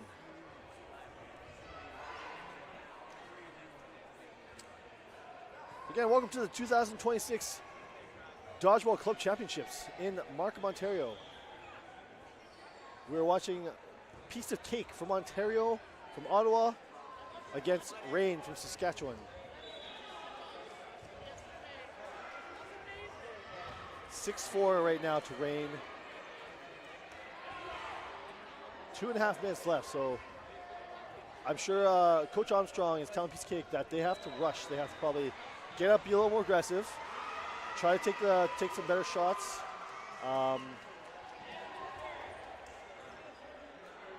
Because they've got a time crunch right now, so.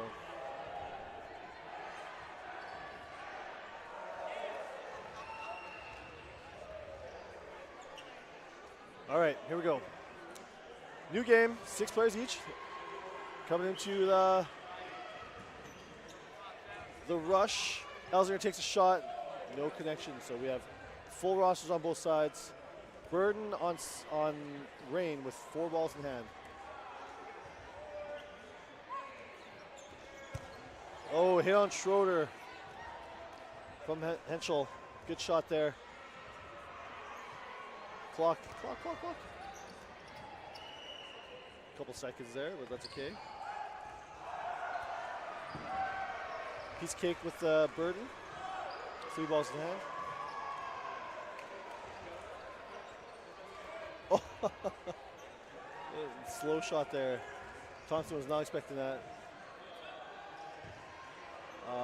4 Piece of Cake players. Burden on Rain, 3 balls in hand. The cross shot from Moore doesn't connect.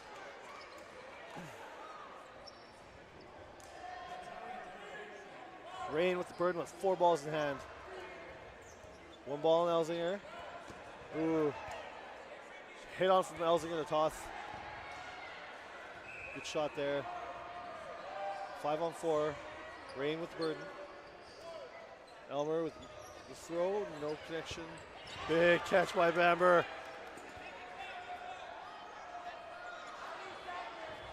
That brings another player on for Piece of Cake, switching the tables again. 5 on 4. Good blocks from Wilkinson. 2 balls on her.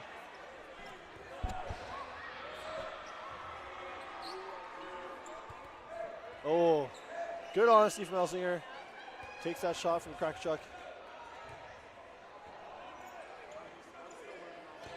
Oh, Rastov gets taken out by Bamber as well. So we're down to 5 on 3. Burden with 4 Rain with 4 balls in hand.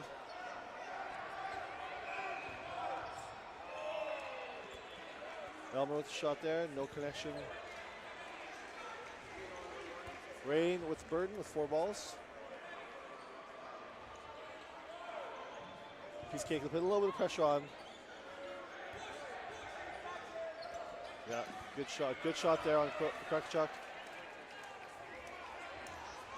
2 players left for Rain. They have Burden with 5 balls. A little bit of pressure from Bamber. She opts to go for the counter. The preemptive. 10 seconds left before sudden death. No blocking. Good shot, but no connection. And we are down to no blocks, sudden death. 4 Piece of Cake players versus 2 Rain players. Let's see if Piece of Cake can make this one difference of 1. That'll probably help them in the standings.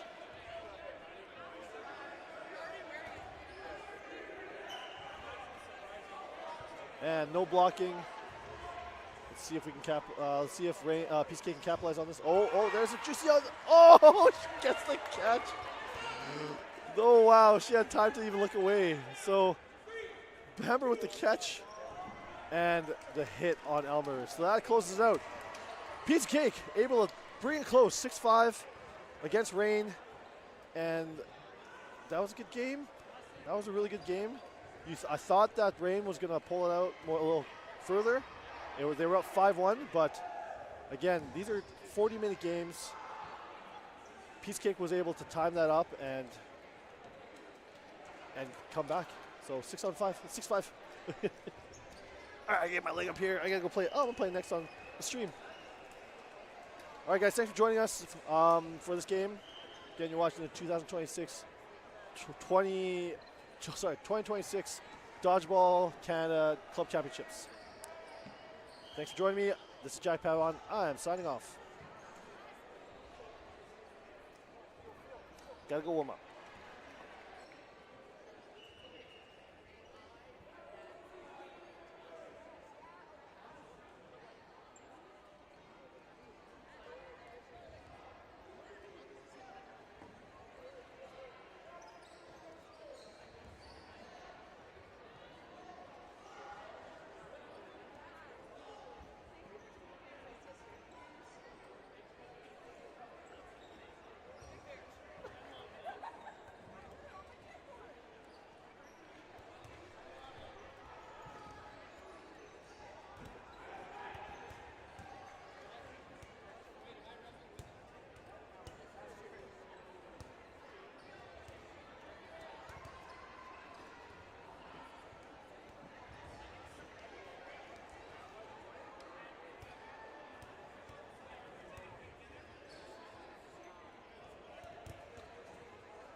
All right, test 1, 2. Here we go.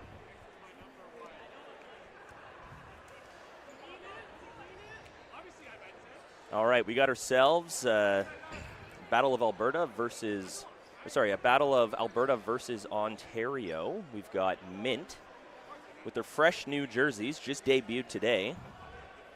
We've got Northern Touch. Some exciting things happened to them recently.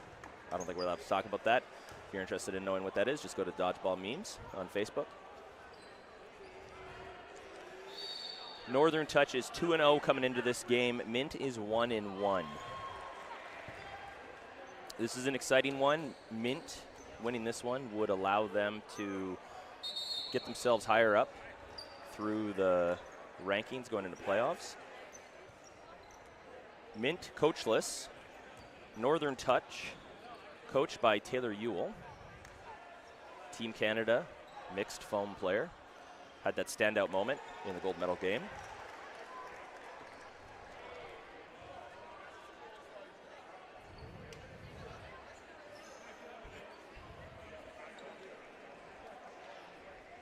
Starting lineups for both of the teams here.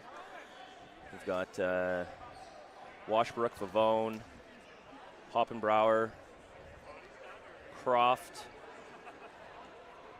Brenner Bourret, and Wirawan. Northern Touch. Looks like we got ourselves, both captains are on the court. Here we go. Really good rush by Northern Touch. He went way over that line. Oh, big hit. Nice dodge. And Mint comes out of that pretty clean.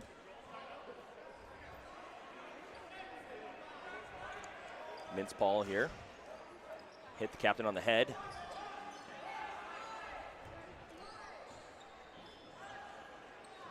Hoover makes a good dodge there. Northern Touch with 4 balls. Pavone trying to bait it.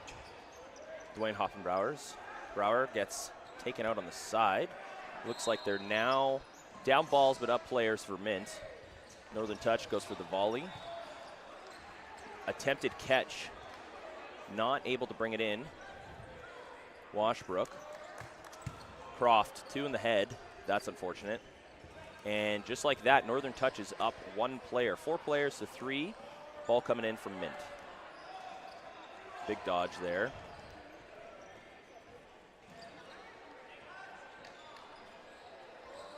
We've got Bird in with players on Northern Touch.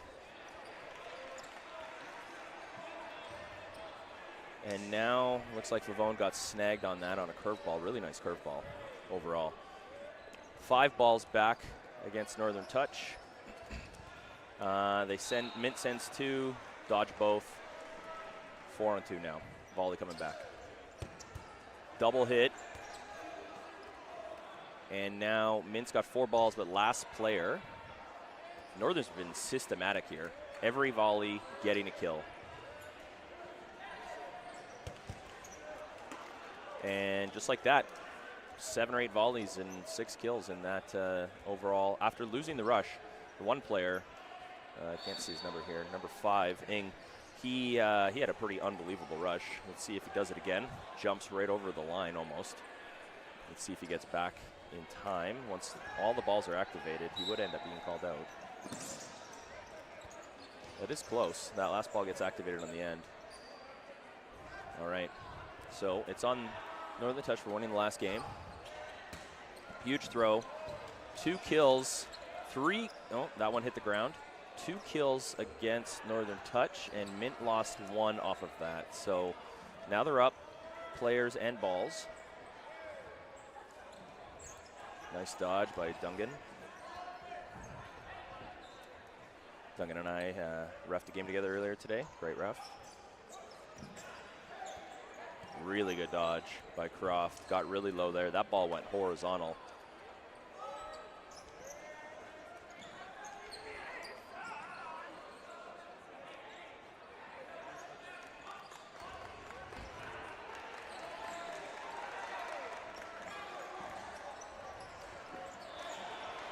Bad block by Dungan. Lost the ball. Looks like they're trying to put the pressure on now. Mint's up 2 players. Good block by Croft. Croft, relatively new to dodgeball. Comes from a baseball background, and he is also recently married. This last weekend, he got married. His wife is a coach of a Tier 1 women's team, so she probably pressured him into joining. Really nice throw from Hoover on the right.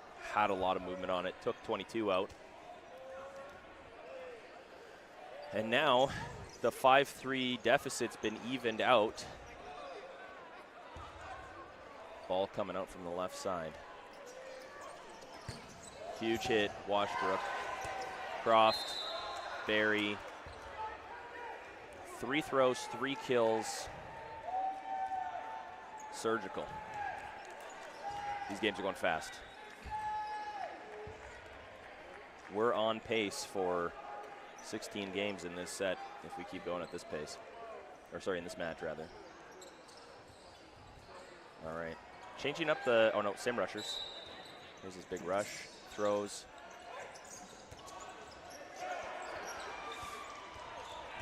It's interesting. I think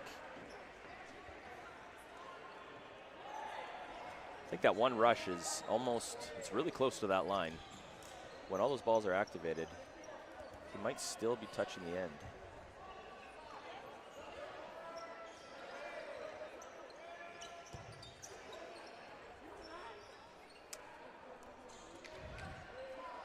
Northern Touch has got ball advantage, but down 1 player now. Good pre-throw by Mint on that last play to take out one of the left wingers. Nice block. Huge catch by Favone. And Hoover's out. Mint's back up to 6. Feels like they're kind of rolling here. Nice block, but they give a refund, so back on Mint. And let's see where they're going with this. Looks like it's coming out of the middle. Slips out of Favone's hands. Ends up hitting Lindsay on the left side. Back on Mint, 5-on-3. Nice dodge on the left. Got right under it. Croft, huge throw. Also really good dodge on the left again. His up-down is quite impressive.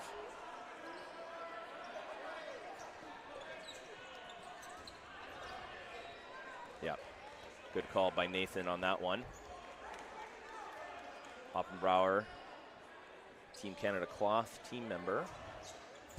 Nice dodge there. He's playing out of the right wing for Mint.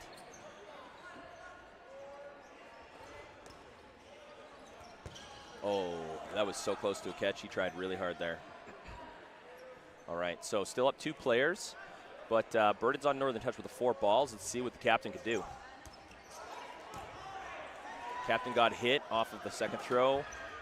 Northern Touch lets 2 go. They had 6 on their side of the court for a second. Now he has to 1v4. He's got 1 more ball to throw. Low. All right, Mint's got 3 balls. Let's see what they do with it here. I'd like to see him send at least 2. There it is. All right, now we're at 2-1. We got ourselves a match. Still on pace for that 16 sets.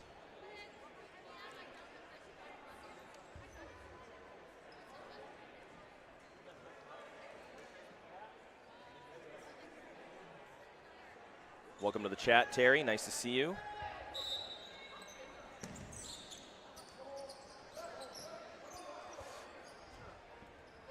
All right, Mint won the last game. They got to go. Coming out of the middle from Jack. Jack and I coached a team together last year. It was a lot of fun. Really aggressive by Northern. They absolutely pushed. Kind of a stare down there, too, at the end. A little aggressive. I liked it. But they gave a lot of balls to Mint, so let's see how this works out. Wow, that guy got literally horizontal. My knees hurt looking at him. Oh my goodness. Nice dodge there. Huge hit in the air. I think that was a double. Yeah, that's 2. Yeah, there it is. Kate Nathan, nice call. Yeah, hit Tang on the back after it bounced off of the feet.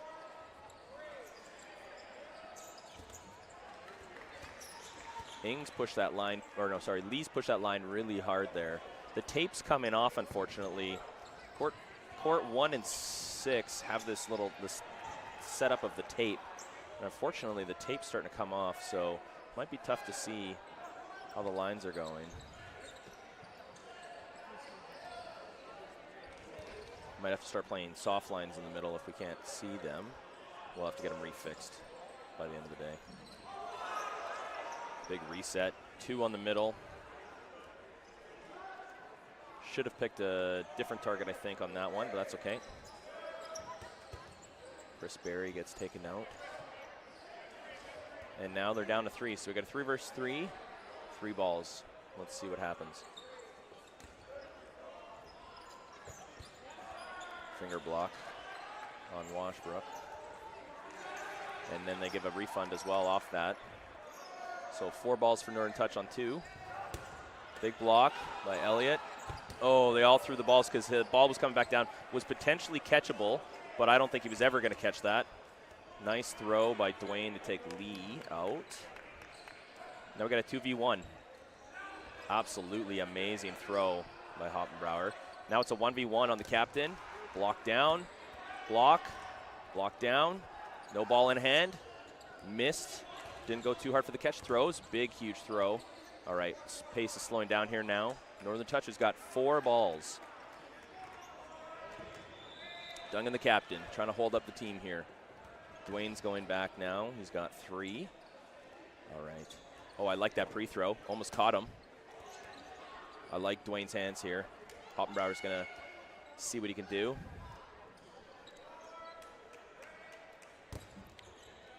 Good block. And now we've got ourselves a throw back by Mint.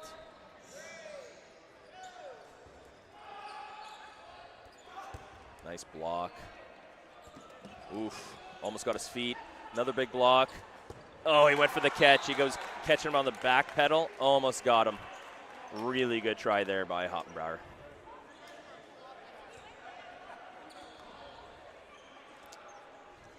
Am I saying his last name right? Oh yeah, Hoppenbauers. Add the S. Sorry about that if you're watching this back. That was a really hard-earned point by Northern. I think Mint's coming into their own here. It's 3-1 now.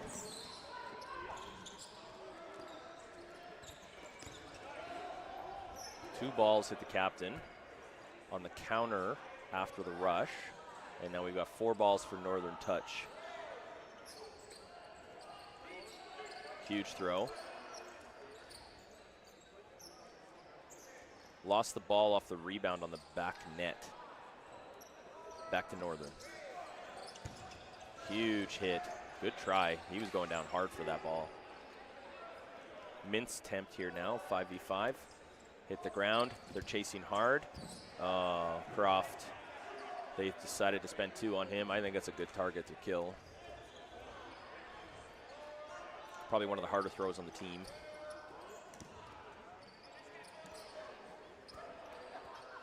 Mint's down to 3 versus 5. Volley coming from Northern. Washbrook's got great hands. He's trying to go for a grab there. He didn't reach for it, which is good. He was thinking about it though. And now Northern's got 5 balls. This could be trouble. Got 2 kills, 3 kills. Sorry, 2 kills off of 3 balls. And now we've got 3 balls back to Northern against 1 player. KBB, as he's known. Very accurate throw by Hooper. Very accurate throw.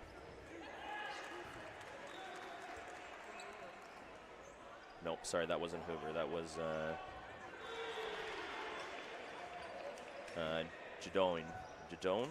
Joel Jadoin, one of the captains.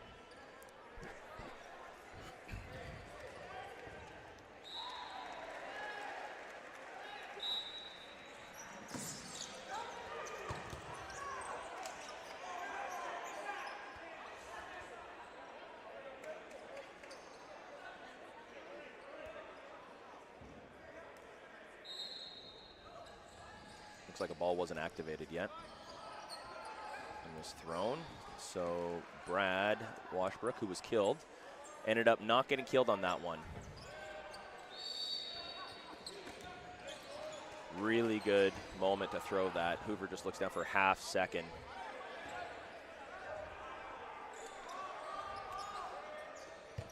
Oh, what a grab by Chris Berry. Hits him right in the thighs, bounces up into his chest, slows it right down. That's a great time. And just like this, somehow Northern Touch has really lost their footing in this set. Great block by Hoppenbrauers. Now we've got 3 balls coming.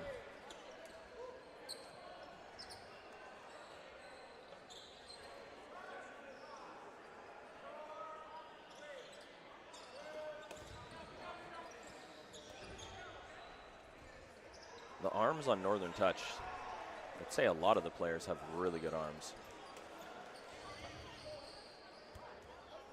Very high velocity in general for most of the gentlemen throwing here. Nice attempt. Good dodge.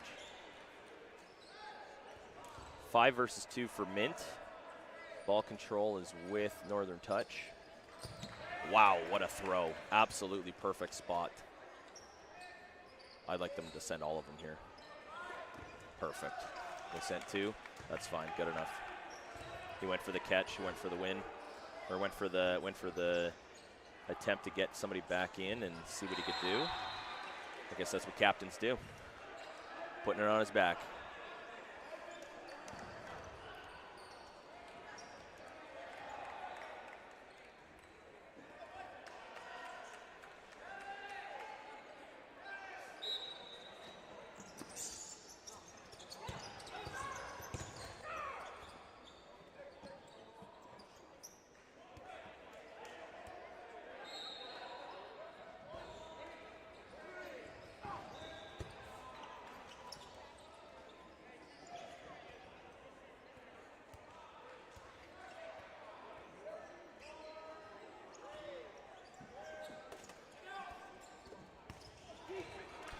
Got a rule clarification for us there, so not a problem on the middle line on those opening rushes.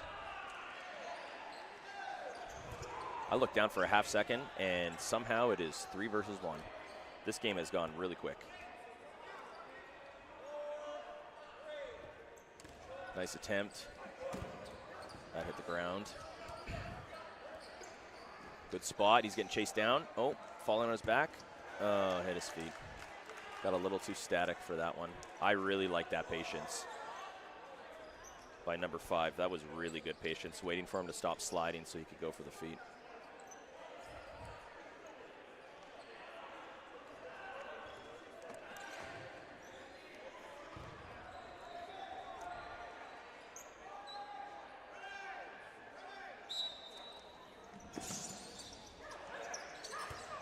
So as long as the player's making an attempt to get back onto their side, even if all the balls get activated, generally okay. WDBF 2026 rules have been released. We're not playing by those rules in this tournament, but those rule sets, or that rule set, has a lot of great clarity in a lot of different things. So great job to the committee that put that together. Excited to roll those out over the next year. I guess they might be at Worlds, now that I think about it. Probably worth clarifying, I'm assuming, because they've been released now. Still 7 months away from Worlds, so I guess that makes sense. Oh my goodness, it's 6 months away. If you're watching this and you haven't put your name forward for Team Canada and you feel like you can make it, please go ahead and do that. We're looking for foam and cloth players. A lot of scouting happening this weekend for foam, but if you're interested in cloth, you can reach out to myself or a couple other folks. Oh, what a catch by Washbrook. First one caught, second one in the head. Player came on.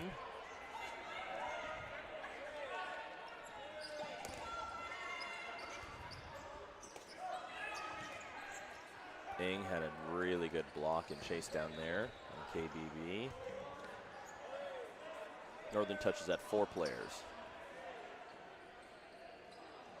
The red penny with the red shirts can make it confusing probably for some of the camera angles. Nice job. Good jump.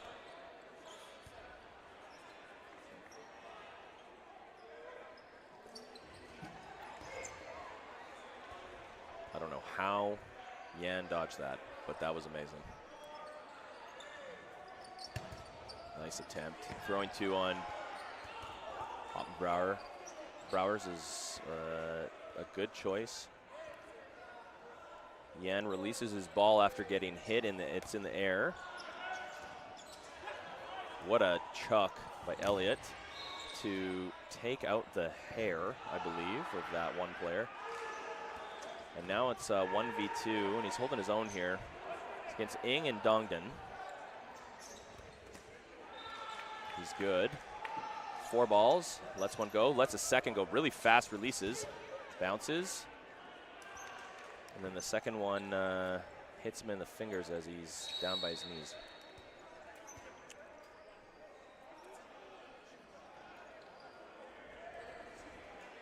And just like that, we've got ourselves 8 sets deep, and we're going to no block. Actually, no, Nathan stopped the clock. We're at 45 seconds on the clock. We're going to get an opening rush in, and then after the opening rush, chaos ensues. We'll probably just end up going right into no block, so we'll see how this goes.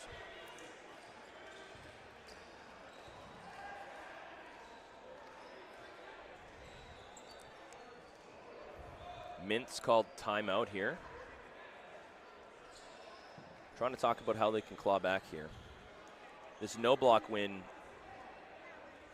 I wouldn't say feels like a must, but it's close. The pacing of Northern Touch has been pretty relentless. They have just a little bit more speed than Mint, I think.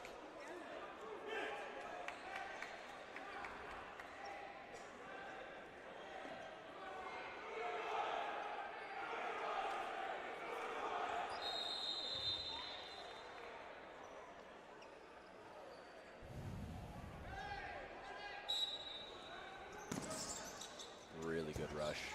Almost impossible to deal with. 2 dead, 3 dead. And I think it's 4 balls on Mint side. The opening rush is not working for Mint, and I don't know how it's possible, but I think the Northern Touch guys have just been getting faster every set on this rush.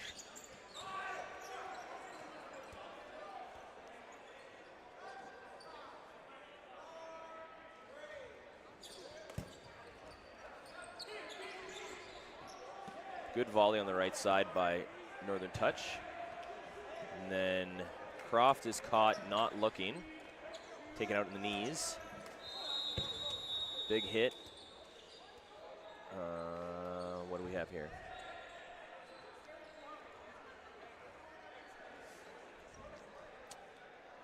Oh, I see. The clock ran out, of course. Yes, we just talked about this. All right, we're going to no block. So that last kill on KBB did not count, just because the clock had run out already. And so now we're moving to 6v2 no block for Northern Touch. Great spot. He was already dead. The back ball hit the net, so that would not even be able to be catchable.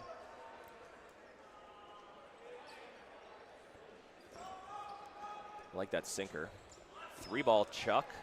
And then one right into Hoover, landed right in the basket. So we got ourselves 7-2 for Northern Touch now.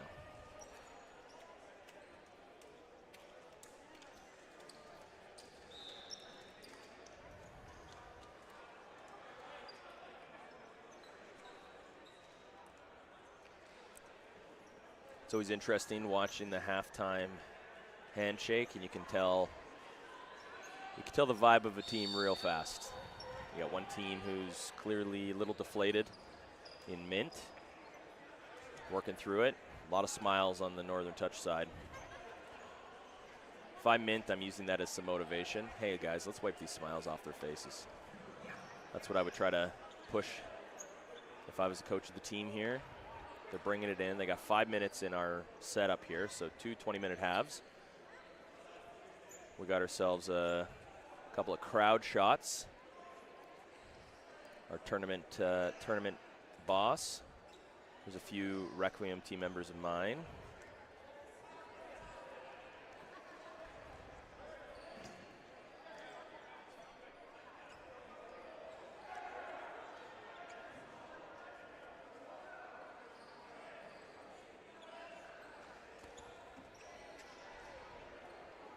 Shagger Desiree Goyette's in there. Team Canada Women's Cloth team member, also member for this tournament of Requiem. Bringing in some advice, seeing something she's seen on the side and listening to the team.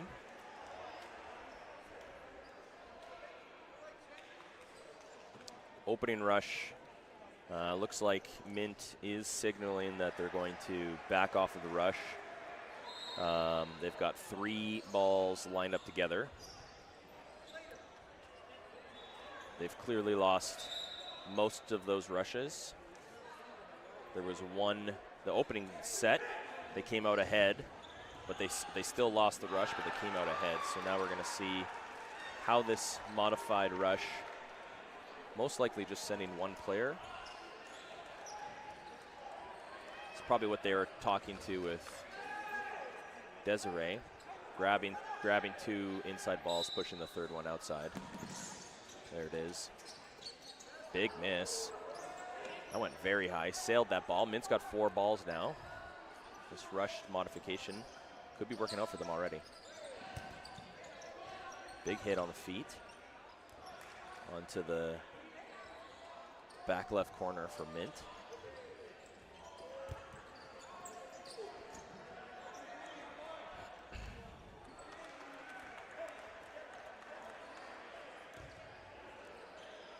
Counter throws have been hitting from Northern, so it's 5 versus 5. Dead ball, almost got a 2nd kill off of Washbrook as he was reaching down for that ball. Another ball almost got him. Lindsay gets taken out.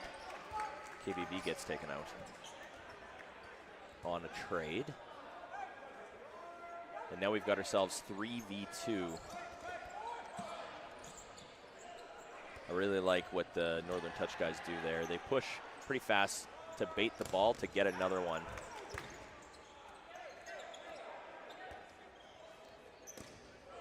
Washbrook gets hit. Weirwan gets hit.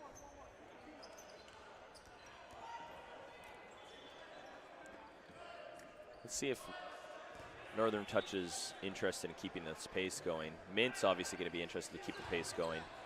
They're 1-1. Northern Touch is on pace to get themselves 3 wins here.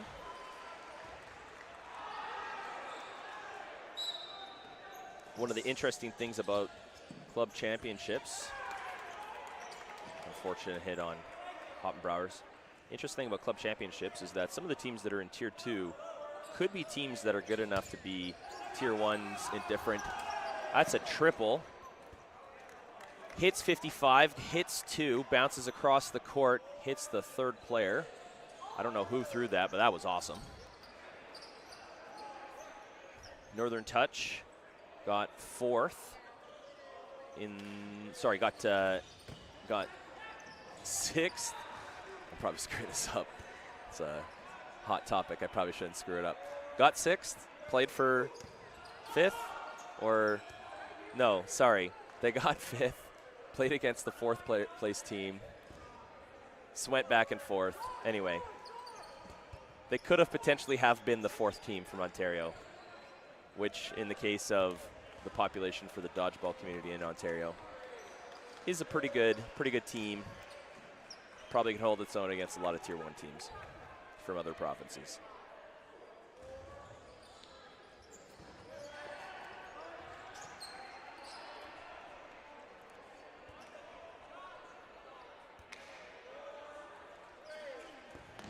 Got a lot of Mint supporters in the chat. People viewing from back home in Alberta. We're all big fans of Mint. We're all big fans of all of our teams in Alberta.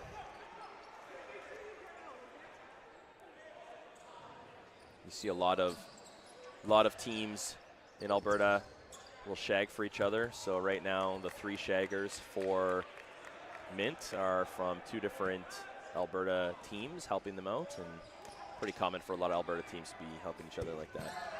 Really huge hit by Lindsay. Very surgical by Mint. They were able to take that down. Whatever they did differently there, they need to do that again. I don't know if they were just hitting more targets. I mean, they did get a sick triple, so maybe that's the key to the game here. Just get more triple kills. I don't know how you train that or plan for that, but we'll see how that goes.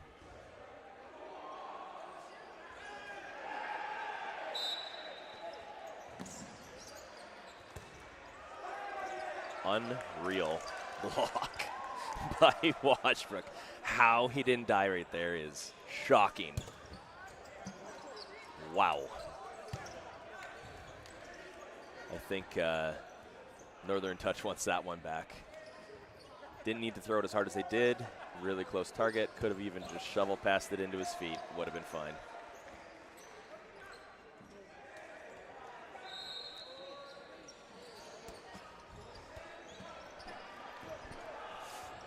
We got 4 balls and 4 players for Northern Touch. Now we got still 6 for Mint. Fortunately, just tapped his fingers.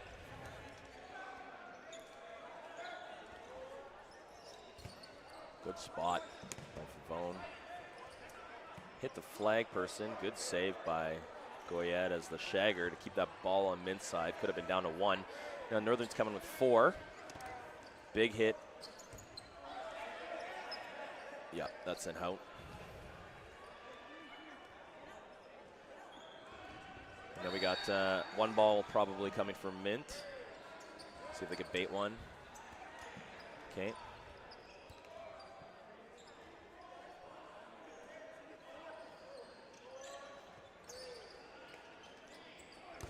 I'd like to see some targets on the middle players here from Mint and then utilize their lockdowns. Finger block for Hoppenbrauers. Now they're switching up who's in what spots. Bounce.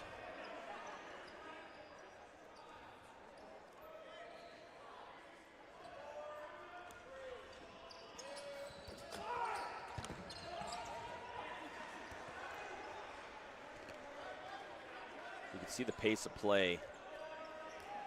Northern Touch is always pushing on the defense right after the throw. What a catch by Lindsay. Second big catch of the game for him. And now we've got ourselves 3 players. Bounce it to the ground. 4 balls for Northern Touch. Good spot. Mint's got 3 balls. I'm sending all 3 if I'm these guys. You can see Hoover tried to, or no, that's a good spot. Yeah, it's Hoover. You can see that he tried to do the Malaysian block when you have 3 balls. You're holding 3 balls and you drop the middle one as all the balls are coming in to create a dead ball situation. That was a bounce.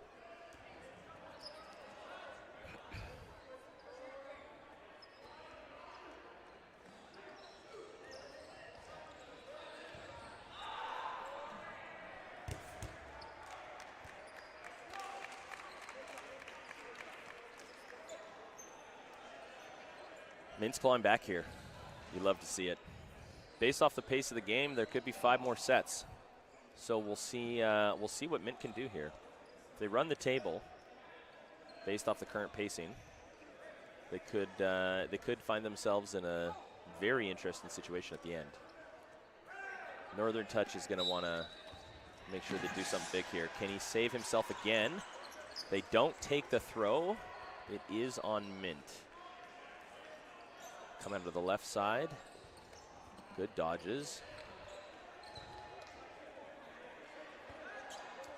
4 balls.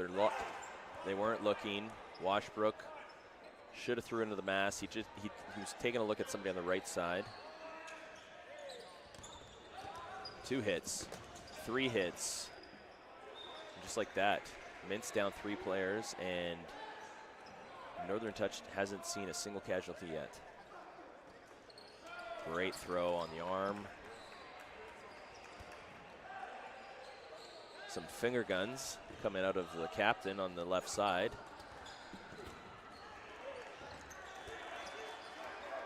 Looks like Croft got himself killed. Says sorry to his partner in crime, and now he's by himself.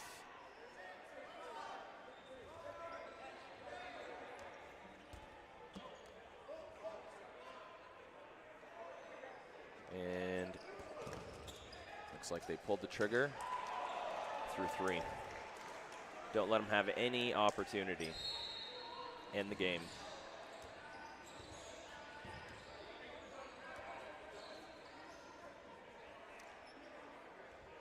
We've got a lot of mint. Continue to see more Let's Go Mints in the chat. At this point, it's still round robin, so now we're playing for points. And popped the ball up and lost that one off the rush. And Washbrook's trying to win that ball back. And Croft's thinking about it. They got to get a ball off. Killed the captain. They still have control of this ball technically. Baited one. Wasn't able to kill Hoover on that. But they did get the right side. Nice block by Croft. Good presence in the front. Pre-call by Croft, throws it. Oh, what an attempt. If that catch by 66 would have happened over his head, grab the way he was doing, that would have been an absolute highlight reel. Big hit on Barry. He did do the throw dodge slide on the left, but they read it the whole way.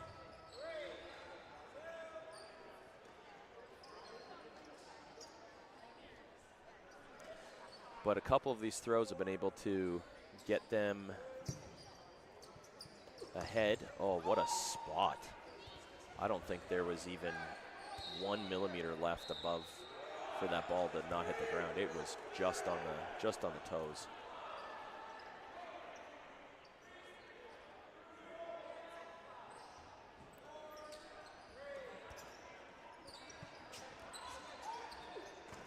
Northern Touch with ball control. 4 balls get released, and Northern Touch comes out with ball control still.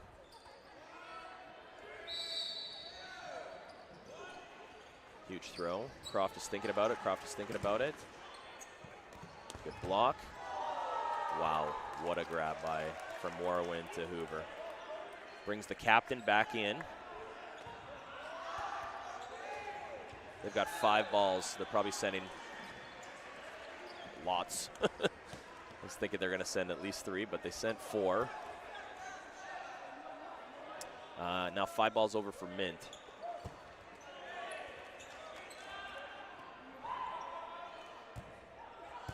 Good spot. Nice second throw by KBB. And now Mint finds themselves 2v2. Northern Touch has 4 balls they have to throw. Nice dodge. Great spot by Croft. Dropping slider. Almost hit the knee.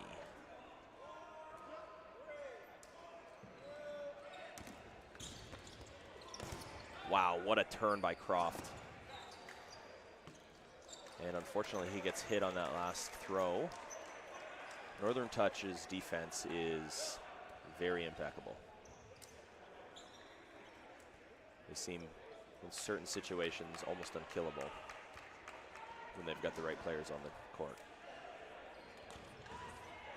Hey, what's up, Shreej? Shreeji, sup?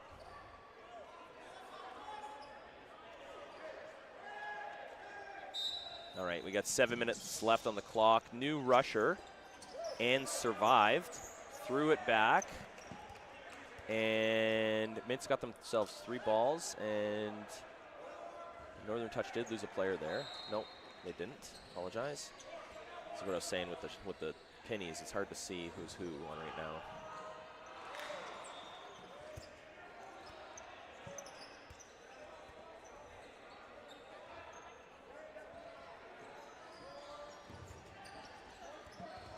Mint got a kill, and then because of the throwback, they still had burden.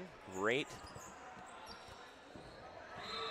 2 dodges in the air by Hoppenbrauers, and then he releases one back, bounces, but the second ball from the left was able to take him down.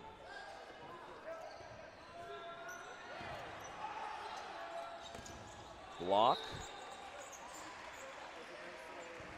Looks like it's coming out of the left side from Lindsay. Good block on the captain.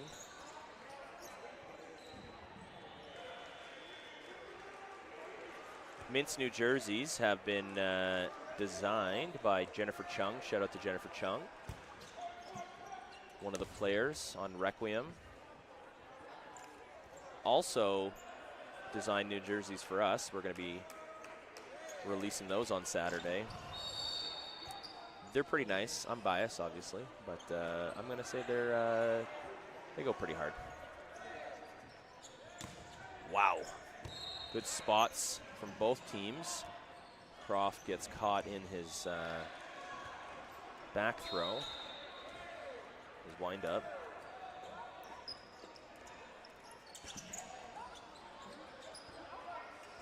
Favone gets caught out by himself. Lindsay needed to move up with him, I think, there. What a spot. Nice softball. And then unfortunately, Hoppenbrauers reaches for a ball and gets knocked out. 3 players on Mint, 2 players on Northern Touch. We got ourselves 5 minutes left. 10-5 there was about this much time left in the last game that Mint was playing. I believe it was Impact there against. Maybe I'm wrong on that. It's about this much time left, and it was 10-5. So it's very similar setups between this game and last for Mint. Barry finds himself out, and it's 2v2 here.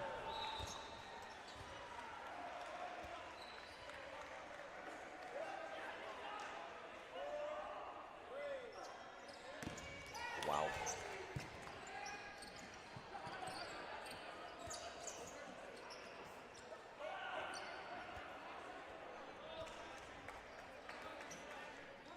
Benji Ng is a phenomenal player. He's the one playing on the left side right now. He has been a standout in this game. His rushing, his ability to throw, his defense. Every time he's on the court when there's only 2 or 3 players left, he, as I was saying earlier, almost unkillable. He's in a good spot. A lot of good players on this Northern Touch team.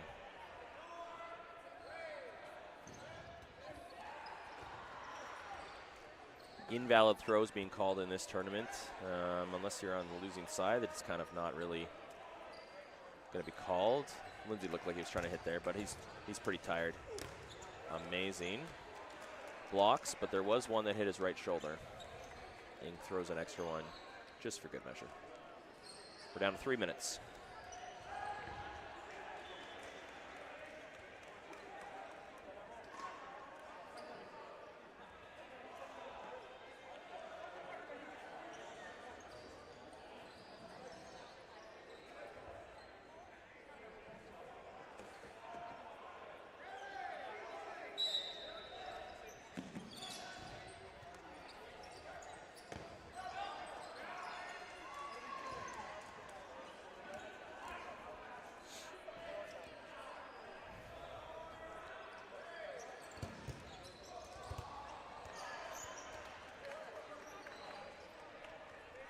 Got ourselves another safe rush by Mint, leading to them coming out ahead after a couple volleys back and forth. And we got 4 balls from Northern Touch, and ball control is on their side currently. Nice block by Ing. After a throw from Washbrook on the right side. Ing's playing in the middle.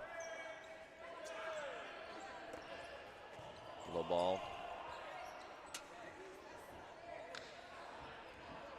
coming out of the middle from Barry. Block on the left.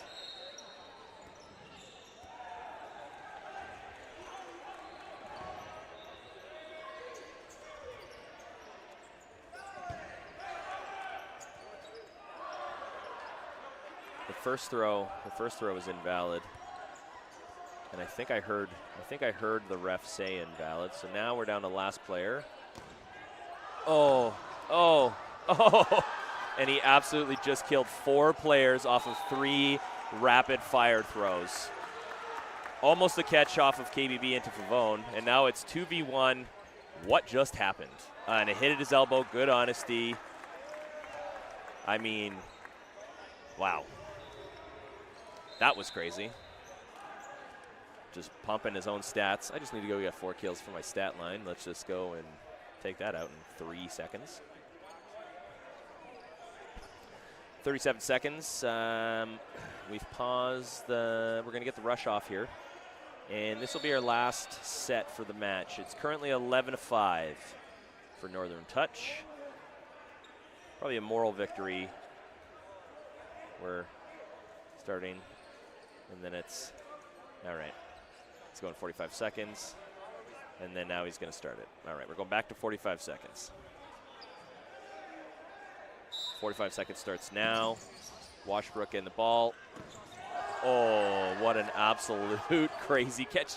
Oh, a disarm on Washbrook, but that catch. Let's come back to that catch for a second. Amazing catch by Croft. There's his baseball skills coming out. And it is 5 versus 4. We're about 10 seconds away from no block, 25 seconds away from no block.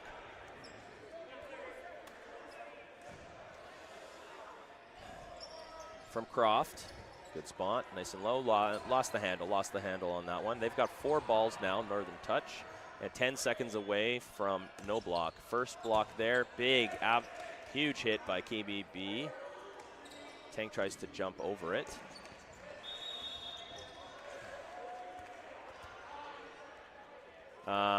He thinks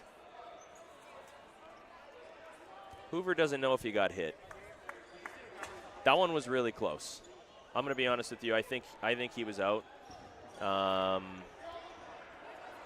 I would need a replay. Here we go. Here's the replay. Goes down.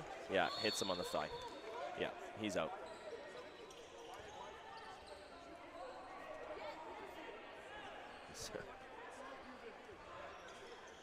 Replay says out.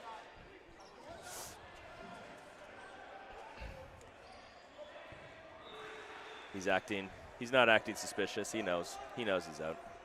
There it is. He's like, am I out? You're out. We know you're out. It's okay. It's okay. These things happen. Fair play system should be brought in, I think. I don't know. Somebody should look into that.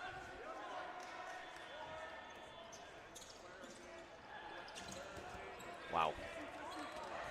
Amazing dodges by Croft until the last one there. They really wanted him dead, but he did get a kill off of that, so that's great. Down to last player here. 4v1 for Mint on a no block. It's Ing.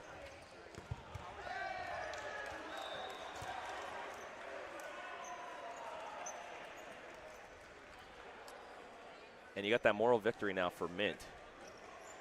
So thanks for watching Northern Touch versus Mint. 11-6, final score for Northern Touch. They're on a 3-game win streak.